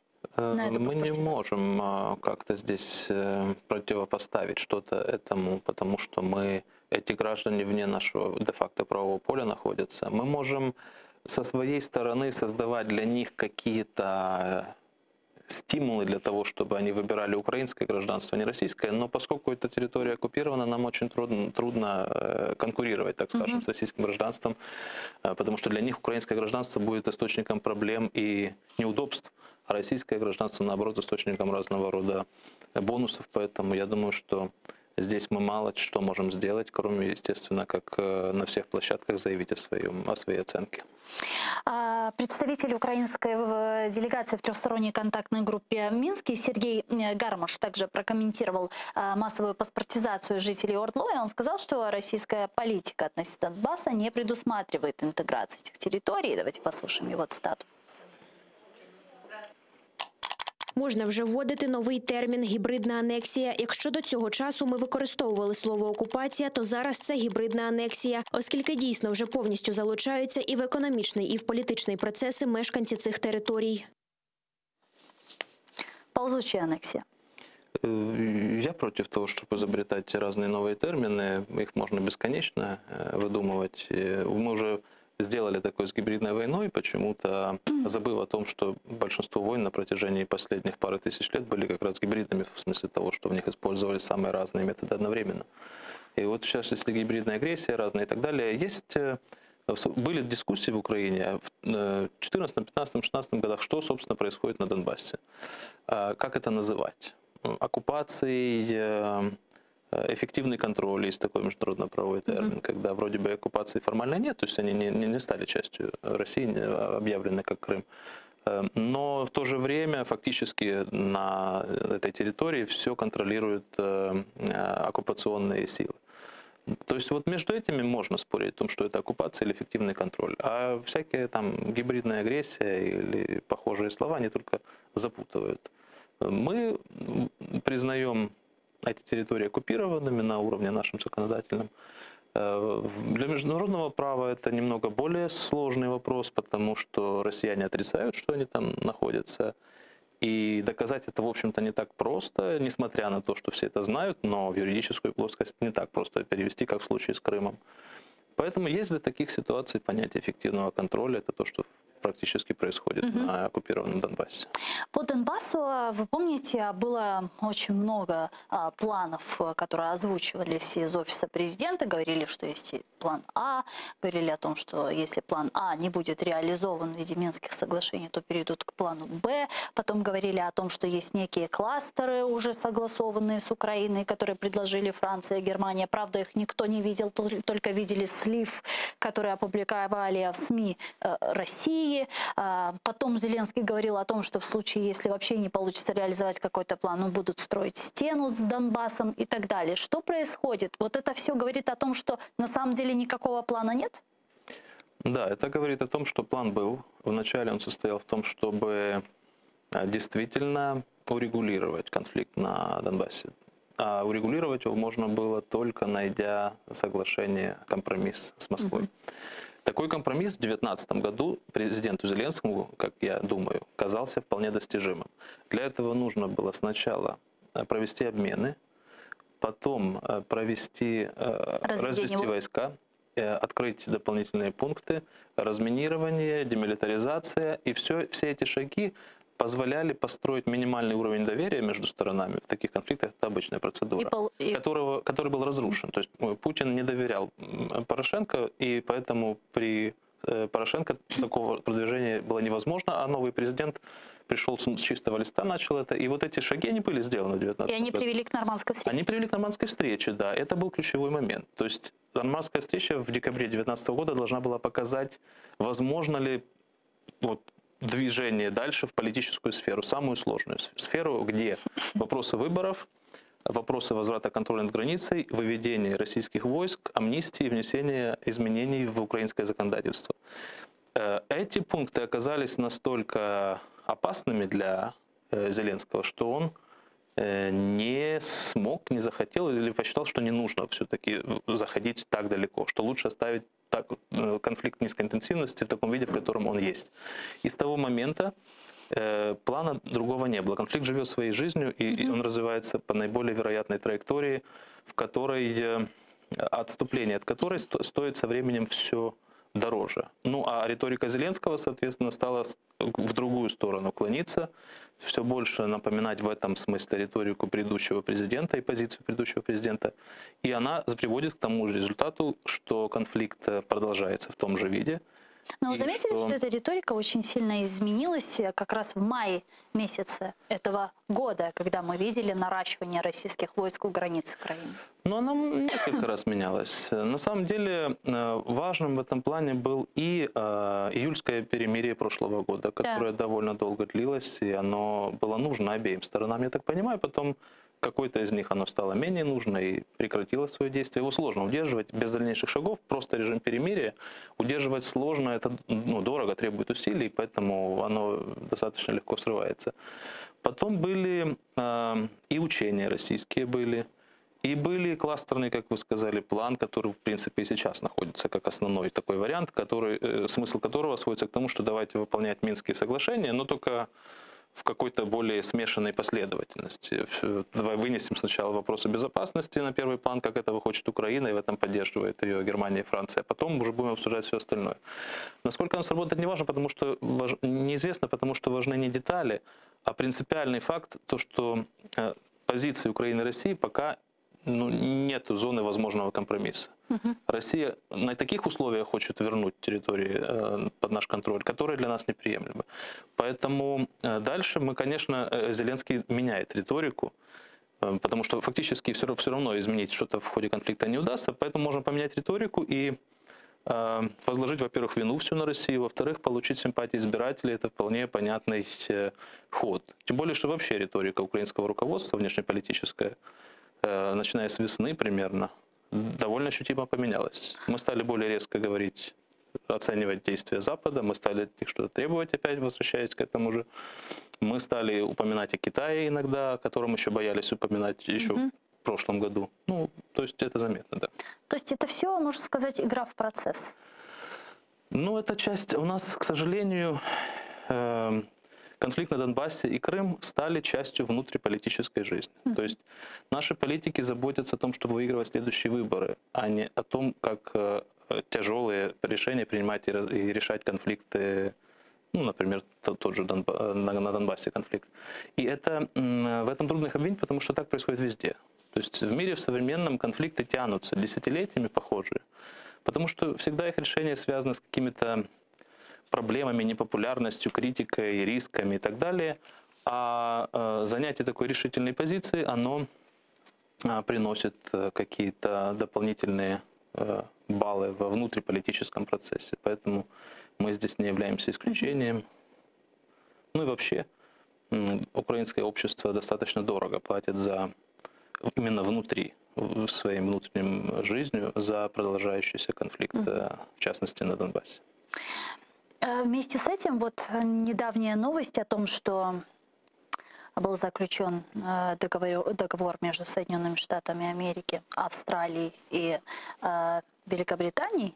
И после отказа, собственно, Австралии от контракта на строительство подводных лодок во Франции, украинские аналитики очень отрицательно восприняли это решение Соединенных Штатов и начали говорить о том, что вот США уже кинули все свои силы на Китай, на противостояние с Китаем, на соперничество с Китаем, а вот остальные все вопросы, Украина и так далее, даже вопросы Европейского Союза, ему уже не интересны, он все эти вопросы делегировал Германии. На ваш взгляд, это так? На мой взгляд, это упрощенный взгляд на вещи. Может быть, в каком-то смысле это правильно, но это слишком просто, потому что нельзя просто так взять и делегировать что-то Германии. У Германии есть свои интересы, свое видение, и оно расходится с американским. Мы это видели по примеру Северного потока и по разным другим вопросам. То есть Германия, в конце концов, не сателлит Соединенных Штатов, чтобы что-то делегировать. У нее есть свое видение, свое лидерство в Европе и свое понимание того, куда Европа должна идти. С другой стороны, Китай, конечно, становится приоритетом, и это особенно ярко видно в администрации Байдена. Они много чего делают вокруг противостояния в разных сферах с Китаем. Но я бы не стал и переоценивать роль этого. Мне кажется, что вокруг Китая надут такой своеобразный информационный пузырь, который преувеличивает угрозу со стороны Китая для Соединенных Штатов и помогает США таким образом привлекать на свою сторону союзников. США не забыли ничего, противостояние с Китаем, наоборот, заставляет их больше внимания уделять странам, которые могут быть потенциально важными союзниками, как, например, Австралия или Индия, или страны, которые вокруг Китая находятся, Япония, Южная Корея, страны Южно-Китайского моря, бассейна моря и так далее. России той же самой, которая более важную роль начинает играть для США, именно потому, что им предстоит противостояние с Китаем. То есть значение многих стран в связи с обострением противостояния с Китаем не уменьшается, а наоборот увеличивается. То, что Украина не попадает в круг этих стран, это наша проблема, а не проблема американцев, потому что мы за 7 лет не смогли доказать Вашингтону, что мы незаменимый важный союзник, что нас нужно поддерживать сильнее, что за нас нужно брать большую ответственность, что нам нужно больше давать денег, оружия, членства в НАТО или еще о чем-то. В Соединенных Штатах просто не чувствуют необходимости в этом, поэтому независимо от их динамики отношений с Китаем, позиция Вашингтона в отношении Украины остается практически неизменной еще со времен Обамы. Вот как Обама сформулировал приблизительно в общих чертах, как ответить на российский вызов, на аннексию Крыма. Нужно ввести санкции и держать их долго. Нужно официально не признать аннексию Крыма и тоже сколько угодно долго не признавать. И нужно дать Украине такую помощь, чтобы она не прекратила свое существование, но и в то же время, чтобы она, используя эту помощь, не втянула США в какой-нибудь ненужный конфликт. И вот с того времени и Трамп примерно такую же политику проводил, принял решение о поставках джавелинов, снайперских винтовок в Украину, но это принципиально не изменило ничего. И Байден, несмотря на всю его риторику, на надежды украинцев, связанные с его победой на выборах, проводит, в принципе, ту же самую политику, которая говорит о том, что Украина – это где-то второй или третьестепенный региональный приоритет для США. Дякую вам дуже, пане Микола Чухсалин, що приїхали к нам в студію, ответили на наші вопроси. Микола Капітоненко, експерт Міжнародного центру перспективних досліджень, кандидат політичних наук, був гостем нашей студии. А я, к сожалению, вынуждена с вами попрощаться, но вы оставайтесь первым крымско-татарским телеканалом АТР. Буквально через 4 минуты эфир продолжает информационная программа «Заман» на крымско-татарском языке, а после в этой студии вас поприветствует мой коллега Айдар Муждабаев в программе «Прайм Муждабаев». Не пропустите. Коршкенч.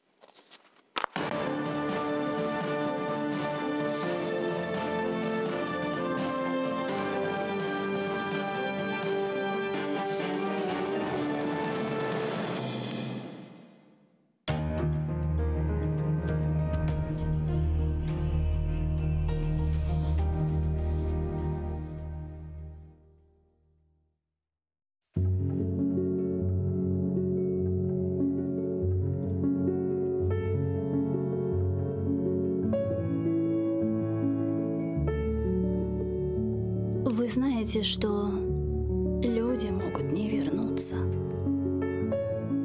Зажав всю волю в кулаке, вас отпустить.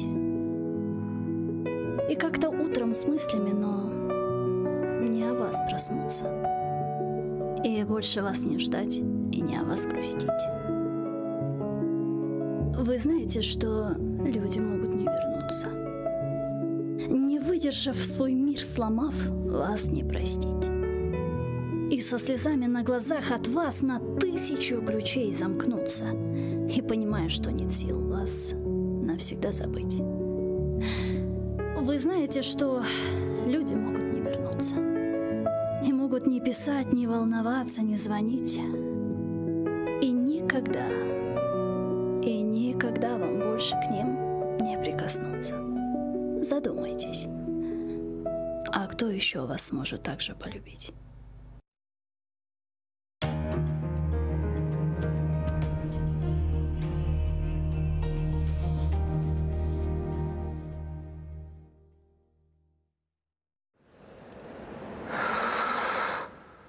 Эшетесанасма. Мен ақтауны тынызма.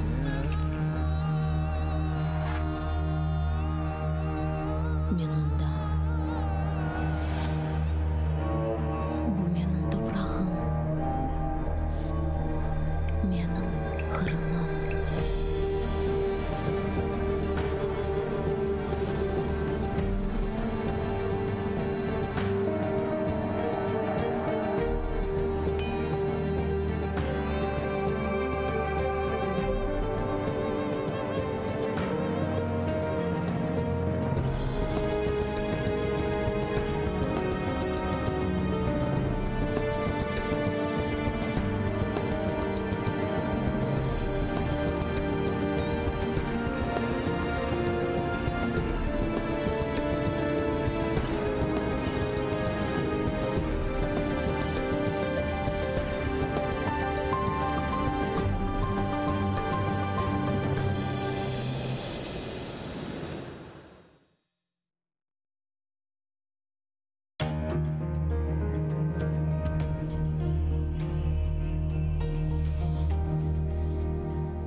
Қайта емлікке қайтмаға рұқсет бермеділер. Русия Думасында олған Қырымдан 4 ишғалжылерінен ишбірлікчі анда кене қайтып оламады. Бұл сөзде Қырым барының қараманлары Наталья Поклонская, Светлана Савченко, Андрей Козенко вейде кене Қырым татары Руслан Бальбектір. Наталья Поклонская Русияның Африка янында олған Кабо-Верде адасында елші ола біле. Қалған сөзде сабық депутатларыны руслар әнді насыл құлланажағы да белі дегел. Олар өзлерді ненен оғрашы жағына açıklamay. Tek işgalciler yolbaşçı Сергей Аксеновқа yakın olған Михаил Шеремет ve Константин Бахарев қайта Думаға Единая Россия жедвелінден сайланды. ФСБ тарафындан олған эксперт Қырым татар мабуслерінің сес язылары монтаж yapılғанны таздықлаған. Бұны адвокат Эмиль Курбидинов Русияның Женберби махкемесінде Хизбут Тахрирге алақасы бар деп терроризмде қабатланған 25 Қырым татарының давасы бақылған сон хабар етті. Риза Изетов, Аким Бекиров, Фарход Базаров, Раим Айвазов ve Шабан Умировның давасы черчевесінде фонографист эксперті сұрғыдан кечірілген. О ФСБ қадимы олып сес языларының экспертизасыны кечірген. Оқайды еткеніне көре сес языларында монтаж излері бар. Ләкин біраз sonra өзден адашларыны ақламаға тұрышқан. При проведении этой экспертизы были допущены ряд грубых нарушений. В том числе я увидел, что эксперт пыталась, так скажем, обелить свое же заключение о признаках монтажа и говорила, что это не серьезный монтаж, что этот монтаж не является таким, который там повлиял на выводы, либо монтаж, который был сделан намеренно, злонамеренно кем-то и так далее, и так далее. Но мы совершенно другого мнения. Вот, поэтому в сегодняшнем судебном заседании то, что необходимо было, так скажем, подчеркнуть и узнать для защиты, мы получили, так скажем, от этого эксперта. Вадим Бектимиров миллеті ве динне көре ичбір кімсеге нефрет беслемеген ве онан терроризмге ичбір алақасы yok. Бұны Русияның Женевьеви махкемесінде мабусының акрабасы ве қомшылар айтқан. Ишғалжелер Бектимировна Хизбут Тахрирге алақасы бар деп терроризм ве Русияда әкиметні көчінен запт етмен тұлыбында қабатлай. Адвокат Эмиль Курбединов қайдеткенне көре Имайджи тарафынан шаатлары Бектимировны тек музбет тарафтан тасверлеген. Имайджи тарафы бұнен берабер дава бақылмасына алақасы олған дигер инсанларды желп етілмесіні талап еткен. Это те эксперты, специалисты, понятые, статисты, кто принимал участие в ходе уголовного дела, кто принимал участие при, так скажем, опознании Вадима, кто принимал участие при других процессуальных мероприятиях, при составлении, значит, процессуальных документов, изъятии, обыске, вот, и также при выполнении экспертиз, которые были заказаны Федеральной службой безопасности. По большей мере суд удовлетворил наше ходатайство, единственное, отказал в допросе сотрудников ФСБ, еще оперативных сотрудников. Но я думаю, мы к этому ходатайству еще раз вернемся уже в дальнейшем. Украина телекөслік қызметі. Ишғал етілген Қырымда Русия Девлет Дума сайлауларында иштирак етуіні Девлет хайынлығы маддесі бойынша тақиқ еті башлады. Русия ишғал етілген Қырымда сөзде сайлаулар кечіріп, Донбасс акинлеріні да Рейберовге желп етіп, халықара құқығыны аяқ астына алды. Телекөслік қызметінде қайдеткенлеріне көре сөзде сайлав кечірілмесіне алақасы олғанларыны қайдетмектелер. Эм Русия векіллері, эм де Украина ватандашлары сырасында олғанларыны. СБУда хабар еткенлеріне көре бұл инсанлар Украина канунларына бақмадан Рейберовды иштирак етіп, ишғалжелер акимиетіні канунилештіріп, Украина мұстақылығыны зарар кетіріп, халқара жинайетінен иштиракшілер олалар. Рейберовны тешкіл еткенлеріні ве Рейберовды иштирак еткенлеріні 15 жыллық хапыс муддеті беклей. Також Служба безпеки України подала РНБО матеріали для запровадження санкцій стосовно організаторів і учасників цих виборів. Зокрема, мова йде про 33 кандидатів у депутати Держдуми Російської Федерації, а також 54 членів територіальних виборчих комісій. Минулої п'ятниці з ініціативи СБУ РНБО прийняли відповідне рішення. Түркия ишғал етілген Қырымда кечірілген Русия Девлет Дума сайлауларыны танымай. Бұл ақта Түркияның тышышлері назерлігінің матбуат кәтібі Танжу Бигличның назерлікнің ресми сайтында дерчетілген аризасында қайдетілі. Түркия вел олғаны кібі Украинаның топрақ бұтынлігіне қол тұтқаны ве Русия тарафындан Қырым ишғалыны танымағаны білдірілі. Туреччина, як і раніше, підтримує територіальну цілісність України і не визнає незаконну анексію Криму. Відповідно, результати виборів в Державну Думу Росії, що відбулися 17-19 вересня 2021 року, також у Криму, не мають юридичної сили для Туреччини.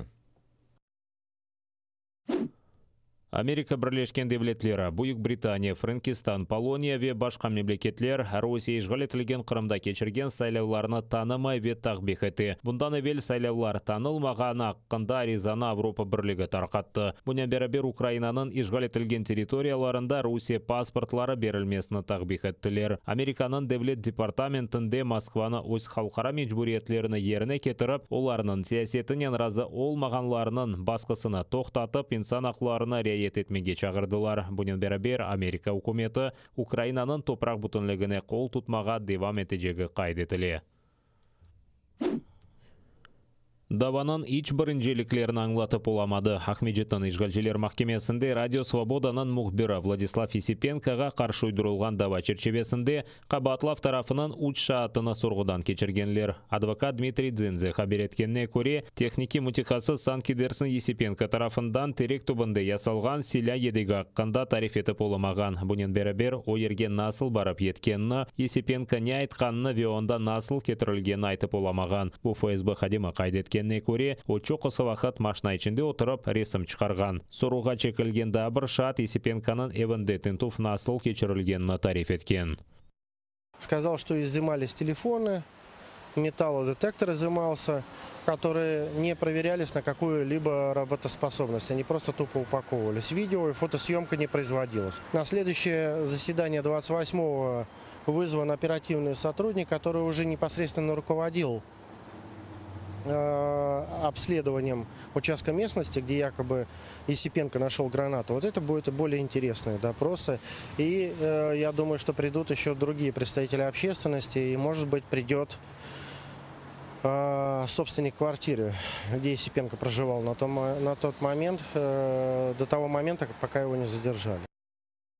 Владислав Есипенко мартынан 10-да Ахмеджетте Тарас Шевченканан доған күнне бағышланған нумайыш кечірілген сон тұтылған еді. Ишгалжилер Радио Свободанын штаттан тыш журналистіні селянын қанунсыз япылмасы ве онан Украин мақсус қызметлерінен ишбірлігінде қабатлай. Есипенко махкемеде айтқанына көре ишгалжилер оны азапларға чектіріп, өзіне қаршы ифтира атмаға мечбур еткен. Сентябрьнан 23-ден Украинада сары зона карантина көрсетілежек. Бұл күнлері Украинада 15 биңден зияде коронавирус хастасы белгіленмекте. Мектеп, али оқув юртлары ве дигер оқув меркезлері қадемлерінің 80%-ында сары яда ешіл ковид сертификатлары олмаса боймойстелерінің іші тоқтатылып, оқуш дистанцион шекілге кечірілежек. Фитнес меркезлері ве спорт салонлары 10 квадрат метрде бір инсан олса чалыша біле. Қавихане ве ресторанларда софралар арасында ең азындан 1,5 метр олмалы.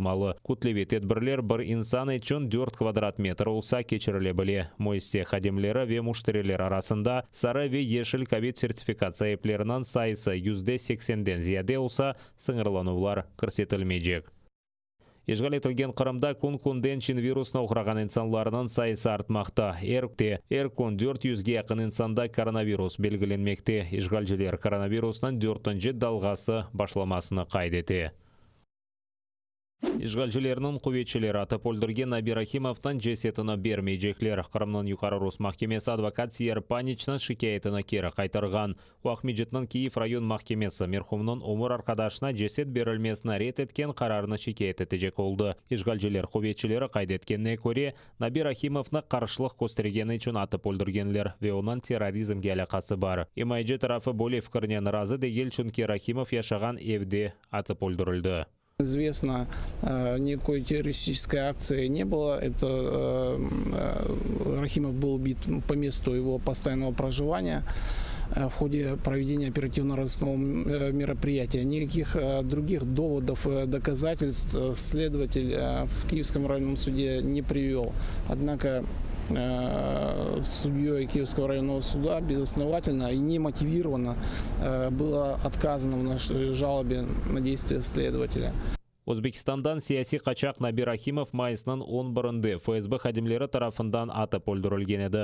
Мерхумның Омар арқадашы Сахиба Бурханованы Өзбекстанға сүргін етмек үшін четел ватандашлары тұтылған Краснодар өлкесінде ерлешкен лагерге йолладылар. Ишгалжилер оны паспорт режимі бозылмасында қабатлап, 2000 рубле жеза белгілеп сүргінлік қаққанда қарар шығарды. Европаның инсан ақлары махкемесі бұл қарарыны тоқтатмаға авали еткеніне бақмадан Ишгалжилер акиметі оны шымдылық көзогіне алмай. Чағына етмеген екі баласына Өзбекстандан сой соплары келіп алмаса, балаевыны бере білелер.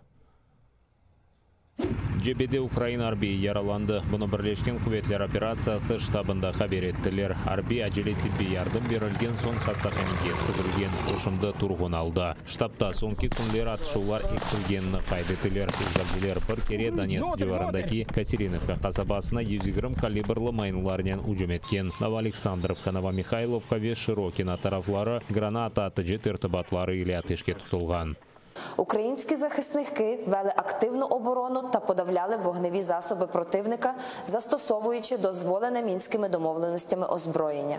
Завдяки зусиллям наших воїнів рубежі українських підрозділів залишилися незмінними. Протягом поточної доби 21 вересня зафіксовано одне порушення режиму припинення вогню з боку російсько-окупаційних військ.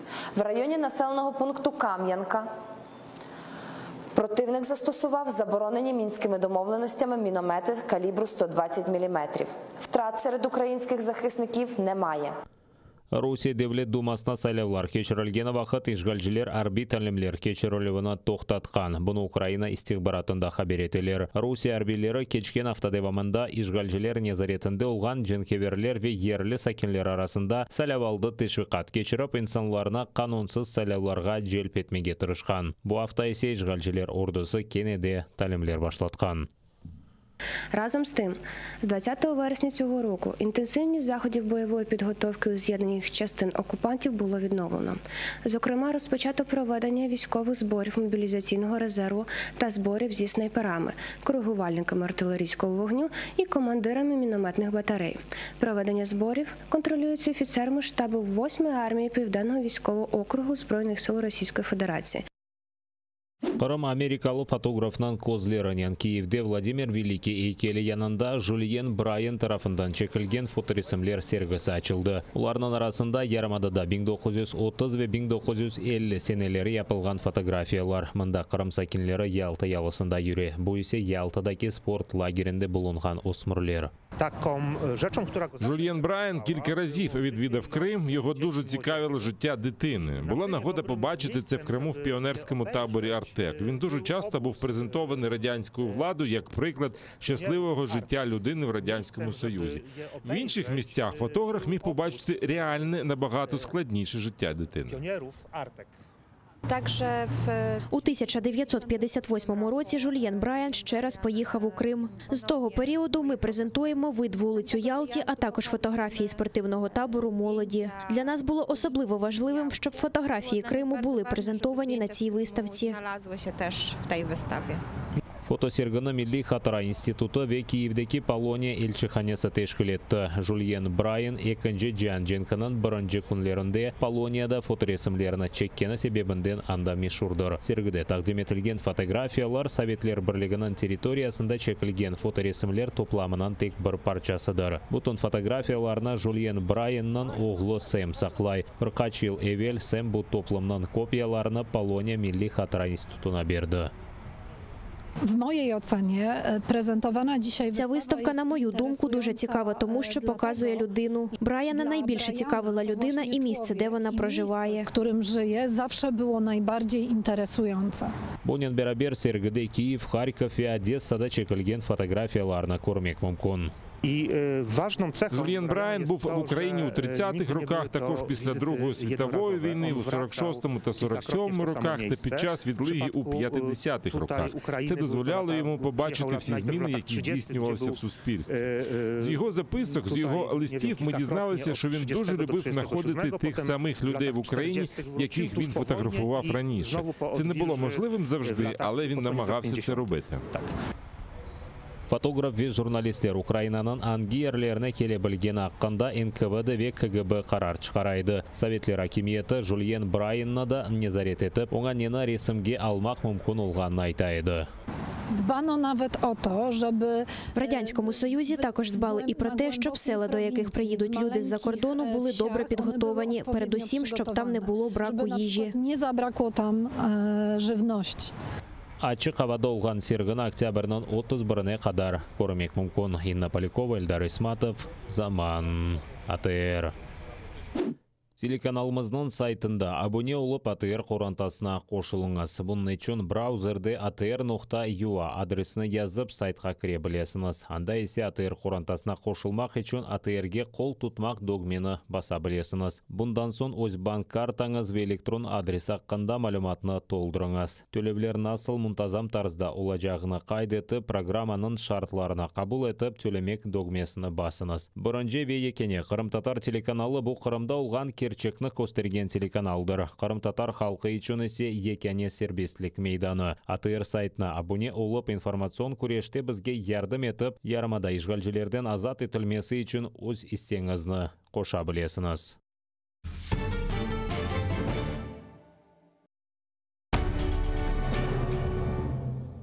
Ізраїльські вчені створили унікальний засіб, що містить природні інгредієнти.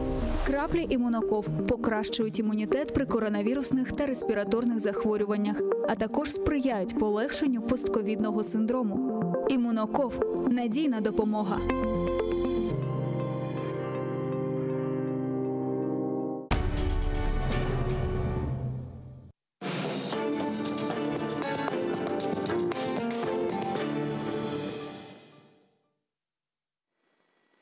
Добрый вечер. В эфире Prime на телеканале АТР. Это время для самых важных тем и самых интересных гостей в этой студии или же за ее пределами. Например, по скайпу. Как это будет сегодня именно так и будет. Да? У нас очень два интересных гостя, я еще подержу интригу чуть-чуть. Вот, вы видите телефоны и Viber, и Skype, по которым можно звонить нам и задавать вопросы моим очень интересным собеседникам. И я постараюсь, чтобы вам было интересно. Пока у нас на связи только один гость, я с удовольствием подключаю Марка Фейгина. Привет, Марк. Рад приветствовать, Айдар. Слышно тебя хорошо. Фон у тебя на уровне, в общем, тоже находится. Вот. А ты бы сделал уже... Хромакей, я же говорил, у меня хромакей, у меня своя как бы студия. Нет, то, что у тебя с хромом все окей, и вообще я вижу по лицу. Да, и с хромом, и со всем остальным. Но, а может, ты какую-то уже заставку придумаешь для АТР специальную для наших эфиров, чтобы поинтереснее было? Ну, там, я не знаю, что можно предложить тебе. Флаг Папуа Новой Гвинеи, например. А почему? За что тебе так не нравится Папуа Новой Гвинеи? А почему не нравится? Наоборот, как раз-таки наоборот. Ну, давай пока поговорим про Папуа Старую Гвинею. Да, вот. Да, и точнее про территорию, которую называют Северной Кореей, вот, которая отличается от просто Северной Кореи тем, что жители Северной Кореи пришли в рабство добровольно. Вот. Сами себе его построили. И вот, значит, строили, и, наконец, построили. Что же мы построили? Сегодня расскажет нам, что же они построили, расскажет нам сегодня знатный эксперт по Русскому рейху Марк Фейгин. Вам слово, Марк, не сдерживайте себя. Ну что же. Я, конечно, там, может быть, дискутирую по поводу трактовок, но, в принципе, по сути, последние выборы продемонстрировали, что мы находимся на завершающем этапе формирования вот того, что ты называешь рейхом. Здесь это вопрос спора дефиниции, какая разница, если даже это просто авторитарная диктатура или тирания. И вот почему. Потому что выборов не было и раньше, как и других институтов формирования власти и так далее. Но вот нечто новое появилось. Вот это удивительная вещь. Соединилась архаика и модерн. В чем он соединился? Потому что, ну, казалось бы, отсутствие выборов – это свидетельство архаики, это какая-то, не знаю, погружение в какое-то особое средневековье, и это нравится. Значит, власти, отчасти большинству это нравится. Но вдруг появилось электронное голосование, дистанционное, то есть через интернет, что, казалось бы, в условиях нынешней диктатуры нонсенсом выглядит, однако оно очень прижилось, и, по всей видимости, действительно будет именно в таком виде формироваться власть. То есть компьютер, ты нажимаешь на какие-то кнопки, провода, которые никуда не ведут, и тебе просто выдают на табло результат, которого ты не знаешь. И я думаю, что это репетиция перед выборами 2024 года, и, скорее всего, уже вообще не останется никаких физических выборов, а останется только счет на табло. Там, Путин 100%. Слушай, Марк, я извини, прерву, это перспективы величайшие. Технологии развиваются, и дальше можно силой мысли голосовать. Вот, то есть человек сказал, я проголосовал. Чипами в голове. Да. Тем более, что чипы у большинства россиян уже давно стоят и надежно работают на власть. Да. Продолжай, пожалуйста, извини меня. Да, ну, в общем-то, собственно говоря, ситуация очень печальная. Во-первых, именно поэтому, что обкатали эту технологию с голосованием через интернет, и обкатали ее, конечно, и понятно как, в пользу власти. Понятно, что там просто-напросто набирали случайный набор цифр. Да, они их подгоняли еще не до конца доработали, но будет именно так. То есть если в Москве 2 миллиона вот голосовало якобы через интернет, опять никто не знает, кто там регистрировался, чего. Но цифру эту выдали, и она формирует власть, эту цифру. Ты понимаешь? Прям формирует, кто будет депутатом, кто не будет. Именно таким образом. То я не вижу никакой проблемы к 2024 году, остается 2,5 года, раскатать это на 50 миллионов. Понимаешь, вот представляешь, 50 миллионов проголосовало через интернет. А есть они, эти 50 миллионов? Нет этих 50 миллионов. Голосовали они или за них просто голосовали, или даже просто назвали цифру, это уже вторично. Совершенно еще очевидна вторая вещь, что на самом деле вот эта виртуальная такая же оппозиция, она давно уже, будучи раздавлена окончательно, существует только в виртуальном пространстве. И вот эта тема умного голосования, она при всех благих намерениях, я не сторонник умного голосования, я не ходил, естественно, голосовать, не голосую я уже 20 лет. Вот, на выборах. Я в 96-м году последний раз голосовал за Ельцина, имел такой грех. Вот, в 2 турах голосовал за него. И один раз сделал исключение, когда в 2013 году голосовал за Навального. на выборах мэра, ну и то только потому, что его могли посадить, а в выборы институт как при Путине в России я не верю, поэтому и не голосую. Но тем не менее, вот умное голосование была попытка по принципу, а давайте вот сделаем все на зло власти. Вдруг из этого что-то... Знаешь, это самое, послушай, есть такая поговорка хорошая, но на зло папе, на зло маме, утону в помойной яме. Вот, извини. Ну или там, если, значит, соседу сделать 2 раза то же, что сделать мне, тогда выклейте мне глаз. Так и тут. Приблизительно такой логикой руководства, давайте за коммунистов проголосуем. Коммунисты, нужно понять, что это не какие-то еврокоммунисты, это наши. Такие сталинисты. Коммунисты. И это, ты знаешь, мягкое лайт-определение, потому что сталинистами уже партия власти выступает. Вот Лавров такой, он, например, апологетизировал в период предвыборной кампании, говорил, что Сталин вот незаслуженно его критикует, идентифицируя его с победами в войне и так далее. Нападая на Сталина, вы нападаете на Святую Победу. Так вот, коммунисты, они еще хуже, они еще страшнее. Во-первых, они все лжецы в русском варианте, чтобы вы понимали. То есть им верить нельзя в принципе, они всегда сдают и продают. Любой с ними конкордат оппозиции приводит к тому, что оппозиция оказывается в тюрьме, а коммунисты остаются там же, где были. Вот. Надежда на их протесты, на их возмущение, что вот у них украли голоса, это наивная надежда. Договорятся быстрее, чем кто бы ты ни был думал. Зюганов — это миллиардер, у него огромная семья, кстати сказать, семья миллиардеров.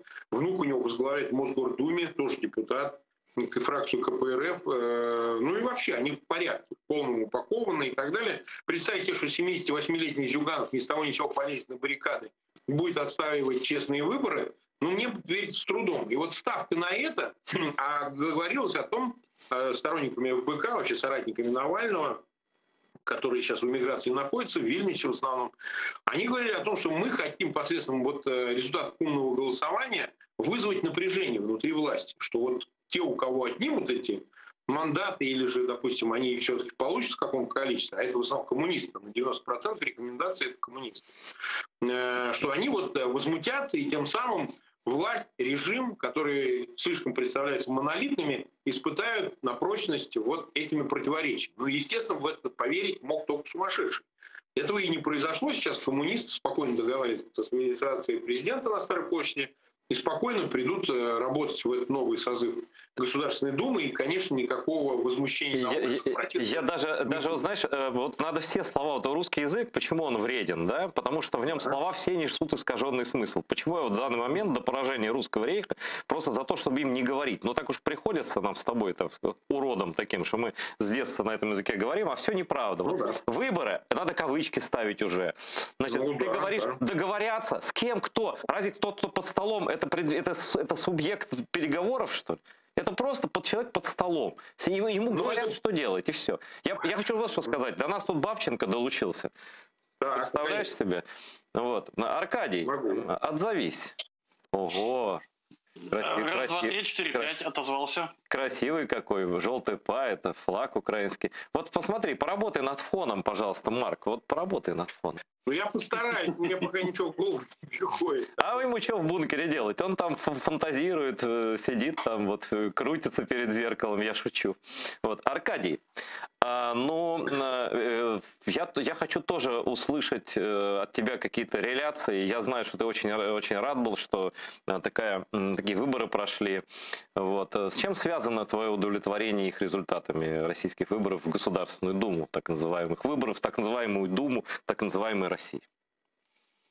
Так называемых депутатов. Ну и так дальше. Да. Пожалуйста, аппаратная студия, сделайте мне студию погромче. Я Марка слышу хорошо, а Айдера почти не слышу. Восхищение мое вызывает присутствие господина Прилепина в Государственной Думе, в кавычках теперь. Потому что, когда были вот эти вот 3 дня голосования, я метался по квартире, грыз шкаф, из-за того, что у меня нет паспорта, потому что я хотел взять серпастый, молоткастый и пойти выбрать Прилепина, потому что, мне кажется, в этой стране мало Прилепина.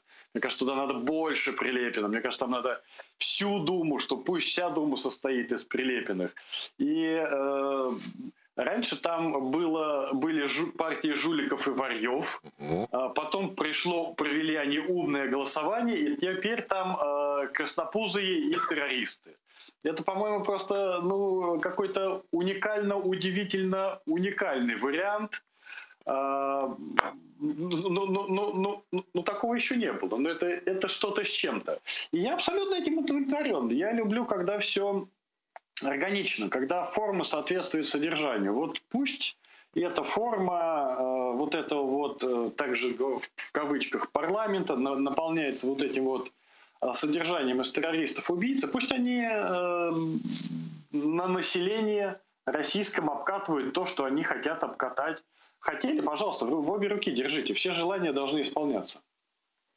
Я хочу Марку задать вопрос. Дорогой Марк, ты наиболее из нас всех троих наиболее лояльно относишься к господину Навальному. Так традиционно сложилось. Ты гораздо более просто добрый человек, вот и все такое прочее. Вот, и фон у тебя такой позитивненький. Вот я хочу спросить, два вопроса задать тебе. Может, у Аркадия тоже будет. И вообще предлагаю просто включаться в разговор. Тут у нас не кафедра марксизма, анализма. Вот. Значит, вот штабы Зеленского находятся в государстве Литовская Республика. Я правильно понимаю? Да. Штабы Навального, да. Навального, да, прошу прощения. Навального. И вот, значит, сидят эти штабы Навального и валят Путина. Они его просто каждый день, он не может ни заснуть, ни проснуться, он вечно описавшийся и бежит, и сдается, и все такое прочее. И так уже 21-й там или другий рік, да, вот. И вот эти люди, которые, вот выборы с участием Крыма, я подчеркиваю, Крым является частью федерального округа. Ты эти голоса никак не отменишь, не отнимешь. Так они там еще и агитацию какую-то вели за вот это умное голосование, да?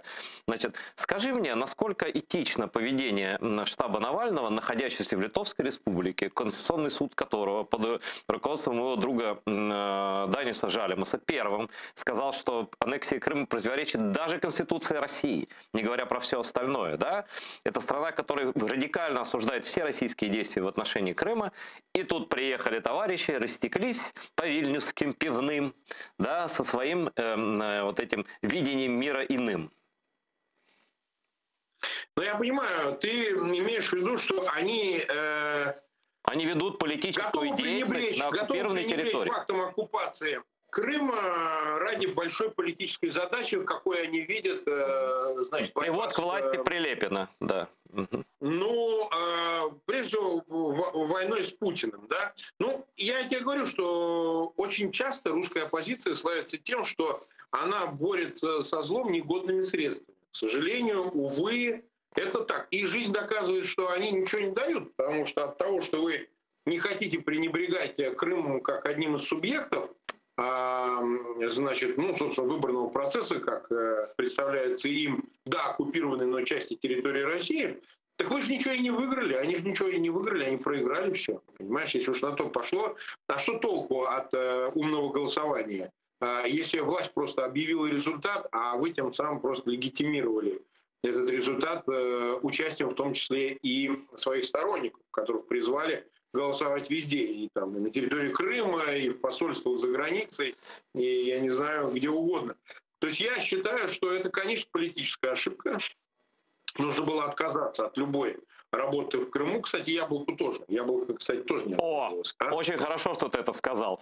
У них в уставе... Это легко удостоверяет. Смотри, за них тоже подали какие-то голоса. Они же говорят, что мы не признаем. Единственная партия, которая не признает оккупацию Крыма, которая выступает мя-мя-мя-мя-мя-мя, и раз на выборы с оккупированным Крымом вместе, и голосуйте за нас. А вот желание хоть как-то...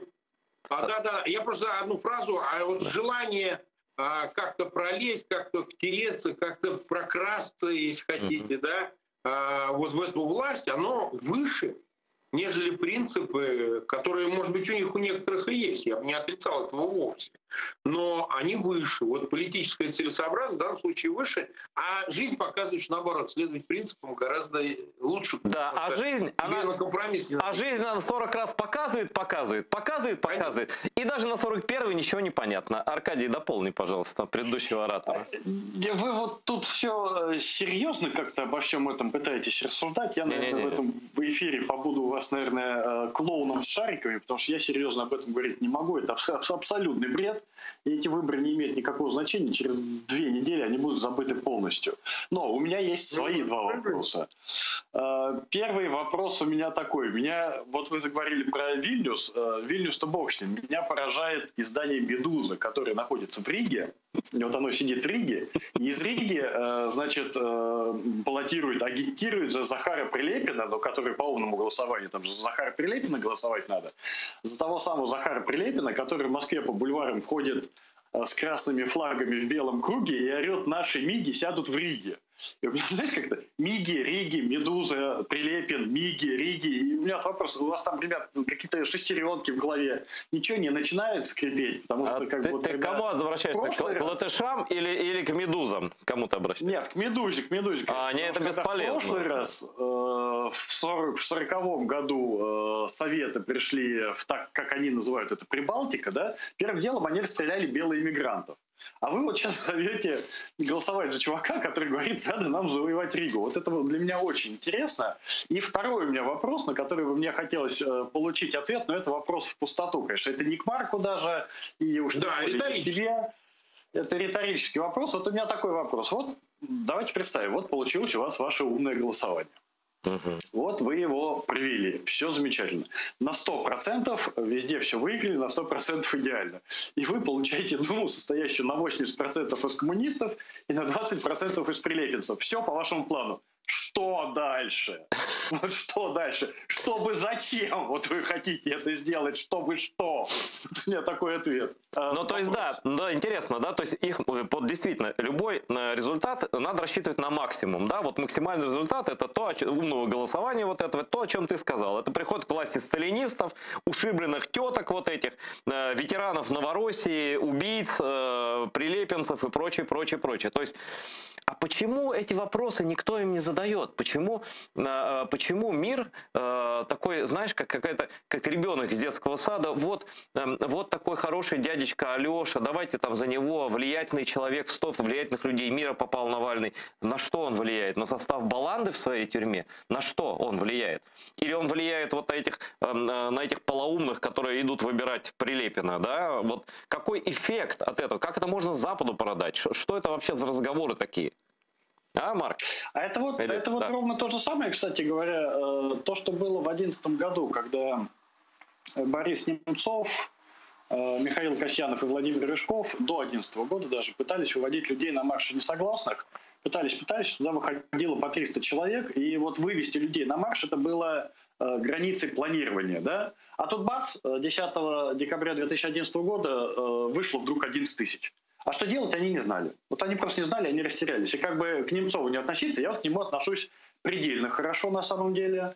Но главным режиссером увода людей тогда в болото был, безусловно, он, потому что не знал, что делать. И вот здесь то же самое, граница планирования, да, горизонт планирования. Надо нам выиграть на умном голосовании, привести во власть коммунистов.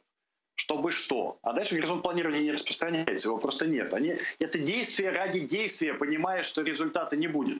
А результат взял и получился, друзья мои. Вы вот во власть сейчас привели прилепинцев. А Захара, насколько я помню, мы с ним выпивали, мы же с ним когда-то товарищами были, приятелями, приятельствовали, да? Вот насколько я помню, он не окончательный кретин, да? Он хотя бы слюна у него здесь еще не течет, по крайней мере, она еще не течет. И он эти 6 лет использует для того, чтобы зацепиться за власть. И он зацепится. Вы приоткрыли калитку уже совершенно окончательному упырям, бегая со своими шариками. И вы сделали из парламента действительно воров, вы сделали теперь парламент террористов, уже официально признанных. Вот и весь результат. Вот и вся глубина планирования. Ну смотри, у Кремля горизонт планирования значительно четче и больше. Я не знаю, как там насчет каких выборов 2024 года. Можно считать, что они уже прошли или что они не состоялись. Но вот простой, значит, пример. Вот эта Дума, по сути дела, создана и проголосована, в том числе с фальсификациями, со всеми делами, но в том числе и вот навальнистами, и там либералами, какими-то яблочниками. Ровно для того, в ней есть единственная функция. Все остальное, она и так автоматически проголосует, это никого не коснется. И запрет интернета, и что угодно, вообще черта лысого. Но она должна будет проштамповать войну большую, если Путин ее начнет. Да? Это Дума войны, это Дума Третьей мировой войны. И ее избрали с гиканьем, с этими ёршиками унитазными, там, с шариками, как ты говоришь, и так далее, и так далее. Да? Вот, Марк, как ты думаешь, как должны себе объяснить люди, что они выбирают какую-то, или другим объяснить. Вот они выбирают то, что не имеет никакого значения, кроме символического подтверждения права Путина воевать с остальным миром. Зачем в этом участвовать раз? И потом, действительно ли эта Дума создана именно для того, чтобы этот созыв и проголосует за что-нибудь за следующий этап, скажем, войны, которая уже идет, в принципе? Как думаешь? Ну, справедливости ради надо сказать, что любой состав Думы при Путине проголосует за войну, и для этого не надо его там сильно ужесточать, огрублять по своему составу, да, и что этот созыв, что предыдущий, я, честно говоря, не вижу разницы. Дума не субъект, это не парламент, это даже не хозотдел, подотдел очистки, да, это просто сбор мудаков, которых держат там для того, чтобы они штамповали. У нас телевидение, пожалуйста. Да, не так, как у меня. Разгулялись там, в общем, на ваших суть здесь такая, кстати, это цензурное слово Ишака. Вот. Смысл здесь в том, что их собирают для того, чтобы, лишний раз даже поглумиться. Потому что вот Вассерман в Думе, я думаю, в Украине, знаю. Как Вассерман? Он приблизительно вот так, да. Он якобы из Одессы какой-то... Я из Одессы, здрасте. Да. Да, вот ты понимаешь, ведь они же тоже понимают, что это за чудо вот с этими, с карандашами, с ручками, с какими-то там и так далее. Все же понимают, что это идиот клинический. Что мы будем выбирать выражение? Разве нет? Мы же понимаем, что это психически ненормальный, неуравновешенный человек. Какой парламент? Куда?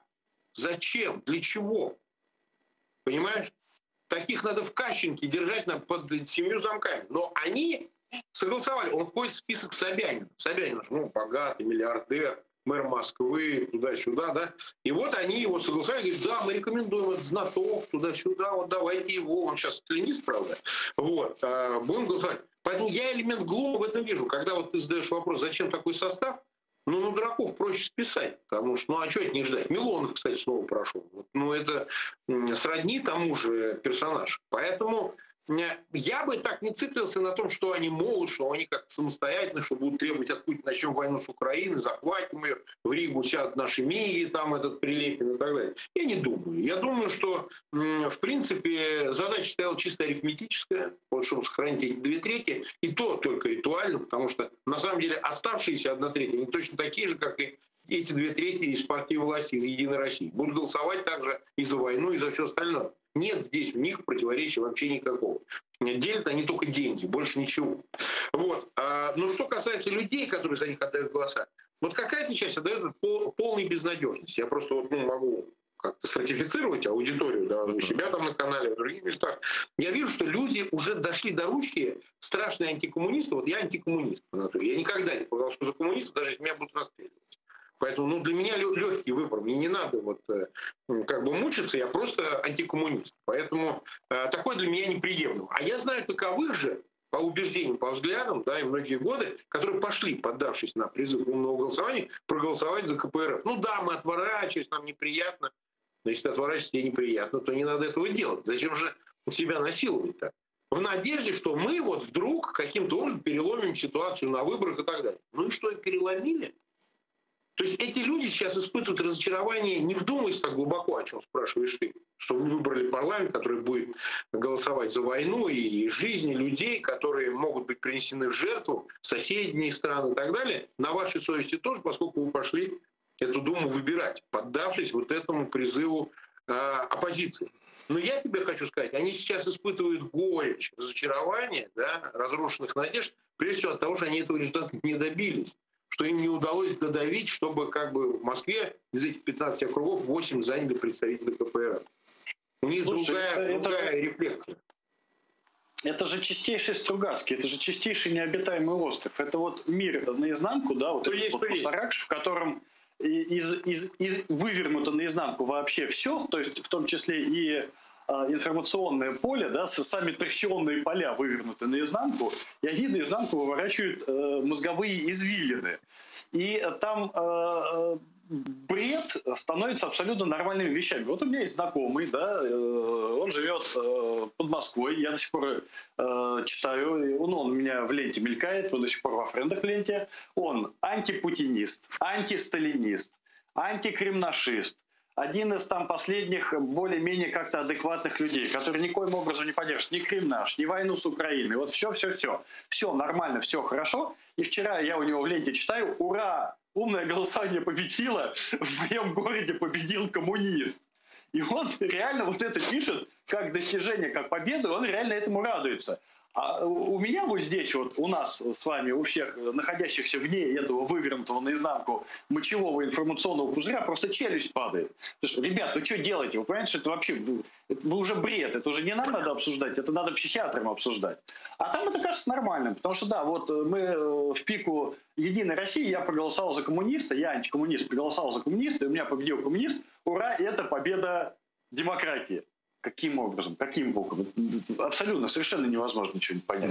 Но я бы вот все-таки немножко возразил все-таки Марку, что и Милонов, и Вассерман просто отлично. Это песня для моих ушей. Милонов, Вассерман и Прилепин, они, конечно, будут орать и про миги сядут в Риге, и про все остальное, и убивать там украинцев, и мочи ЛГБТ, все это они будут орать, они именно для этого и нужны, чтобы средний московский буржуа, сидя в Жан-Жаке, читал, ужасался и думал: да бог с ним, ё-моё, Единая Россия как-то все-таки поадекватнее, чем эти. Лучше уж пусть те хотя бы будут. У них и такая функция все-таки есть. Вот вообще, конечно, я себе представляю этих умных людей, про которых вы рассказываете. И вот сидишь такой, наложил себе дерьма на тарелку, давился, съел, давился, съел, а потом такой сидишь расстроенный и плачешь. Зачем ел? Не понимаю. Там защитная реакция срабатывает, я вам скажу, вы просто, может быть, не настолько погружены и следите. Поняв, что они проиграли, потому что, как бы умное голосование не принесло никакого результата. Прошедшие там, не знаю, может, с десяток каких-то оппозиционных по всей стране, из 450 депутатов, 225 по округам, если мы говорим об округах. Это каких, Марк, оппозиционных? Это которые считают, что Украину надо немедленно захватить? Да, это оппозиционная конструктивная оппозиция, это легальная оппозиция, имеется в виду коммунистов. Да? Так они сейчас уговаривают себя, очень многие, что нет, на самом деле все было не зря, все было сделано правильно. Те, кто не ходили и призывали не ходить, как типа я. Я вот не призывал к бойкоту, но я скорее говорил: я не пойду, а вы решайте за себя сами. Но в принципе я бы вам советовал вообще в этом дерьме не участвовать. Вот. Они наоборот продолжают еще более агрессивно нас скакивать, говоря о том, что вы тут пытаетесь морализаторствовать, занять позицию моральной победы. Это не так. Значит, мы пошли на этот компромисс моральный для того, чтобы хотя бы что-то сделать, хоть как-то выступить. А вы, устранившись, думаете, что вы, значит, чище и выше, но это не так. Я справедливости ради еще одну вещь замечу. Неправда было бы сказать, что совсем единицы, значит, не поддержали умное голосование. На самом деле выступил ряд публики, культурной в том числе, против умного голосования. Там Акунин какой-нибудь и так далее. Очень много людей. Да, они написали посты, они, значит, выступили, как всегда, на своей же этой шарманке на «Эхе Москвы» и ряд других мест с рассказом о том, что, кто-то говорил, что они морально не готовы поддержать коммунистов, что это слишком для них too much.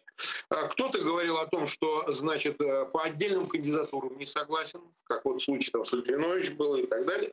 Кто-то, значит, еще по каким-то причинам. То есть каждый свое, каждый со своего. Но мало кто говорил об Украине, и мало кто говорил, что руководствуется соображениями этического, политического, этического характера, что недопустимо в принципе участвовать в выборах и поддерживать тех, кто поддерживал, значит, аннексию Украины и продолжает это делать, и поддерживает репрессии против Украины и украинских граждан. Вот таких практически нет. Чтобы тут иллюзий не питать, это действительно так. Это чистейшей воды окно Обертона, просто чистейший, потому что у меня сейчас ощущение, что мы с вами сидим в 2013 году, вот когда Марк говорит, у меня полное ощущение, что мы сидим в 2013 году, и у нас прошли выборы мэра Москвы, в которых Алексей Анатольевич Навальный вышел, там чуть ли не вышел, или типа вышел во второй тур, Сергеем Михайловичем Собяниным. Ну, по экзит-полам он выходил, но вот нарисовали, что, конечно, он не вышел, естественно. И вот абсолютно та же риторика, которую я тогда слышал от русских либералов, что мы идем голосовать за Навального, зажав нос. Потому что Навальный тогда делал себе риторику, делал себе рейтинг на антимигрантской риторике. Он говорил, что надо строить вот все эти концлагеря для таджиков-вьетнамцев. Пригодились концлагеря-то, да. Да, там и сами сейчас и сидят. Что вот все, хватит кормить Кавказ, вот все его лозунги, да. И российская либеральная интеллигенция тогда говорила: ой, ну мы идем голосовать, зажав нос, но другого-то никого нету. Прошло 7 лет, 8 лет.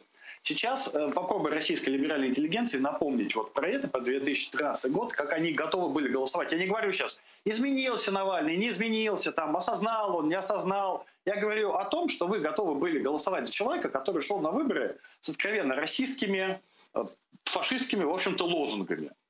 И там это вызывает просто дичайшую истерику и дичайшее отторжение. Потому что в их головах Алексей Анатольевич Навальный уже стал царем.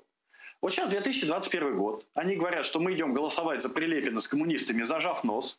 Пройдет 8 лет, и поверьте мне, пройдет 8 лет, и Прилепин у них будет новой мессией. Вот я вам точно говорю. Окно Обертона чистой воды. Да, завернул так завернул. Я хочу сказать, вот на тему немножко перевести международную.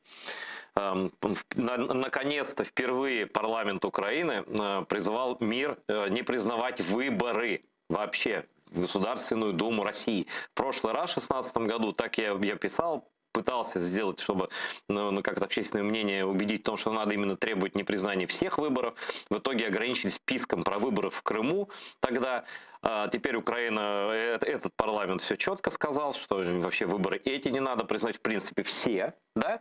И тут начинаются реакции разных стран. Я сейчас посмотрю, вам покажу вам. Их можно было прослушать, но времени жалко, я прочитаю. Так. Турция не признает результаты российских выборов в незаконно аннексированном Крыму, с заявлением МИД Турции. Дальше. Выборы в России происходили с многочисленными нарушениями. Европейский Союз никогда не признает их результаты в аннексированном Крыму, заявил на брифинге представитель Еврокомиссии Петр Стано. Дальше. Ну и так далее.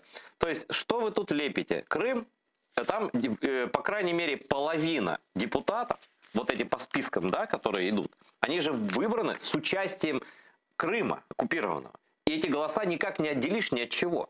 То есть ровно половина априори незаконно выбрана, и плюс еще депутаты по мажоритарным округам от оккупированного Крыма. То есть больше половины этой Рады, с точки зрения всех этой Рады, прости меня, Господи, этой Думы, да, даже с точки зрения формальной, вот то, что участники Крымской платформы сказали, что мы не признаем, а как вы можете признать парламент, больше половины депутатов которого избрано с участием голосов, с участием, ну не с участием, там, с добавлением голосов от оккупированной украинской территории. Как можно, в Крыму мы не признаем, а как, а в России признаете с оккупированным Крымом? Вот как к этому относиться?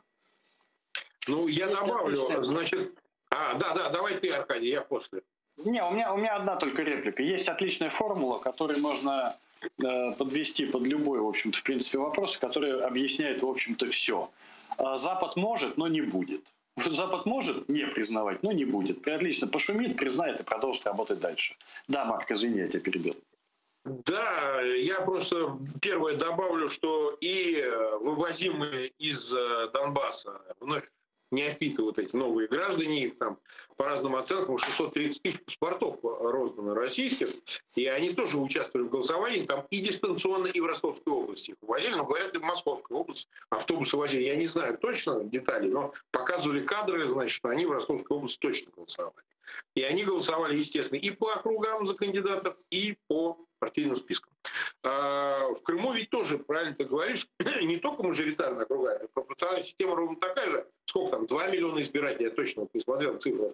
Они же тоже голосуют за там, Единую Россию, за остальные партии, прошедшие в Государственную Думу.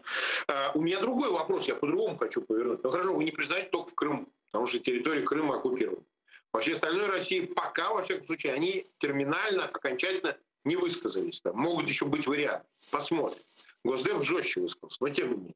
А у меня интересный вопрос. Ну хорошо, даже с учетом Крыма, даже с учетом всех этих доводов. А что вы будете делать с делегацией в Парламентской ассамблее Совета Европы? О, я хотел про это спросить. Прибывшие да. депутаты. Вы что, считаете, будете там, значит, вычленять сколько чего? Это во-первых. А во-вторых, сам Совет Министров Совета Европы прямо в канун выборов сделал заявление, обратился к московским властям, к Кремлю, что, пожалуйста, выполните решение Европейского суда по правам человека по 39-му правилу в отношении Навального. Угроз жизни и здоровью его должны выпустить. Это решение Россия вот уже полгода не выполняет. Ну, где-то полгода, в начале года приняли. Это решение, когда Навального 17 января, когда он вернулся в Россию, арестовали. Как может находиться страна, единственная за всю историю не исполнившая решение Европейского суда по правам человека по 39-му правилу, ни одна страна не решалась не исполнить такого решения. Бывали проблемы с исполнением решений членов Совета Европы, но только Россия его не исполнит. Как вы можете дальше давать ей возможность находиться в составе Совета Европы в принципе, и в частности делегации в Парламентской ассамблее Совета Европы? Вот это мне непонятно, как они из этого будут выворачиваться. Слушай, а я представил себе состав делегации Российской Федерации. Это Вассерман, вот этот вот, да? Милонов. Он будет там пожирать радужный флаг. Да, Прилепин, Захарушка, который просто придет, там, я не знаю, с татуировками, сколько он убил людей, там, я не знаю, политрук, там, ему положено как-то людей побуждать к убийствам, да.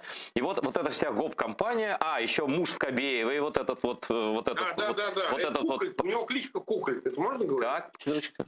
Куколь у него кличка. А что это такое? Тебе лучше не знать. Мы сейчас не будем рассказывать, не надо. Вот видите, как я удалил. Ну, а я же не виноват, что его так зовут. Понимаете? Я же не виноват. Вот так ты не виноват. Распространен везде, известный как. Да, вот, например, он в делегации. Ну, представьте, все это вместе с Петром Толстым. А, кстати, вот эта Татьяна Толстая не прошла в Госдуму еще, нет? Вот это? Нет? Писательница? Да.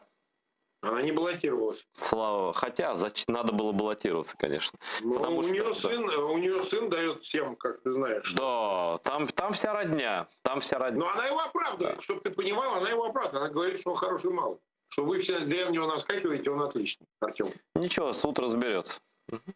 Да. Ну и что, значит, вот приезжает все это, вот в первую сессию ПАСЕ с участием этих людей, они точно туда именно таких наберут, вот прям точные, 100%. Люди, которые способны помочиться в фонтан Центральной Страсбурга, это будут точно эти люди, да? Я, на самом деле, от этих выборов вижу огромный позитив. Европа должна увидеть это все своими глазами.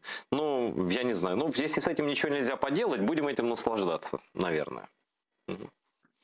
Да, им не доходит, потому что туда приезжают относительно более-менее, а тут пусть приедут, вот совсем уже все вот эти вот куколды встанут там на четвереньки, залают и начнут нести полное количество, которое они несут для внутреннего потребления.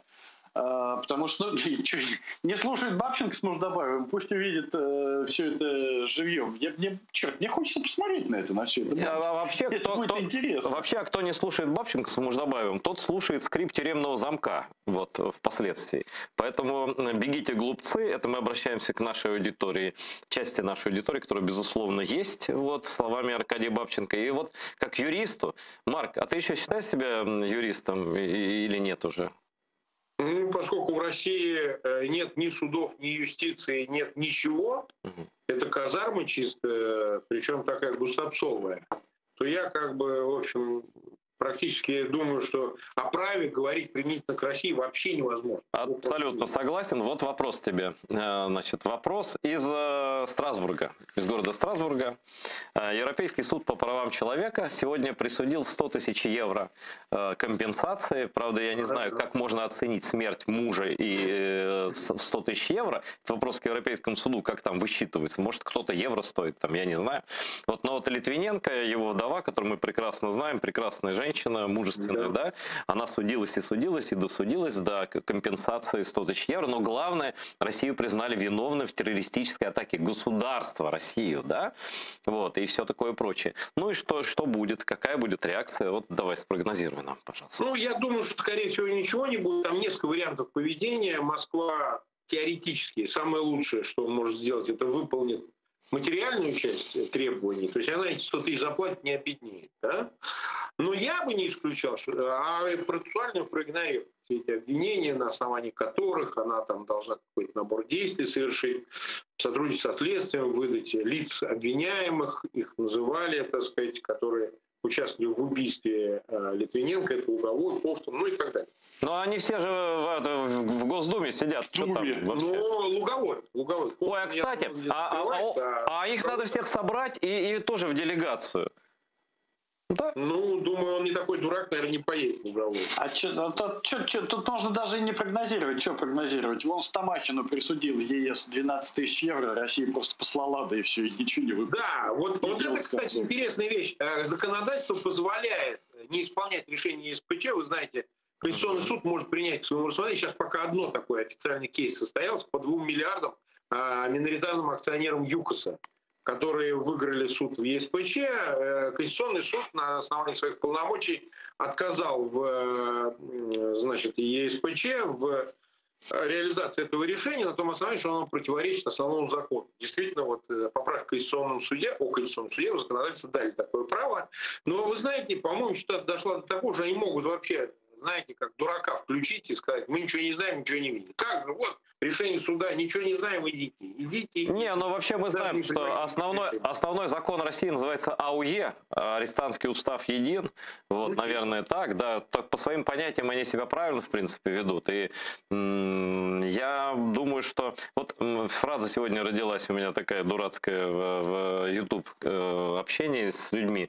Вот выбрали, значит, эту Думу, которая легко проголосует за мировую войну, за любой геноцид, за депортацию крымских татар. Кстати говоря, люди в Крыму уже имеют свои тревожные чемоданы, даже не думайте, не сомневайтесь, и отношение такое, что все может быть хоть завтра, да, и за все это уже проголосовано авансом, да, то есть все, они пошли, и вот когда это все рухнет, да, весь этот рейх навернется, он навернется, значит, что скажут избиратели, уважаемые представители творческой и иных сортов интеллигенции, вот, что им скажут внуки, спасибо деду-людоеду или что там, вот на что дали лицензию этим людям, да, и я понимаю, что это вопрос риторический, никчемный, да, но как вот вы, оба русскоязычные журналисты, там, ну, кто-то вот блогер, там, наверное, вот, да, вот с этой стороны, у меня на зелененьком, я всегда их отличаю, блогеров, вот,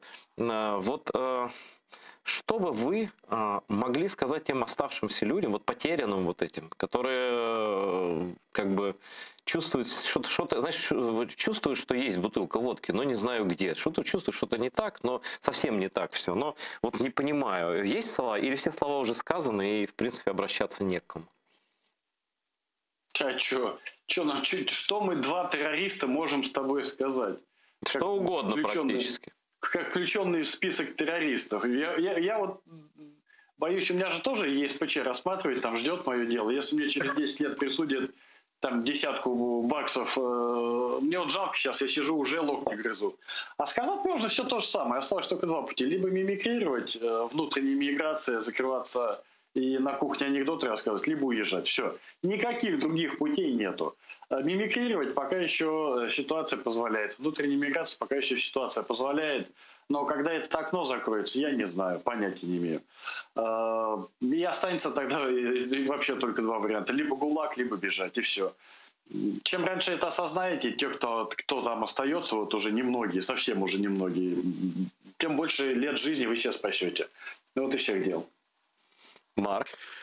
Я вот так скажу, что вот удивительное дело, да, вот русская история. Вот одно и то же, из века в век, из десятилетия в десятилетие ничего не меняется. Вот наш диалог мог состояться об этом, о чем ты говоришь. В 1425 году. Ну, я так далеко не отодвигаю, но даже в 19 веке, да, сидят там какой-нибудь Михайловский какой-нибудь, он был модный такой, да, публицист, еще там пара-тройка, и вот рассуждают на предмет того, что скажет потомкам наследники, там, предки и так далее. В таком а потомки своего наворотили такие горы, что забыли, о чем там Михаил разговаривал уже. Но я просто к тому, что ничего не меняется. Вот в чем суть. Почему? Вот, Марк, почему так и происходит? Потому что дети совершают еще более иезуитские преступления по сравнению с отцами и с дедами, и как бы не у кого спросить и некому спросить. Вот и все. А потом они вот это интересный вопрос. Интересный вопрос. Они целый набор совершают и преступлений, и ошибок. И они в каком-то замкнутом круге бегают, и выбежать, выскочить из него не могут. Они повторяют все одно и то же, что делали их предшественники. И поэтому ни предшественникам, ни наследникам ответить друг другу нечего. Понимаете, вот представьте себе диалог Навального и Милюкова, а лучше еще какого-нибудь, я не знаю, там, сбежавшего, наконец, Шуйского, да, вот представить, что они будут друг другу говорить. А ты представляешь себе вообще, этот уровень общения, вот это разные какие-то природные просто слои, да, вот ты представляешь вот этот, я не знаю, любого возьми, даже я не знаю, Кропоткина, да, вот Левака, там, допустим, да, вот он такой едет в поезде и такой: мальчик, водочки принеси, я до родину едем мы тут вообще. Это что за эстетика такая? То есть уже просто, знаешь, вот общение, вот российская семья периода поражения Рейха, когда вот уже вот эти окорочка размораживаются на солнышке, да, потому что электричества нет. Значит, вот это то, что очереди за ними, как Аркадий совершенно точно предсказывает, да, и вот сидят они всей семьей, сидят и молчат, потому что понимают, что полностью все в говне. Все поколения, из матрешки просто. А на утро просыпается и читает твит Ильи Яшина, который пишет: у нас украли выборы. Я сегодня проснулся, прочитал, и опять в голове так заскрипело, думаю, блин, какой год, в какой раз я это читаю? Раз в 20-й, наверное, я это читаю. У нас опять украли выборы. Да ты чё, неужели? Не может быть. Какая неожиданность. Это, знаешь, помнишь, говорит, я иду по парку, и меня снова изнасиловали. И что ты будешь делать? Я завтра снова пойду. Вот он смысл. До чего обмельчало, конечно, вот это русско-интеллектуальный слой. Но у нас на связи, у нас телефонный звонок, и кажется, что из Мордора. Говорите, кто вы, откуда, и задайте свои вопросы гостям нашей виртуальной студии. Здравствуйте, да. Здравствуйте, Айдер, здравствуйте, Марк, здравствуйте, Аркадий, Михаил Юдин. Я немножко вас утомляю, я достаточно часто общаюсь. У меня вопрос к Марку. Марк, вот я вас тоже часто слушаю, и мне всегда... такой внутренний вопрос, вот сейчас я могу задать ему реально. Вот смотрите, когда-то был такой Борис Абрамович Березовский, он говорил, что когда я занимался высшей математикой, я вообще не пил, да? Когда я занимался бизнесом, я пил раз в неделю. А когда я занимался политикой, я мог пить каждый день. То есть политика, в принципе, вещь простая. Вот у меня вопрос. Миша, Михаил, не могу разобрать слов. Пожалуйста, помедленнее и покороче. Просто слов невозможно разобрать. И Марк не может. Да. Покороче вопрос для Марка. Марк, политика достаточно простая вещь. И вот это голосование, оно привело действительно так называемую Госдуму реальных оперативцев. Вы как человек очень умный. Почему вы, тем не менее, поддержали, на мой взгляд, скажу прямо, это абсолютно бредовое и на самом деле преступное воззвание. Спасибо. А какое воззвание? Айдер, ты добрал, я просто не очень... Я понял, что связано с умным голосованием, возможно, с позиции игнорирования его. Я правильно понимаю? Ну да, наверное. Михаил, не все расслышал, но если вопрос, если я правильно услышал, ко мне обращенный был о том, преступна ли позиция игнорирования, если я правильно понял. Ну, на самом деле нужно помнить, если я еще раз оговорюсь, правильно понял ваш вопрос. Во-первых, люди, которые не принимают умное голосование как технологию, вы удивитесь, имеют на это право. И если целью является просто следование какому-то призыву, этого мало. Вы понимаете, люди еще и оказываются свободны, у них может быть отличное мнение. Когда это ставится в вину, что вот мы не можем договориться делать что-то вместе, а мне кажется, что как раз достоинством является то, что индивидуумы отдельные сохраняют собственную позицию и не принимают вот этого коллективного решения о поддержке коммунистов. Мне кажется, гораздо важнее сохранять эту разность. Потому что на самом деле, в конечном итоге, ни одна технология не стоит свободы отдельно взятого индивидуума. За каждым должно оставаться право быть не похожим на коллективное стадо. Так что я не думаю, что это чья-то серьезная ошибка и вина. Я ответил бы так. Вот Марк загнул просто как философ. Это ты и есть, в принципе, философ. Такое не каждый сформулирует. А знаешь, как вот в бараках тоже вот там годах 40-х, 50-х тоже разные люди были, сидели разные в бараках, но все-таки были вместе. Потому что они имели разные мнения по поводу политики, но как-то за них фюрер все решил. Вот. Поэтому я думаю, что всех помирит барак в итоге. Ну или иммиграция. Хотя нет, в иммиграции русские обязательно перестроятся. В иммиграции русские жить не могут. Это абсолютно исключено, потому что они будут искать березку ровно для того, чтобы своего же на ней повесить. Вот это точно, абсолютно. И вот этот поиск почтового ящика гестапо ментальный, он будет продолжаться в любой точке мира. Они будут нести заявление в нацбезопасность Новой Зеландии на соседа. Это... И продолжите, пожалуйста, Аркадий. В какой концлагерь нас везут? Не знаю, я политикой не интересуюсь. Умное голосование обязательно победит. Ребята, вы обязательно победите в следующий раз в борьбе за юшку от баланды, в бараке, в который вы не знаете, куда вас повезут, потому что политикой не интересуетесь. Я вот, кстати говоря, мне сказать вообще нечего. Я могу рассказать только байку о том, как я познакомился с Любовью Соболь. Я познакомился с любовью. Это за стихи просто. Да. С Любовью Соболь я познакомился 5 лет назад в Таллине на конференции, где мы с ней выступали. Я, она и модератором был Артемий Троицкий. Это было ровно 5 лет назад. И 5 лет назад она рассказывала про умное голосование, как надо идти голосовать, и вот это вот все. И как мы победим, и как Путин испугался. Прошло 5 лет. Меня еще раз пригласили в Таллин на ту же самую конференцию. И там выступала та же самая Любовь Соболь, которая рассказывала про все то же самое умное голосование, как мы победим. А 5 лет назад я в шутку сказал Любови, ну вот, Любовь, вы знаете, мы не будем с вами спорить, продолжим нашу дискуссию через 5 лет, когда будем оба беженцами в меблированных квартирах в Познане. Проходит 5 лет, мы встречаемся на той же самой конференции, я беженец уже со стажем, 4 года, Любовь вот бежала там 2 недели назад, куда-то там в Турцию бежала, ля-ля тополя. И они встретились 2 одиночества и говорили все то же самое, про все то же самое умное голосование. Ваш дед Ванга, что вас предупреждали. Спасибо, дедушка. И у нас Марк имеет возможность высказаться. Минуты 3 остаются до конца. Давай тоже какую-нибудь жизнеутверждающую историю. А хотя что хочешь. Ну, честно говоря, в нынешних условиях про жизнеутверждающие темы не приходится говорить, если они связаны с политикой. К сожалению, действительно, все вполне прогнозируемо, предсказуемо. В данном случае дед Ванга здесь абсолютно прав. И любой критический прогноз, любой страшный самый прогноз, который в отношении России можно предъявить, так он точно сбудется. В этом беда, вы понимаете, в предсказуемости зла. И я, честно говоря, считаю, что даже в этом аду, тем не менее, нужно сохранять известное присутствие духа. Даже если вы эмигрировали, то у вас должна быть цель. Ну вот кто-то говорит, как, например, дед Ванга наш, всем известный, что это личное спасение. Оно важнее, чем коллективная идея.